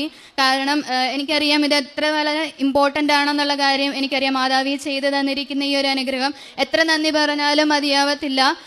കാരണം OET എഴുതി ക്ലിയർ ചെയ്തിട്ടാണെന്നുണ്ടെങ്കിലും റിക്വയർഡ് സ്കോർ ഉണ്ടായിട്ട് പോലും ഒരിടത്തും പോകാൻ പറ്റാണ്ട് OET എക്സ്പയർ ആയി പോയി വിഷമിച്ച് ഡിപ്രഷൻ അടിച്ചിരിക്കുന്ന ഒരുപാട് ആളുകളെ എനിക്ക് തന്നെ പേഴ്സണലി അറിയാം. മാതാവ് അങ്ങനെ ഒരു അവസരം ഉണ്ടാക്കാതെ എനിക്ക് ഇങ്ങനെ ഒരു അവസരം, അതുപോലെ എൻ്റെ ഒരു മെയിനായിട്ടുള്ളൊരു കൺസേൺ ആയിരുന്നു ഒരുപാട് പൈസ കൊടുത്ത് ഒരിടത്തോട്ട് പോകേണ്ടി വരുമോ എന്നുള്ള കാര്യത്തിൽ. അതിനൊരു ഇടയാക്കാതെ, ഒരു പൈസ പോലും മുടക്കാതെ ഒരു നല്ലൊരു റിക്രൂട്ട്മെൻറ്റ് വഴി ഒരു യൂറോപ്യൻ കൺട്രി തന്നെ മാതാവ് എനിക്ക് കാണിച്ചു തന്നു. അത് ഞാൻ ഇടയ്ക്ക് ഇങ്ങനെ ആലോചിക്കുമായിരുന്നു, ഇത് മാതാവ് നടത്തിയ റിക്രൂട്ട്മെൻറ്റ് തന്നെയാണെന്നാണ് ഞാൻ ഇപ്പോഴും ഉറച്ചു വിശ്വസിക്കുന്നത്. അപ്പോൾ ഞാനിങ്ങനെ ആലോചിക്കുമായിരുന്നു, എന്തുകൊണ്ടായിരിക്കും മാതാവ് ബെൽജിയം ചൂസ് ചെയ്തത്, എന്താണ് ഒരു റീസൺ ഞാനിങ്ങനെ ആലോചിക്കുമായിരുന്നു. അതിനുള്ള ഉത്തരം എനിക്ക് ഇവിടുന്ന് തന്നെയാണ് കിട്ടിയത്. ഞാനവിടെ വെഞ്ചരിച്ച നേർച്ച വസ്തുക്കൾ വാങ്ങാനായിട്ട് നിന്നപ്പം അവിടെ മുകളിലുള്ള ബോർഡും കാര്യങ്ങളൊക്കെ വായിച്ചു നോക്കിയായിരുന്നു. ഇവിടെ മാതാവ് പല സ്ഥലങ്ങളിൽ പ്രത്യക്ഷപ്പെട്ടതിൻ്റെ അവിടെ ഡീറ്റെയിൽസ് എഴുതി വെച്ചിട്ടുണ്ടായിരുന്നു. അപ്പം ഞാൻ അതിനകത്ത് കണ്ടു ബെൽജിയത്തിൽ 2 തവണ മാതാവ് പ്രത്യക്ഷപ്പെട്ടിട്ടുണ്ട്. അതുപോലെ ബെൽജിയത്തിൻ്റെ തൊട്ടടുത്തുള്ള അടുത്ത കൺട്രിയാണ് ഫ്രാൻസ് എന്ന് പറയുന്നത്, അവിടെ 6 വട്ടം മാതാവ് പ്രത്യക്ഷപ്പെട്ടിട്ടുള്ളതാണ്. അപ്പോൾ എനിക്കൊരു ആൻസർ കിട്ടി. മാതാവിൻ്റെ ഏറ്റവും കൂടുതൽ പ്രസൻസ് ഉള്ള ഒരു സ്ഥലത്തോട്ട് തന്നെയാണ് പോകുന്നതെന്ന് എനിക്ക് ഉറപ്പായി. അതിലെനിക്ക് ഒരുപാട് സന്തോഷമുണ്ടായിരുന്നു. അതുപോലെ ഈ കഴിഞ്ഞ ഡിസംബറിലും ഈ ഡിസംബറിലും മാതാവ് എനിക്ക് വലിയ 2 ഗിഫ്റ്റുകളാണ് ക്രിസ്മസ് ഗിഫ്റ്റായിട്ട് തന്നത്. അതുകൊണ്ട് ഞാൻ എൻ്റെ ഈ സാക്ഷ്യം ഞാൻ മാതാവിനുള്ള എൻ്റെ റിട്ടേൺ ഗിഫ്റ്റായിട്ട് ഞാൻ സമർപ്പിക്കുകയാണ്. അതുപോലെ ഉടമ്പടി എടുത്തതിന് ശേഷം എൻ്റെ ആത്മീയ ജീവിതത്തിലുണ്ടായ മാറ്റങ്ങളെന്ന് പറയാൻ, ഞാൻ പണ്ടാണെന്നുണ്ടെങ്കിൽ ഭയങ്കരമായിട്ട് പെട്ടെന്ന് എനിക്ക് ദേഷ്യം വരുമായിരുന്നു. ചെറിയ എന്തെങ്കിലും കാര്യങ്ങൾ വരുമ്പോൾ തന്നെ ഞാൻ പെട്ടെന്ന് ഇറിറ്റേറ്റഡ് ആവുമായിരുന്നു. പക്ഷെ ഉടമ്പടി എടുത്തതിന് ശേഷം അതൊരുപാട് കൺട്രോൾ ചെയ്യാനായിട്ട് പറ്റുന്നുണ്ടായിരുന്നു. അതുപോലെ ഇപ്പം നമ്മളോട് എന്തെങ്കിലും മോശമായിട്ട് പെരുമാറുന്നവരുടെ നേരത്തെ ആയിരുന്നുണ്ടെങ്കിൽ എനിക്ക് അവരെ പിന്നെ കാണുന്ന പോലെ എനിക്ക് ഭയങ്കര ദേഷ്യമായിരുന്നു. അത് ഭയങ്കര വെറുപ്പുള്ള കാര്യമായിരുന്നു. പക്ഷേ ഇപ്പം നമ്മളോട് എന്തെങ്കിലും മോശമായിട്ട് ചെയ്യുന്നവരോട് പോലും പെട്ടെന്ന് ക്ഷമിക്കാനും അത് മറക്കാനുമായിട്ടുള്ള പ്രത്യേക ഒരു കഴിവ് എനിക്ക് ഉടമ്പടിയിലൂടെ ലഭിച്ചു. പിന്നെ എന്തൊരു കാര്യം ചെയ്യുമ്പോഴാണെന്നുണ്ടെങ്കിലും ഒരു ഇൻവിസിബിൾ ആയിട്ടുള്ള ഒരു ഗൈഡൻസ് എനിക്ക് കിട്ടുന്നുണ്ട്. ഓരോ കാര്യം ചെയ്യാൻ പോകുമ്പോഴും നീ അത് ചെയ്യുമ്പോഴായിരിക്കും കൂടുതൽ ബെറ്റർ. ഒരു മോശമായിട്ടുള്ളൊരു കാര്യത്തിലോട്ട് പോകുമ്പോഴത്തേക്കും ഉള്ളിൽ നിന്ന് ഒരാളിങ്ങനെ പറഞ്ഞു തരുന്ന പോലെ തോന്നും, അത് വേണ്ട, ഇത് ചെയ്യണ്ട, നീ മറ്റേത് ചെയ്താൽ മതി. അങ്ങനെ ഒരു ഇൻവിസിബിൾ ആയിട്ടുള്ള ഒരു ഗൈഡൻസ് എനിക്ക് ഒരുപാട് ഫീൽ ചെയ്യുന്നുണ്ട്. അതുപോലെ ബൈബിള് നന്നായിട്ട് വായിക്കാൻ പറ്റുന്നുണ്ടായിരുന്നു. ഞാൻ പുതിയ നിയമം ഫുള്ള് വായിച്ചു. ഇനി പഴയ നിയമം ഇപ്പം കണ്ടിന്യൂസ് വായിച്ചുകൊണ്ടിരിക്കുകയാണ്. അതുപോലെ എല്ലാ ദിവസവും പള്ളിയിൽ പോകാൻ പറ്റുന്നുണ്ട്. കുമ്പസാരമാണെന്നുണ്ടെങ്കിൽ റെഗുലറായിട്ട് എല്ലാം കണ്ടിന്യൂ ചെയ്യുന്നുണ്ടായിരുന്നു. അതുപോലെ കാരുണ്യപ്രവർത്തികളായിട്ട് ഞാൻ ചെയ്തുകൊണ്ടിരുന്നത് പത്രം വാങ്ങി. ഞാൻ OET പഠിച്ചുകൊണ്ടിരുന്നത് ആലുവയിലായിരുന്നു. അപ്പം ആലുവ അടുത്ത് തന്നെയാണ് ഗവൺമെൻറ് ഹോസ്പിറ്റൽ. അപ്പം ഞാൻ അവിടെ പോയി പത്രം അവിടെ കൊടുക്കുമായിരുന്നു. അതുപോലെ അവിടെ ഡയാലിസിസിലുള്ള പേഷ്യൻസിനോടൊക്കെ പോയി സംസാരിക്കുകയൊക്കെ ചെയ്യുമായിരുന്നു. പിന്നെ എന്നെക്കൊണ്ട് എൻ്റെ കയ്യിലുള്ള സേവിങ്സ് വെച്ച് ഞാനൊരു 6-7 പൊതിച്ചോറൊക്കെ വാങ്ങിയിട്ട് അവിടെ ഹോസ്പിറ്റലിലുള്ള പുറത്തിരിക്കുന്നവർക്കൊക്കെ കൊണ്ട് കൊടുക്കുമായിരുന്നു. എൻ്റേതായിട്ടുള്ള രീതിയിൽ ഞാൻ മാക്സിമം ട്രൈ ചെയ്യുമായിരുന്നു ഉടമ്പടിയിൽ ഏറ്റവും കൂടുതൽ അത് ഇമ്പ്രൂവ് ആക്കാൻ വേണ്ടിയിട്ട്. അതുപോലെ ഞാൻ ചെയ്തുകൊണ്ടിരുന്ന മറ്റൊരു കാര്യം എന്ന് പറയുന്നത് ഞാൻ എല്ലാ മാസവും ഞാനിപ്പോൾ വർക്ക് ചെയ്തുകൊണ്ടിരുന്നപ്പോൾ പോലും എൻ്റെ കയ്യിലുള്ള ഒരു ചെറിയൊരു സേവിങ്സ് വെച്ച് ഞാൻ പാവപ്പെട്ട കുട്ടികൾക്ക് പഠിക്കാനും അവരുടെ ഫുഡിനും, അതായത് സ്കൂൾ മെറ്റീരിയൽസിനും ഒക്കെ വേണ്ടിയിട്ട് പറ്റാവുന്ന മാസങ്ങളിലെല്ലാം ഞാൻ ഫണ്ട് കൊടുക്കുമായിരുന്നു. അതുപോലെ ഞാൻ ഓങ്കോളജി ഡിപ്പാർട്ട്മെൻറ്റിലായിരുന്നു വർക്ക് ചെയ്തുകൊണ്ടിരുന്നത്. അപ്പം ഏറ്റവും കൂടുതൽ ഫിസിക്കലിയും മെൻ്റലിയും വീക്കായിട്ടുള്ള പേഷ്യൻസ് വരുന്ന ഒരു ഡിപ്പാർട്ട്മെൻറ്റാണ് ഓങ്കോളജി എന്ന് പറയുന്നത്. അപ്പം ഞാൻ എപ്പോഴാണോ ആ ഡിപ്പാർട്ട്മെൻറ്റിൽ കയറിയത് അപ്പം തൊട്ട് ഞാൻ എപ്പോൾ കൊന്ത ചൊല്ലിയാലും എൻ്റെ രഹസ്യം ഞാൻ എല്ലാ ക്യാൻസർ രോഗികൾക്കും വേണ്ടിയിട്ട് സമർപ്പിച്ച് പ്രാർത്ഥിക്കുമായിരുന്നു. അതിപ്പോഴും ഞാൻ കണ്ടിന്യൂ ചെയ്ത് പോകുന്നുണ്ട്. അതുപോലെ മറ്റുള്ളവർക്ക് വേണ്ടിയിട്ട് കൂടുതൽ പ്രാർത്ഥിക്കാനും അതുപോലെ അവരെ ഹെൽപ്പ് ചെയ്യാനും ഒക്കെ എന്നെക്കൊണ്ട് പറ്റുന്നുണ്ട്. ഇത്രയും അനുഗ്രഹങ്ങൾ നൽകിയ പരിശുദ്ധ അമ്മയ്ക്ക് 1000 നന്ദി പറയുന്നു. അതോടൊപ്പം തന്നെ ഒരു കാര്യം കൂടെ പറയാനുണ്ടായിരുന്നു. എനിക്ക് എൻ്റെ നേസൽ സെപ്റ്റത്തിന് ചെറിയൊരു ഡീവിയേഷൻ ഉണ്ടായിരുന്നു. അപ്പം CT സ്കാൻ എടുത്തപ്പം അതിൽ സൈനസിന് ചെറിയൊരു ബ്ലോക്ക് ഉണ്ടെന്ന് പറഞ്ഞായിരുന്നു. അപ്പോൾ ചെറിയൊരു പ്രൊസീജിയർ ചെയ്യണമെന്ന് പറഞ്ഞിട്ടുണ്ടായിരുന്നു. അപ്പം ഞാനത് കാര്യമായിട്ട് എടുത്തിട്ടില്ലായിരുന്നു. അത് ചെയ്യണ്ടെന്നുള്ള ഒരു മൈൻഡായിരുന്നു എനിക്ക്. അത് 1 year മുന്നേ പറഞ്ഞായിരുന്നു. പിന്നെ ഞാൻ അങ്ങോട്ട് പോയിട്ടില്ലായിരുന്നു. ഞാൻ അവിടെ നിന്ന് മുങ്ങി നടക്കുമായിരുന്നു ഞാൻ അത് ചെയ്യാണ്ട്. അപ്പം എന്താ പ്രശ്നം എന്ന് വെച്ചാൽ ഇടയ്ക്കിടയ്ക്ക് ഇങ്ങനെ ഒരു മാസത്തിൽ ഒരു 4 വട്ടമെങ്കിലും ഇങ്ങനെ റിപ്പീറ്റായിട്ട് പനി വന്നുകൊണ്ടിരിക്കുമായിരുന്നു. അപ്പം ഞാൻ ഉടമ്പടി എടുത്തതിന് ശേഷം ഉടമ്പടി നേർച്ച വസ്തുക്കളെല്ലാം യൂസ് ചെയ്യുമായിരുന്നു. തേനും ഉപ്പും മിക്സ് ചെയ്ത് കഴിക്കും, അങ്ങനെ പിന്നെ തൈലം പുരട്ടുമായിരുന്നു, അങ്ങനെ എല്ലാ കാര്യങ്ങളും ചെയ്യുമായിരുന്നു. അപ്പോൾ അതങ്ങനെ ചെയ്ത് ഗ്രാജുവലി ആ പനി വരുന്നതിൻ്റെ ആ ഒരു ഫ്രീക്വൻസി കുറഞ്ഞു വരുന്നുണ്ടായിരുന്നു. അതുപോലെ പക്ഷേ എൻ്റെ വീട്ടിൽ ഭയങ്കര ടെൻഷനായിരുന്നു. ഞാനിനി അങ്ങോട്ടേക്കൊക്കെ പോയി കഴിഞ്ഞാൽ അവിടെ ഭയങ്കര തണുപ്പുള്ള രാജ്യമാണ്. അവിടെ ചെന്ന് കഴിഞ്ഞാൽ എന്തെങ്കിലും ആയിക്കഴിഞ്ഞാൽ എന്താ ചെയ്യുക, അപ്പം ഇപ്പോൾ പ്രൊസീജിയർ ചെയ്തിട്ട് പോകുന്ന പറഞ്ഞ വീട്ടിൽ നിന്ന് ഭയങ്കര ഫോഴ്സായിരുന്നു. പക്ഷെ ഞാൻ പറഞ്ഞിട്ട് അവരിട്ട് മനസ്സിലാക്കൊന്നുമില്ലായിരുന്നു. അപ്പം ഞാൻ മാതാവിനോട് പ്രാർത്ഥിച്ചു, മാതാവ് ഏതൊരു ഡോക്ടറെ കൊണ്ട് തന്നെ ഇതൊന്ന് പറയിപ്പിക്കണേ, ഈ പ്രൊസീജിയർ വേണ്ട, ഇതിൻ്റെ ആവശ്യമില്ല എന്നൊന്ന് പറയിപ്പിക്കണേ എന്ന് പറഞ്ഞ് ഞാൻ അവിടെ ലൂർദ് ഹോസ്പിറ്റലിൽ തന്നെ ഞാൻ ഒരു ഡോക്ടറെ കൊണ്ട് കാണിച്ചു. ആ ഡോക്ടർ എൻ്റെ CT സ്കാൻ്റെ റിപ്പോർട്ട് കണ്ടിട്ട് പറഞ്ഞു ഇത് ചെയ്യേണ്ട ആവശ്യമൊന്നുമില്ല, ചെയ്യാതെ തന്നെ ജസ്റ്റ് നേസൽ സ്പ്രേ അടിച്ചാൽ തീരാവുന്ന പ്രശ്നമേ ഉള്ളൂ, സർജറി ചെയ്യേണ്ട ആവശ്യമില്ല എന്ന് പറഞ്ഞു. അത് ഞാൻ എൻ്റെ വീട്ടിൽ പറഞ്ഞപ്പം അവർക്കത് മനസ്സിലാവുകയും ചെയ്തു. അതുകൊണ്ട് ഞാൻ ഇതുവരെ പ്രൊസീജിയറൊന്നും ചെയ്തിട്ടില്ല. നേസൽ സ്പ്രേ ഞാൻ അങ്ങനെ യൂസ് ചെയ്യുന്നൊന്നുമില്ല.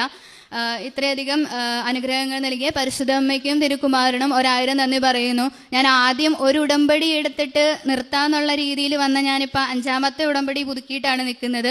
എൻ്റെ ഉടമ്പടി കൺവേർട്ട് ചെയ്ത് NRI ആക്കിയിട്ടാണ് ഞാൻ പോകുന്നത്. അമ്മയ്ക്കും തിരുക്കുമാരനും 1000 നന്ദി പറയുന്നു. യെശയ്യാ പ്രവാചകന്റെ പുസ്തകം 61-ാം അധ്യായം 7-ാം തിരുവചനം. ലജ്ജിതരായിരിക്കുന്നതിന് പകരം നിങ്ങൾക്ക് ഇരട്ടി ഓഹരി ലഭിക്കും, അവമതിക്ക് പകരം നിങ്ങൾ സന്തോഷിച്ചുല്ലസിക്കും. നിങ്ങളുടെ ദേശത്ത് ഇരട്ടി ഓഹരി നിങ്ങൾ കൈവശമാക്കും, നിങ്ങളുടെ ആനന്ദം നിത്യമായിരിക്കും. ഉടമ്പടി ചെയ്യുമ്പോഴുള്ള നമ്മുടെ ആനന്ദത്തിൻ്റെ ഒരു മെഷർമെൻ്റാണ് യെശയ്യാ പ്രവാചകനിലൂടെ ദൈവം നമുക്ക് നൽകുന്നത്. സ്റ്റെഫി ഇവിടെ വളരെ മനോഹരമായൊരു പ്രത്യക്ഷീകരണ സാക്ഷ്യമാണ് ഇവിടെ നമ്മോട് ഏറ്റുപറഞ്ഞത്.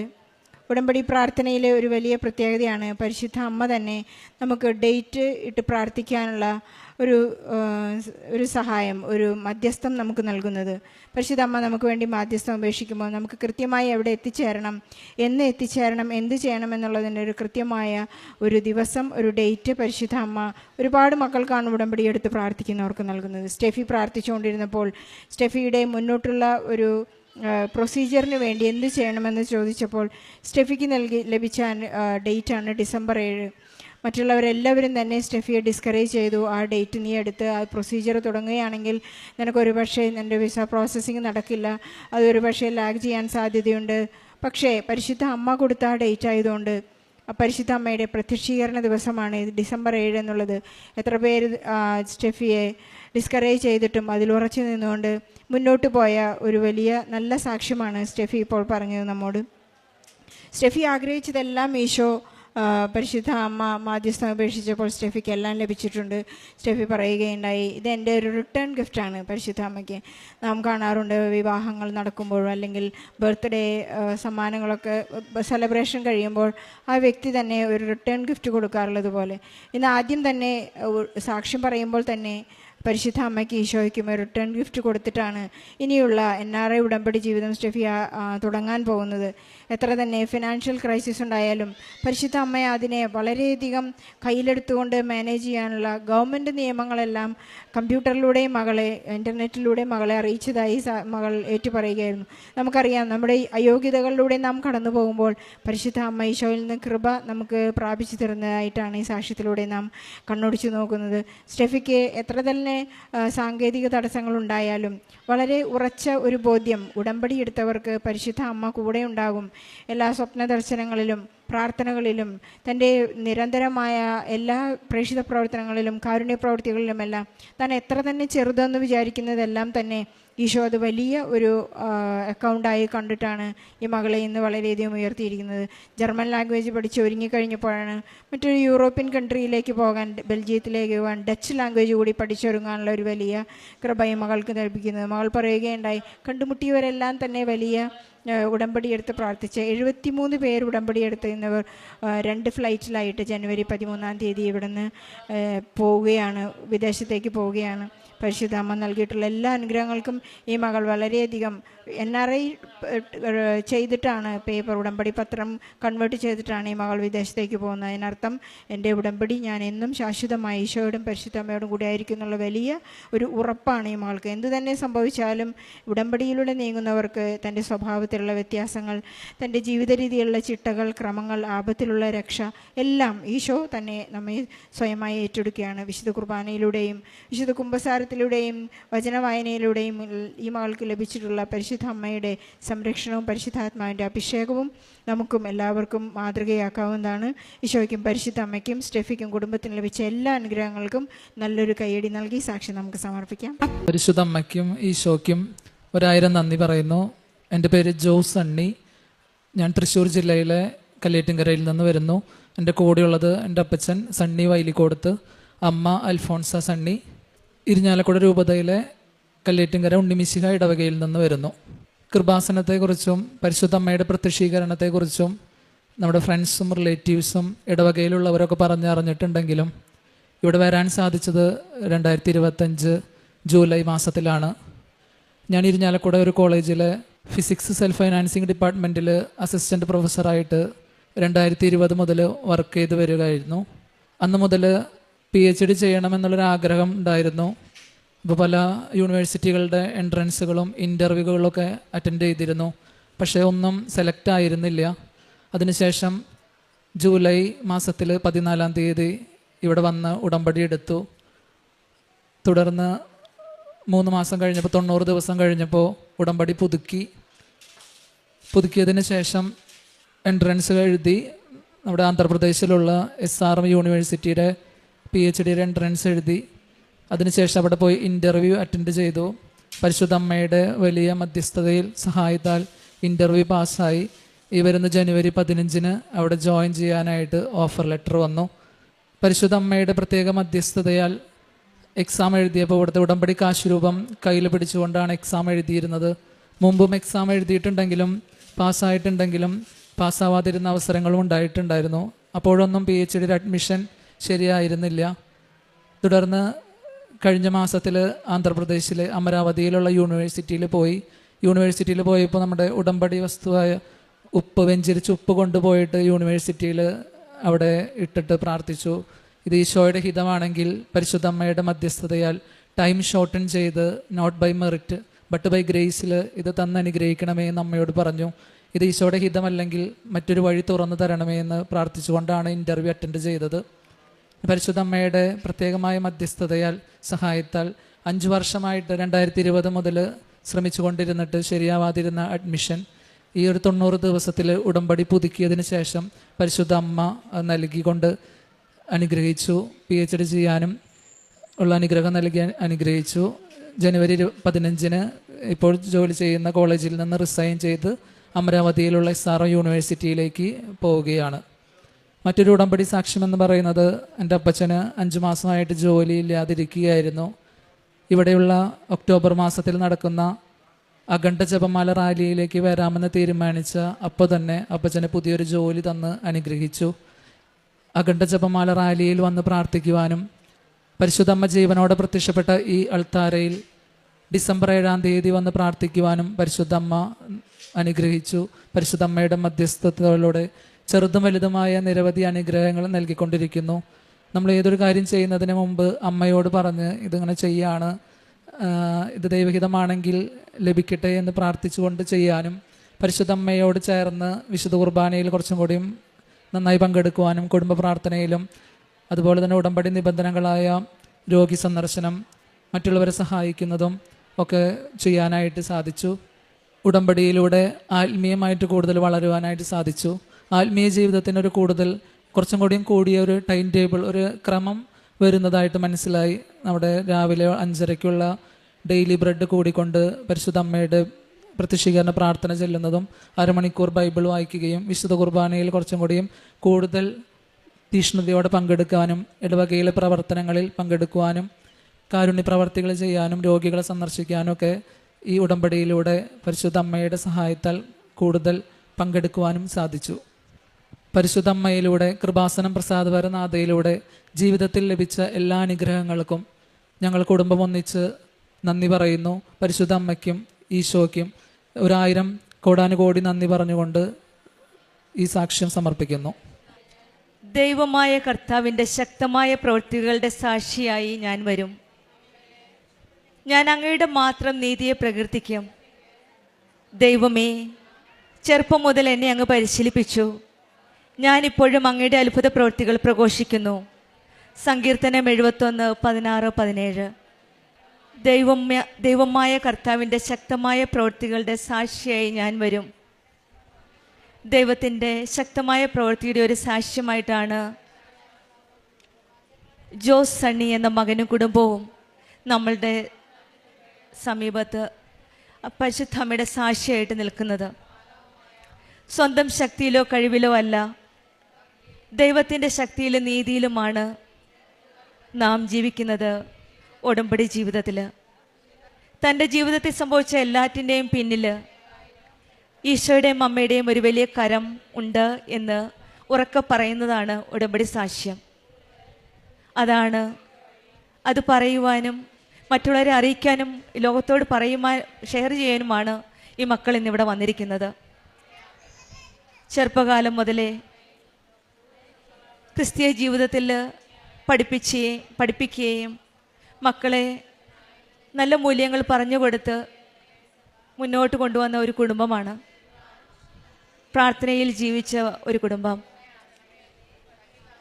അച്ഛനും അമ്മയും മക്കളും ചേർന്ന് പ്രാർത്ഥിച്ച് എല്ലാ കാര്യത്തിനും ഈശോയോടും അമ്മയോടും ഒരു പ്രാർത്ഥനയുണ്ട്.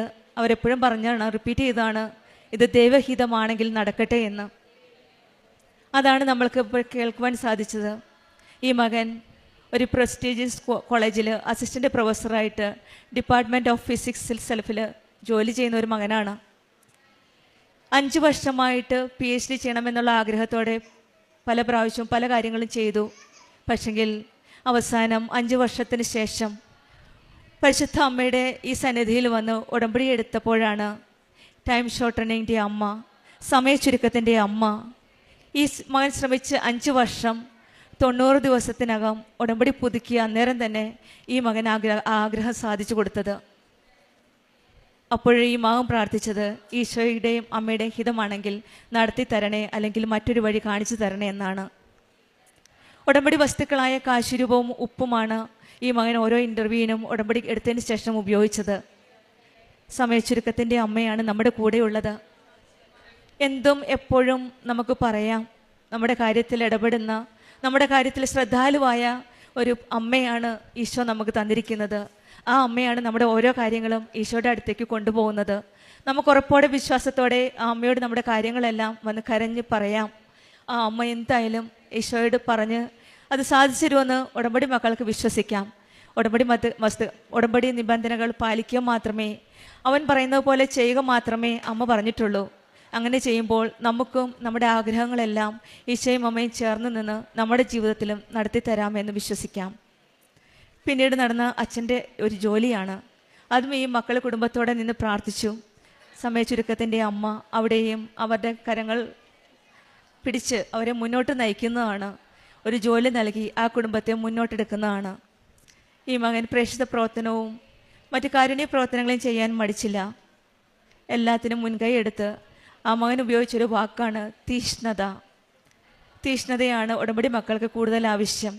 തീഷ്ണതയോടെ ഈശോയെപ്പറ്റി പറയുവാനും തീഷ്ണതയോടെ പ്രാർത്ഥിക്കുവാനും അറിഞ്ഞവരെ അറിയിക്കുവാനും അറിഞ്ഞവരെ കൂടുതൽ ആഴപ്പെടുത്തുവാനും അറിയാത്തവരെ അറിയിക്കാനുമുള്ള ആ തീഷ്ണതയാണ് ഈ മകന് ഷെയർ ചെയ്തത്. മറ്റുള്ളവരിലേക്ക് ഷെയർ ചെയ്യാനും ഉടമ്പടിയിൽ പ്രാർത്ഥന വന്നതിന് ശേഷം കൂടുതൽ ഡിസിപ്ലിൻ ആവുകയും ജീവിതത്തിലൊരു വളരെ മാറ്റമാണ് ഈശോയും അമ്മയും ചെയ്തു കൊടുത്തത്. നമുക്കും നമ്മുടെ ജീവിതത്തിൽ ഈശോയും അമ്മയും ചേർത്ത് പിടിച്ച് നമുക്ക് നമ്മുടെ ഉടമ്പടി ജീവിതം നയിക്കാം. ഈ മക്കനും ഈ ജോസ് സണ്ണിക്കും കുടുംബത്തിനും ലഭിച്ച എല്ലാ അനുഗ്രഹങ്ങൾക്കും നമുക്ക് കരങ്ങളടിച്ച് ഈശോയെ മഹത്വപ്പെടുത്താം. യേശുവേ നന്ദി, യേശുവേ സ്തുതി. കൃപാസന മാതാവ് ജീവനോടെ പ്രത്യക്ഷപ്പെട്ട ഈ അൽത്താരയിൽ സാക്ഷ്യം പറയാൻ അനുഗ്രഹം തന്ന ഈശോയ്ക്കും പരിശുദ്ധ അമ്മയ്ക്കും 1000 നന്ദി പറയുന്നു. എൻ്റെ പേര് അനിമോൾ മാർട്ടിൻ, എൻ്റെ പപ്പ മാർട്ടിൻ പോൾ. ഞങ്ങൾ കാലടിയിൽ നിന്ന് വരുന്നു. പരിശുദ്ധ കൃപാസനത്തിൽ ഉടമ്പടി എടുത്തതിലൂടെ ഈശോ പരിശുദ്ധ അമ്മ വഴി തന്ന അനുഗ്രഹങ്ങൾ സാക്ഷ്യപ്പെടുത്താനാണ് ഞങ്ങളിവിടെ നിൽക്കുന്നത്. ഞാൻ 2023 +2 കഴിഞ്ഞ് ജർമ്മൻ ലാംഗ്വേജ് പഠിക്കാൻ വേണ്ടി കയറി. 10 മാസത്തെ കോഴ്സ് കഴിഞ്ഞിട്ട് എക്സാമിന് വേണ്ടി പ്രിപ്പയർ ചെയ്തു. ആദ്യത്തെ 2 അറ്റംപ്റ്റിൽ തന്നെ ഞാൻ 2 മൊഡ്യൂൾ ക്ലിയർ ചെയ്തു. പിന്നീട് പലവട്ടം എക്സാം എഴുതാൻ ശ്രമിച്ചിട്ടും എനിക്ക് കിട്ടുന്നുണ്ടായിരുന്നില്ല. അങ്ങനെ ഇരിക്കുമ്പോൾ അമ്മയും പപ്പയും വലിയപ്പച്ചനും വലിയമ്മച്ചും ഇങ്ങനെ കൃപാസനത്തെ പറ്റിയും ഉടമ്പടിയുടെ കാര്യങ്ങളെ പറ്റിയൊക്കെ പറഞ്ഞു തന്നു. അപ്പോഴൊന്നും എനിക്ക് അതിൽ താല്പര്യം ഉണ്ടായിരുന്നില്ല. കാരണം ഞാൻ ഓൾറെഡി കൃപാസനത്തെ പറ്റി കേട്ടിട്ടുണ്ടായിരുന്നു. അമ്മ 2019 ഇവിടെ ഉടമ്പടി എടുത്തിട്ടുണ്ട്. പക്ഷെ പിന്നീട് കോവിഡൊക്കെ വന്നേ പിന്നെ അത് പുതുക്കാൻ പറ്റിയിട്ടില്ല. അപ്പോഴൊക്കെ എനിക്ക് കേട്ടിട്ടുണ്ടെങ്കിലും ഇതിലിങ്ങനെ താല്പര്യം തോന്നിയിട്ടുണ്ടായിരുന്നില്ല. പിന്നെ ഇവരിങ്ങനെ പറഞ്ഞ് ഞാൻ ഉടമ്പടി എടുക്കാമെന്ന് ഞാൻ സമ്മതിച്ചു. അങ്ങനെ 2024 നവംബർ 24 ഞാൻ ആദ്യമായിട്ട് കൃപാസന ഉടമ്പടി എടുത്തു.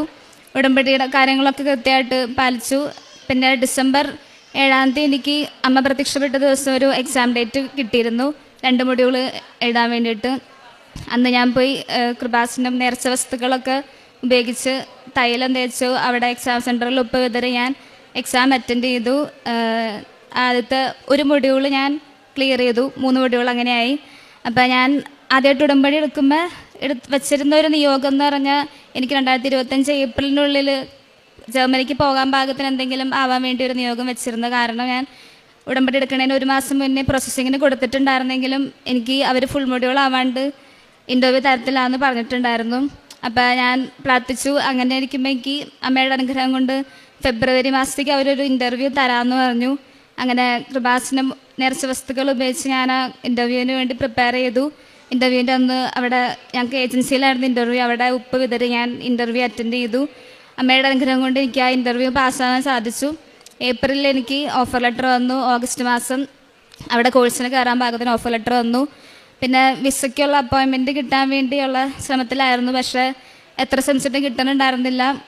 ഏജൻറ്റുമാരൊക്കെ ഭയങ്കര പൈസ 60,000 80,000 രൂപയ്ക്ക് പറയണ്ടായിരുന്നത്. അപ്പോൾ മാക്സിമം പൈസ കൊടുക്കാണ്ട് എടുക്കാൻ പാകത്തിന് ഞങ്ങൾ നോക്കിയെങ്കിലും നടന്നില്ല. അങ്ങനെ ഒരു അപ്പോയിൻമെൻ്റ് എടുത്തു. പക്ഷേ അത് ക്യാൻസലായിപ്പോയി. അപ്പോൾ എങ്ങനെ നോക്കിയാലും ഓഗസ്റ്റിൽ ഞങ്ങൾക്ക് എത്താൻ പറ്റത്തില്ലായിരുന്നു. അപ്പോൾ എങ്ങനെ ഏജൻസി പറഞ്ഞു അവർക്ക് ഒരു മെയിൽ അയച്ചിട്ട് എക്സ്റ്റൻഷൻ തരുമോ ഇങ്ങനെ ചോദിച്ചു നോക്കുക. അപ്പോൾ അവർ കിട്ടുകയാണെങ്കിൽ അത്ര സമയം കൂടി നമുക്ക് കിട്ടും എന്ന് പറഞ്ഞു. അങ്ങനെ ഞാൻ മെയിലൊക്കെ സെറ്റാക്കി ഫോണിൽ തൈലം തേച്ച് വിശ്വാസ പ്രമാണം ചെയ്യില്ല ഞാൻ മെയിൽ അയച്ചു. അവർ എനിക്ക് അമ്മ അനുഗ്രഹം കൊണ്ട് എനിക്ക് എക്സ്റ്റൻഷൻ കിട്ടി. അപ്പോൾ കുറച്ചുകൂടി സമയം കിട്ടി വിസയ്ക്ക് അപ്പോയിൻമെൻറ്റ് നോക്കാൻ വേണ്ടി. അതിൻ്റെ കൂടെ തന്നെ ഞാൻ B2 4ാമത്തെ മൊഡ്യൂളും കിട്ടാൻ വേണ്ടിയിട്ട് എക്സാം ഡേറ്റ് ഇങ്ങനെ നോക്കണ്ടായിരുന്നു. പക്ഷേ ഒറ്റ മൊഡ്യൂൾ മാത്രമായതുകൊണ്ട് എക്സാം ഡേറ്റ് കിട്ടാനുണ്ടായിരുന്നില്ല. അതും ഒരു മൊഡ്യൂൾ മാത്രമായതുകൊണ്ട് തന്നെ ഏജൻസി ഭയങ്കര പൈസ പറയണ്ടായിരുന്നു. അപ്പോൾ ഞാൻ ജർമ്മനി പോയിട്ട് അത് എഴുതാമെന്നുള്ള മൈൻഡിലായിരുന്നു. അപ്പോൾ അങ്ങനെ ഇരിക്കുമ്പോൾ എനിക്ക് പൈസ കൊടുക്കാണ്ട് തന്നെ എക്സാം ഡേറ്റ് ഏജൻറ്റ് ഫീ കൊടുക്കാണ്ട് തന്നെ എനിക്ക് എക്സാം ഡേറ്റ് എടുക്കാനുള്ളൊരു ഓപ്ഷൻ കിട്ടി. അങ്ങനെ എനിക്ക് സെപ്റ്റംബറിലേക്ക് ഒരു എക്സാം ഡേറ്റ് കിട്ടി. ഞാൻ ബാംഗ്ലൂരായിരുന്നു. അപ്പോൾ അതിനു വേണ്ടി പ്രാർത്ഥിച്ചൊരുങ്ങി. അച്ഛൻ ജോസഫ് അച്ഛനെ കണ്ട് ബ്ലെസ്സിങ് മേടിക്കാൻ വന്നു. അച്ഛൻ കാശ് രൂപം തന്നു, പ്രാർത്ഥിച്ചു. അപ്പോൾ അങ്ങനെ ഇരിക്കുമ്പോൾ ഞാൻ ഡെയിലി ബ്രെഡൊന്നും അങ്ങനെ ഇടയ്ക്ക് മാത്രമേ കൂടാറുണ്ടായിരുന്നുള്ളൂ. അങ്ങനെ ഒരു ദിവസം ഇങ്ങനെ ഡെയിലി ബ്രെഡ് കൂടിയപ്പോൾ അച്ഛൻ അതിൽ ഇങ്ങനെ 44 എന്നുള്ളൊരു സംഖ്യ ഇങ്ങനെ പറഞ്ഞിരുന്നു. അപ്പം ഞാനത് അത്ര കാര്യമായിട്ട് ശ്രദ്ധിച്ചില്ല. പിന്നെ വൈകുന്നേരം എന്തോ അങ്ങനെ ചുമ്മാ നോക്കിയപ്പോൾ ആ ദിവസം തൊട്ട് 44ാമത്തെ ദിവസം എൻ്റെ എക്സാം ഡേറ്റ് ആയിരുന്നു. അപ്പം ഞാൻ പ്രാർത്ഥിച്ചൊരുങ്ങി എക്സാമിന് പോയി അവിടെ ഉപ്പ് വിതറി തൈലം തേച്ച് പ്രാർത്ഥിച്ച് ഞാൻ എക്സാം എഴുതി. പിറ്റേ ദിവസം തന്നെ റിസൾട്ട് വന്നു. അമ്മയുടെ അനുഗ്രഹം കൊണ്ട് എനിക്ക് ആ എക്സാം പാസ്സാവാൻ വേണ്ടി സാധിച്ചു. അങ്ങനെ 4 മൊഡ്യൂളും ക്ലിയറായി. പിന്നെ വീണ്ടും വിസയ്ക്കുള്ള അപ്പോയിൻമെൻറ്റിന് വേണ്ടി തന്നെ ട്രൈ ചെയ്തുകൊണ്ടിരുന്നു. വീണ്ടും ഒരു അപ്പോയിൻമെൻറ്റ് കിട്ടി നവംബർ മാസത്തേക്ക്. അതും പൈസ കൊടുത്തെടുത്തു. പക്ഷേ അതും പിന്നെയും ക്യാൻസലായിപ്പോയി. അങ്ങനെ ഇരിക്കുമ്പോൾ പൈസ കൊടുക്കാണ്ട് നമുക്ക് തന്നെ വെയിറ്റിംഗ് ലിസ്റ്റിൽ ഇട്ടെടുക്കാൻ വേണ്ടി ഒരു ഓപ്ഷൻ വന്നു. അങ്ങനെ വെയിറ്റിംഗ് ലിസ്റ്റിൽ ഇട്ടു. നവംബർ മാസത്തേക്ക് അപ്പോയിൻമെൻറ്റ് കിട്ടി. അതിൻ്റെ ഭാഗമായിട്ട് വീണ്ടും ഇവിടെ വന്ന് ജോസഫ് അച്ഛൻ്റെ ബ്ലെസ്സിങ് മേടിച്ച് കാശ് രൂപം തന്നു. അത് എല്ലാ ദിവസവും ഡോക്യുമെൻറ്റ്സിൽ വെച്ച് കൊന്തയിൽ ഞാൻ പ്രാർത്ഥിച്ചുകൊണ്ടിരുന്നു. നവംബറിൽ ഞാൻ കൊണ്ടുപോയി വിസയ്ക്ക് അപ്പോയിൻമെൻറ്റ് പോയി ഡോക്യുമെൻറ്റ്സ് അവിടെ സബ്മിറ്റ് ചെയ്തു. ഞങ്ങൾ അപ്പോൾ ആ സമയത്ത് വിസയ്ക്ക് നല്ല റിജക്ഷനുള്ള സമയമായിരുന്നു. ഞങ്ങളുടെ കൂട്ടത്തിൽ തന്നെ പലരും വെച്ചിട്ട് എല്ലാവർക്കും റിജക്ഷൻ കിട്ടിയിരിക്കുകയായിരുന്നു. അപ്പോൾ അത് കാരണം അപ്പോയിൻമെൻറ്റ് കഴിഞ്ഞപ്പോൾ ഞങ്ങളുടെ കൂടെ ഉള്ള പിള്ളേരൊക്കെ വീണ്ടും കയറി വെയിറ്റിംഗ് ലിസ്റ്റിലിട്ടു. എങ്ങാനും അത് റിജക്ഷൻ ആയിക്കഴിഞ്ഞാലോ എന്ന് ഓർത്ത് സമയം പോകണ്ടെന്ന് വെച്ച് അവരത് വെയിറ്റിംഗ് ലിസ്റ്റിലിട്ടു. എന്നോട് ഇടാൻ പറഞ്ഞു. പക്ഷെ ഞാൻ ഇട്ടില്ല. അമ്മ എനിക്ക് തരുന്നുള്ള ഉറപ്പുണ്ടായിരുന്നു. അങ്ങനെ എനിക്ക് ഡിസംബർ പകുതിക്ക് എനിക്ക് എൻ്റെ വിസ വന്നു. ടിക്കറ്റ് എടുത്തു. ജാനുവരി 15-ാം തീയതി ഞാൻ ജർമ്മനിക്ക് പോവാണ്. എനിക്ക് അമ്മ തന്ന അനുഗ്രഹമെന്ന് ഞാൻ പൂർണ്ണമായിട്ടും വിശ്വസിക്കുന്നു. പിന്നെ മറ്റൊരു സാക്ഷ്യം, എനിക്ക് എൻ്റെ കണ്ണിൻ്റെ തൊട്ടടുത്തായിട്ടൊരു കറുത്ത പാലുണ്ണി പോലെ ഒരു സാധനം കുറേ വർഷമായിട്ടുണ്ടായിരുന്നു. 5-6 വർഷമായിട്ട് അത് അവിടെ തന്നെ ഉണ്ടായിരുന്നു. അപ്പോൾ അത് ഈ ജർമ്മനിക്ക് പോകാൻ വേണ്ടി നിൽക്കുന്ന സമയത്ത് അതായത് ഡോക്ടറിനെ കൊണ്ടുപോയി കാണിച്ച് കളയാം എന്നൊക്കെ പറഞ്ഞ് ഇരിക്കുകയായിരുന്നു. അപ്പോൾ അമ്മ ഇടയ്ക്ക് പറയാറുണ്ടായിരുന്നു, ഈ തൈലം തേച്ച് പ്രാർത്ഥിക്കുക, അത് പോവും, അമ്മ അത് മാറ്റിത്തരും എന്ന് പറയാറുണ്ടായിരുന്നു.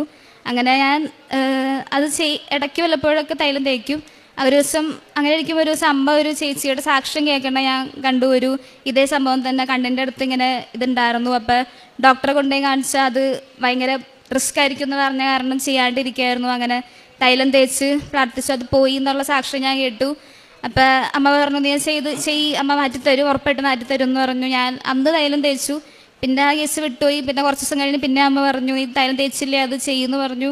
ഞാൻ തേച്ചു. പിറ്റേ ദിവസം രാത്രി കിടക്കണേക്ക് മുന്നേ തേച്ചു. അതിൻ്റെ പിറ്റേ ദിവസം അതവിടെ ഇല്ല, അത് അവിടെ പോയി. അമ്മ അതെനിക്ക് മാറ്റിത്തന്നു. അതാണ് മറ്റൊരു സാക്ഷ്യം.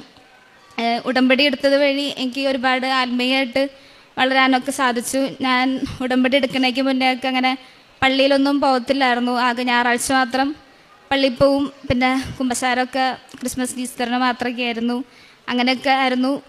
പക്ഷേ ഉടമ്പടി എടുത്തത് വഴി എനിക്ക് ഒരുപാട് മാറാൻ സാധിച്ചു. എല്ലാ ദിവസവും പള്ളിയിൽ പോകുന്നുണ്ട്. കുമ്പസാരമൊക്കെ റെഗുലറായിട്ടുണ്ട്. പിന്നെ കുടുംബ പ്രാർത്ഥനയിൽ നല്ല ഭക്തിയോടെ പങ്കെടുക്കാൻ സാധിക്കുന്നുണ്ട്. ബൈബിൾ ഞാൻ പുതിയ നിയമം മൊത്തം വായിച്ചു, പഴയ നിയമം റെഗുലറായിട്ട് വായിച്ചുകൊണ്ടിരിക്കുന്നു. അങ്ങനെ ഒരുപാട് മാറാൻ സാധിച്ചു. പിന്നെ എനിക്ക് നല്ല ദേഷ്യമുള്ള കൂട്ടത്തിലായിരുന്നു. ആരോടും ക്ഷമിക്കത്തൊന്നുമില്ലായിരുന്നു. പക്ഷേ ഞാൻ എപ്പോഴും തൈലം വിമ്മ തേച്ച് ഇങ്ങനെ പ്രാർത്ഥിക്കുമായിരുന്നു. അങ്ങനെ ഇപ്പം എനിക്ക് ഒട്ടും ദേഷ്യമില്ല. എല്ലാവരോടും ക്ഷമിക്കാനൊക്കെ സാധിക്കുന്നുണ്ട്. പിന്നെ ഞങ്ങൾ കാരുണ്യ പ്രവൃത്തിയായിട്ട് ഞാൻ ഉടമ്പടി എടുക്കണേക്ക് മുന്നേ തന്നെ ഒരു ഓൾഡ് ഏജ് ഹോമിൽ പോകാറുണ്ടായിരുന്നു. അവിടെ അമ്മച്ചിമാരെയും കണ്ട് സംസാരിക്കും. അവർക്ക് ഭക്ഷണം വിളമ്പ് കൊടുക്കും, ഭക്ഷണം വാരി കൊടുക്കും. അങ്ങനെയൊക്കെ ചെയ്യാറുണ്ടായിരുന്നു. ഇപ്പോഴും അത് ചെയ്യുന്നുണ്ട്. പിന്നെ ഇവിടുന്ന് ഇവിടെ വരുമ്പോഴൊക്കെ പത്രം വാങ്ങിച്ചുകൊണ്ട് പോയി വിതരണം ചെയ്യും. പിന്നെ അവിടെയും ഓൾഡ് ഏജ് ഹോമിൽ കൊടുക്കും. അവിടെ അവർക്ക് അമ്മേനെ പറ്റി അറിയാത്തവർക്ക് ഞാൻ കൃപാസനമ്മേനെ പറ്റി പറഞ്ഞു കൊടുക്കും, പത്രം വായിച്ചു കൊടുക്കും. അങ്ങനെയൊക്കെ ചെയ്യാറുണ്ടായിരുന്നു. പിന്നെ ഇടയ്ക്ക് ഞങ്ങളുടെ സാമ്പത്തികം പോലെ അവിടെ ഭക്ഷണം കൊടുത്തിട്ടുണ്ട്. ഇടയ്ക്ക് ഞായറാഴ്ചകളിൽ പൊതിച്ചോറുണ്ടാക്കിയിട്ട് അങ്കമാലി സ്റ്റാൻഡിലും ടൗണിലൊക്കെ ഞങ്ങൾ വിതരണം ചെയ്തിട്ടുണ്ട്. അപ്പോൾ അമ്മ മാതാവ് തന്ന എല്ലാ അനുഗ്രഹങ്ങൾക്കും ഞാൻ കൊടാനുകൂടി നന്ദി പറയുന്നു. ഞാൻ പപ്പയ്ക്ക് കൊടുക്കും. എൻ്റെ പേര് മാർട്ടിൻ. ഞാൻ കാലടിയിൽ നിന്ന് പറഞ്ഞു. ഞാൻ 2025 ഈ വർഷം മാർച്ച് മാസം 23-ാം തീയതിയാണ് ആദ്യമായിട്ട് ഉടമ്പടി എടുത്തത്. അതിനുശേഷം ഇപ്പം 2 പ്രാവശ്യം പുതുക്കി. എൻ്റെ ഉടമ്പടിയിലെ പ്രധാന നിയോഗങ്ങളിൽപ്പെട്ടതായിരുന്നു എൻ്റെ മകളുടെ 4 മൊഡ്യൂളും പാസ്സായിട്ട് ജർമ്മനിയിൽ പഠിക്കാൻ വിടണമെന്നുള്ളൊരു ആഗ്രഹം ഉണ്ടായിരുന്നു. പിന്നെ എൻ്റെ മകൻ്റെ ഒരു വർക്ക് അതുകൊണ്ടായി മകളുടെ പ്രധാനപ്പെട്ട ഒരു കാര്യമായിരുന്നു. പിന്നെ എനിക്ക് വ്യക്തിപരമായിട്ട് കുറേ കാര്യങ്ങളൊക്കെ ഉണ്ടായിരുന്നു. അതിനകത്ത് മകളുടെ കാര്യം ഇപ്പോൾ റെഡിയായി. മകളിപ്പോൾ സാക്ഷ്യം പറഞ്ഞു. മാതാവ് അതിനുള്ള അനുഗ്രഹം തന്നു. പിന്നെ എനിക്ക് പേഴ്സണലായിട്ടും കുറേ അനുഗ്രഹങ്ങൾ ഉണ്ടായിട്ടുണ്ട് മാതാവിൽ നിന്ന്. ഞാൻ ക്രിസ്ത്യാനിയായിട്ട് ജീവിക്കുന്നുണ്ടെങ്കിലും അതിൻ്റെ വിശ്വാസത്തിലടുത്ത് ഉറച്ചൊന്നും നിൽക്കണ്ടായിരുന്നില്ല. വിശ്വാസിയാണ് ക്രിസ്ത്യാനിയാണെന്നുള്ളൊരു ഇതൊക്കെ ഉണ്ടായിരുന്നു, ബലമൊക്കെ ഉണ്ടായിരുന്നു. പക്ഷേ ഇപ്പം ഞാൻ ഉടമ്പടി എടുത്തതിന് ശേഷം പാടുള്ള എല്ലാ ദിവസങ്ങളിലും ദിവ്യബലിയിൽ പങ്കെടുക്കുകയും കുർബാന സ്വീകരിച്ച് നല്ല രീതിയിൽ ദിവ്യബലിയിൽ പങ്കെടുക്കാറുണ്ട്. അതിനു മുമ്പൊക്കെ ഞാൻ സന്ധ്യാപ്രാർത്ഥനയിൽ പുറത്ത് പോയേക്കാണെങ്കിൽ ഞാൻ വരാൻ വൈകാണെങ്കിൽ അവിടെ പ്രാർത്ഥന ചെല്ലും, ഉണ്ടെങ്കിൽ ഞാൻ പങ്കെടുക്കും. അങ്ങനെയായിരുന്നു. ഇപ്പം ഞാനില്ലാതെ ഒരൊറ്റ ദിവസം പോലും സന്ധ്യാപ്രാർത്ഥന ചെല്ലാറില്ല. അതിന് എൻ്റെ കുടുംബത്തിലെല്ലാവരും ഞങ്ങൾ ഒന്നിച്ച്, ഞങ്ങളിപ്പോൾ 3 ആളുള്ളൂ, എല്ലാവരും ഒന്നിച്ച് തന്നെ നല്ല ഭക്തിയോടുകൂടി സന്ധ്യാപ്രാർത്ഥന ചെല്ലാറുണ്ട്. പിന്നെ ബാക്കി എനിക്ക് ഭയങ്കര ദേഷ്യമുള്ള ആളായിരുന്നു. ഞങ്ങൾക്ക് മൊത്തത്തിൽ അങ്ങനെയുള്ളതാണ്. ഇപ്പം ആരോടും ക്ഷമിക്കാൻ പറ്റില്ല. ദേഷ്യം ഉണ്ടായിക്കഴിഞ്ഞാൽ ഞാൻ ഭാര്യയായിട്ടൊക്കെ ദിവസങ്ങളോളം ഉണ്ടാകാതെ നടന്നൊക്കെ കാര്യങ്ങളുണ്ടായിട്ടുണ്ട്. അതൊക്കെ എനിക്ക് നിയന്ത്രിക്കാൻ പറ്റിയിട്ടുണ്ട്. പിന്നെ എന്നോട് എന്തെങ്കിലും ഉദ്ദേശം എനിക്ക് ആരോടെങ്കിലും തോന്നിക്കഴിഞ്ഞാൽ എന്നെ ദ്രോഹിച്ചു അല്ലെങ്കിൽ എന്നെ വിഷമിപ്പിച്ചു എന്നൊക്കെ തോന്നിയവരോട് എനിക്ക് മനസ്സിൽ ഭയങ്കര വൈരാഗ്യ ബുദ്ധി പോലെ അത് മാറാത്ത രീതിയിലൊക്കെ അവരെ പറ്റിയൊക്കെ എന്തെങ്കിലുമൊക്കെ കേട്ടാൽ വളരെ സന്തോഷം. അതിനൊക്കെ മാറ്റം വന്നിട്ടുണ്ട്. അതൊക്കെ എനിക്ക് മാതാവിൻ്റെ അനുഗ്രഹം കൊണ്ടുണ്ടായതാണ്, ഉടമ്പടി മൂലം ഉണ്ടായതാണ്. എനിക്ക് ഞാൻ എൻ്റെ കുടുംബവും പാടുന്നിടത്തോളം കാലം ഉടമ്പടിയിൽ ജീവിക്കുകയും മാതാവിൻ്റെ ഭക്തരായി ജീവിക്കാനും സാധിക്കണമെന്ന് ഞാൻ ദിവസം പ്രാർത്ഥിക്കാറുണ്ട്. കാരുണ്യ പ്രവൃത്തികൾ മകൾ പറഞ്ഞ മാതിരി തന്നെ ഞങ്ങൾ പത്രമൊക്കെ ഞങ്ങളിവിടെ വരുന്ന സമയങ്ങളിലൊക്കെ പത്രം എടുത്ത് എല്ലായിടത്തൊക്കെ കൊടുക്കാറുണ്ട്. രോഗികൾ ആരെങ്കിലും ഉണ്ടെങ്കിൽ അവരൊക്കെ പോയി കാണാറുണ്ട്. പിന്നെ എൻ്റെ അറിവിലുള്ള രോഗികൾ ആരോടെങ്കിലും ഞാൻ പറയും, നിങ്ങൾക്ക് എന്താവശ്യമുണ്ടെങ്കിലും എന്നെ വിളിച്ചോ. രാത്രി ഏത് ടൈമിലും ഞാൻ അങ്ങനെ എന്തെങ്കിലുമൊക്കെ ഉണ്ടെങ്കിൽ ഞാൻ അവിടെ പോകാറ്, അവർക്ക് ചെയ്യാവുന്നവർക്ക് ചെയ്തു കൊടുക്കാറുണ്ട്. പിന്നെ സാമ്പത്തികമായിട്ടുള്ള കുറേ പ്രശ്നങ്ങളൊക്കെ ഉണ്ട്. അതുകൊണ്ട് തന്നെ വലിയ രീതിയിലുള്ള ഇതൊന്നും ചെയ്യാൻ പറ്റിയിട്ടില്ല. എങ്കിലും മകൾ പോണ സെൻറ്ററിൽ ഞങ്ങൾ ഭക്ഷണം കൊടുക്കാറുണ്ട്. പിന്നെ ഈ പറഞ്ഞ ഒരു ഞായറാഴ്ചകളിൽ പൊതിച്ചോറൊക്കെ ഉണ്ടാക്കി അങ്ങനെ പാവപ്പെട്ടവർക്ക് കൊടുക്കാറുണ്ട്. അങ്ങനെ പറ്റുന്ന രീതിയിലുള്ളൊക്കെ സാമ്പത്തികമായിട്ട് ചുറ്റുന്ന രീതിയിലൊക്കെ ചെയ്തുകൊണ്ടിരിക്കുന്നുണ്ട്. ഇത് എല്ലാ അനുഗ്രഹങ്ങൾക്കും കാരണം എൻ്റെ മാതാവാണ്. കൃപാസന മാതാവിന് എൻ്റെ 1000 നന്ദി. എനിക്കും എൻ്റെ കുടുംബത്തിൽ നിന്ന് അനുഗ്രഹങ്ങൾക്കും നന്ദി പറയുന്നു. വിശുദ്ധ യോഹന്നാന്റെ സുവിശേഷം 15-ാം അധ്യായം 16-ാം തിരുവചനം. നിങ്ങൾ എന്നെ തിരഞ്ഞെടുക്കുകയല്ല, ഞാൻ നിങ്ങളെ തിരഞ്ഞെടുക്കുകയാണ് ചെയ്തത്. നിങ്ങൾ പോയി ഫലം പുറപ്പെടുവിക്കുന്നതിനും നിങ്ങളുടെ ഫലം നിലനിൽക്കുന്നതിനും വേണ്ടി ഞാൻ നിങ്ങളെ നിയോഗിച്ചിരിക്കുന്നു. തന്മൂലം നിങ്ങൾ എൻ്റെ നാമത്തിൽ പിതാവിനോട് ചോദിക്കുന്നത് എന്തും അവിടുന്ന് നിങ്ങൾക്ക് നൽകും. ഈശോയുടെ ഒരു വലിയ വാഗ്ദാനമാണത്. യേശുവിൻ്റെ നാമത്തിൽ നാം എന്തു തന്നെ പിതാവിനോട് ചോദിച്ചാലും അവിടുന്ന് നമുക്ക് നൽകും. യോഹന്നാൻ്റെ 15-ാം സുവിശേഷം പറയുന്നത് തന്നെ, 15-ാം അധ്യായം പറയുന്നത് തന്നെയാണ് മുന്തിരിച്ചെടിയും ശാഖകളെക്കുറിച്ചാണ്.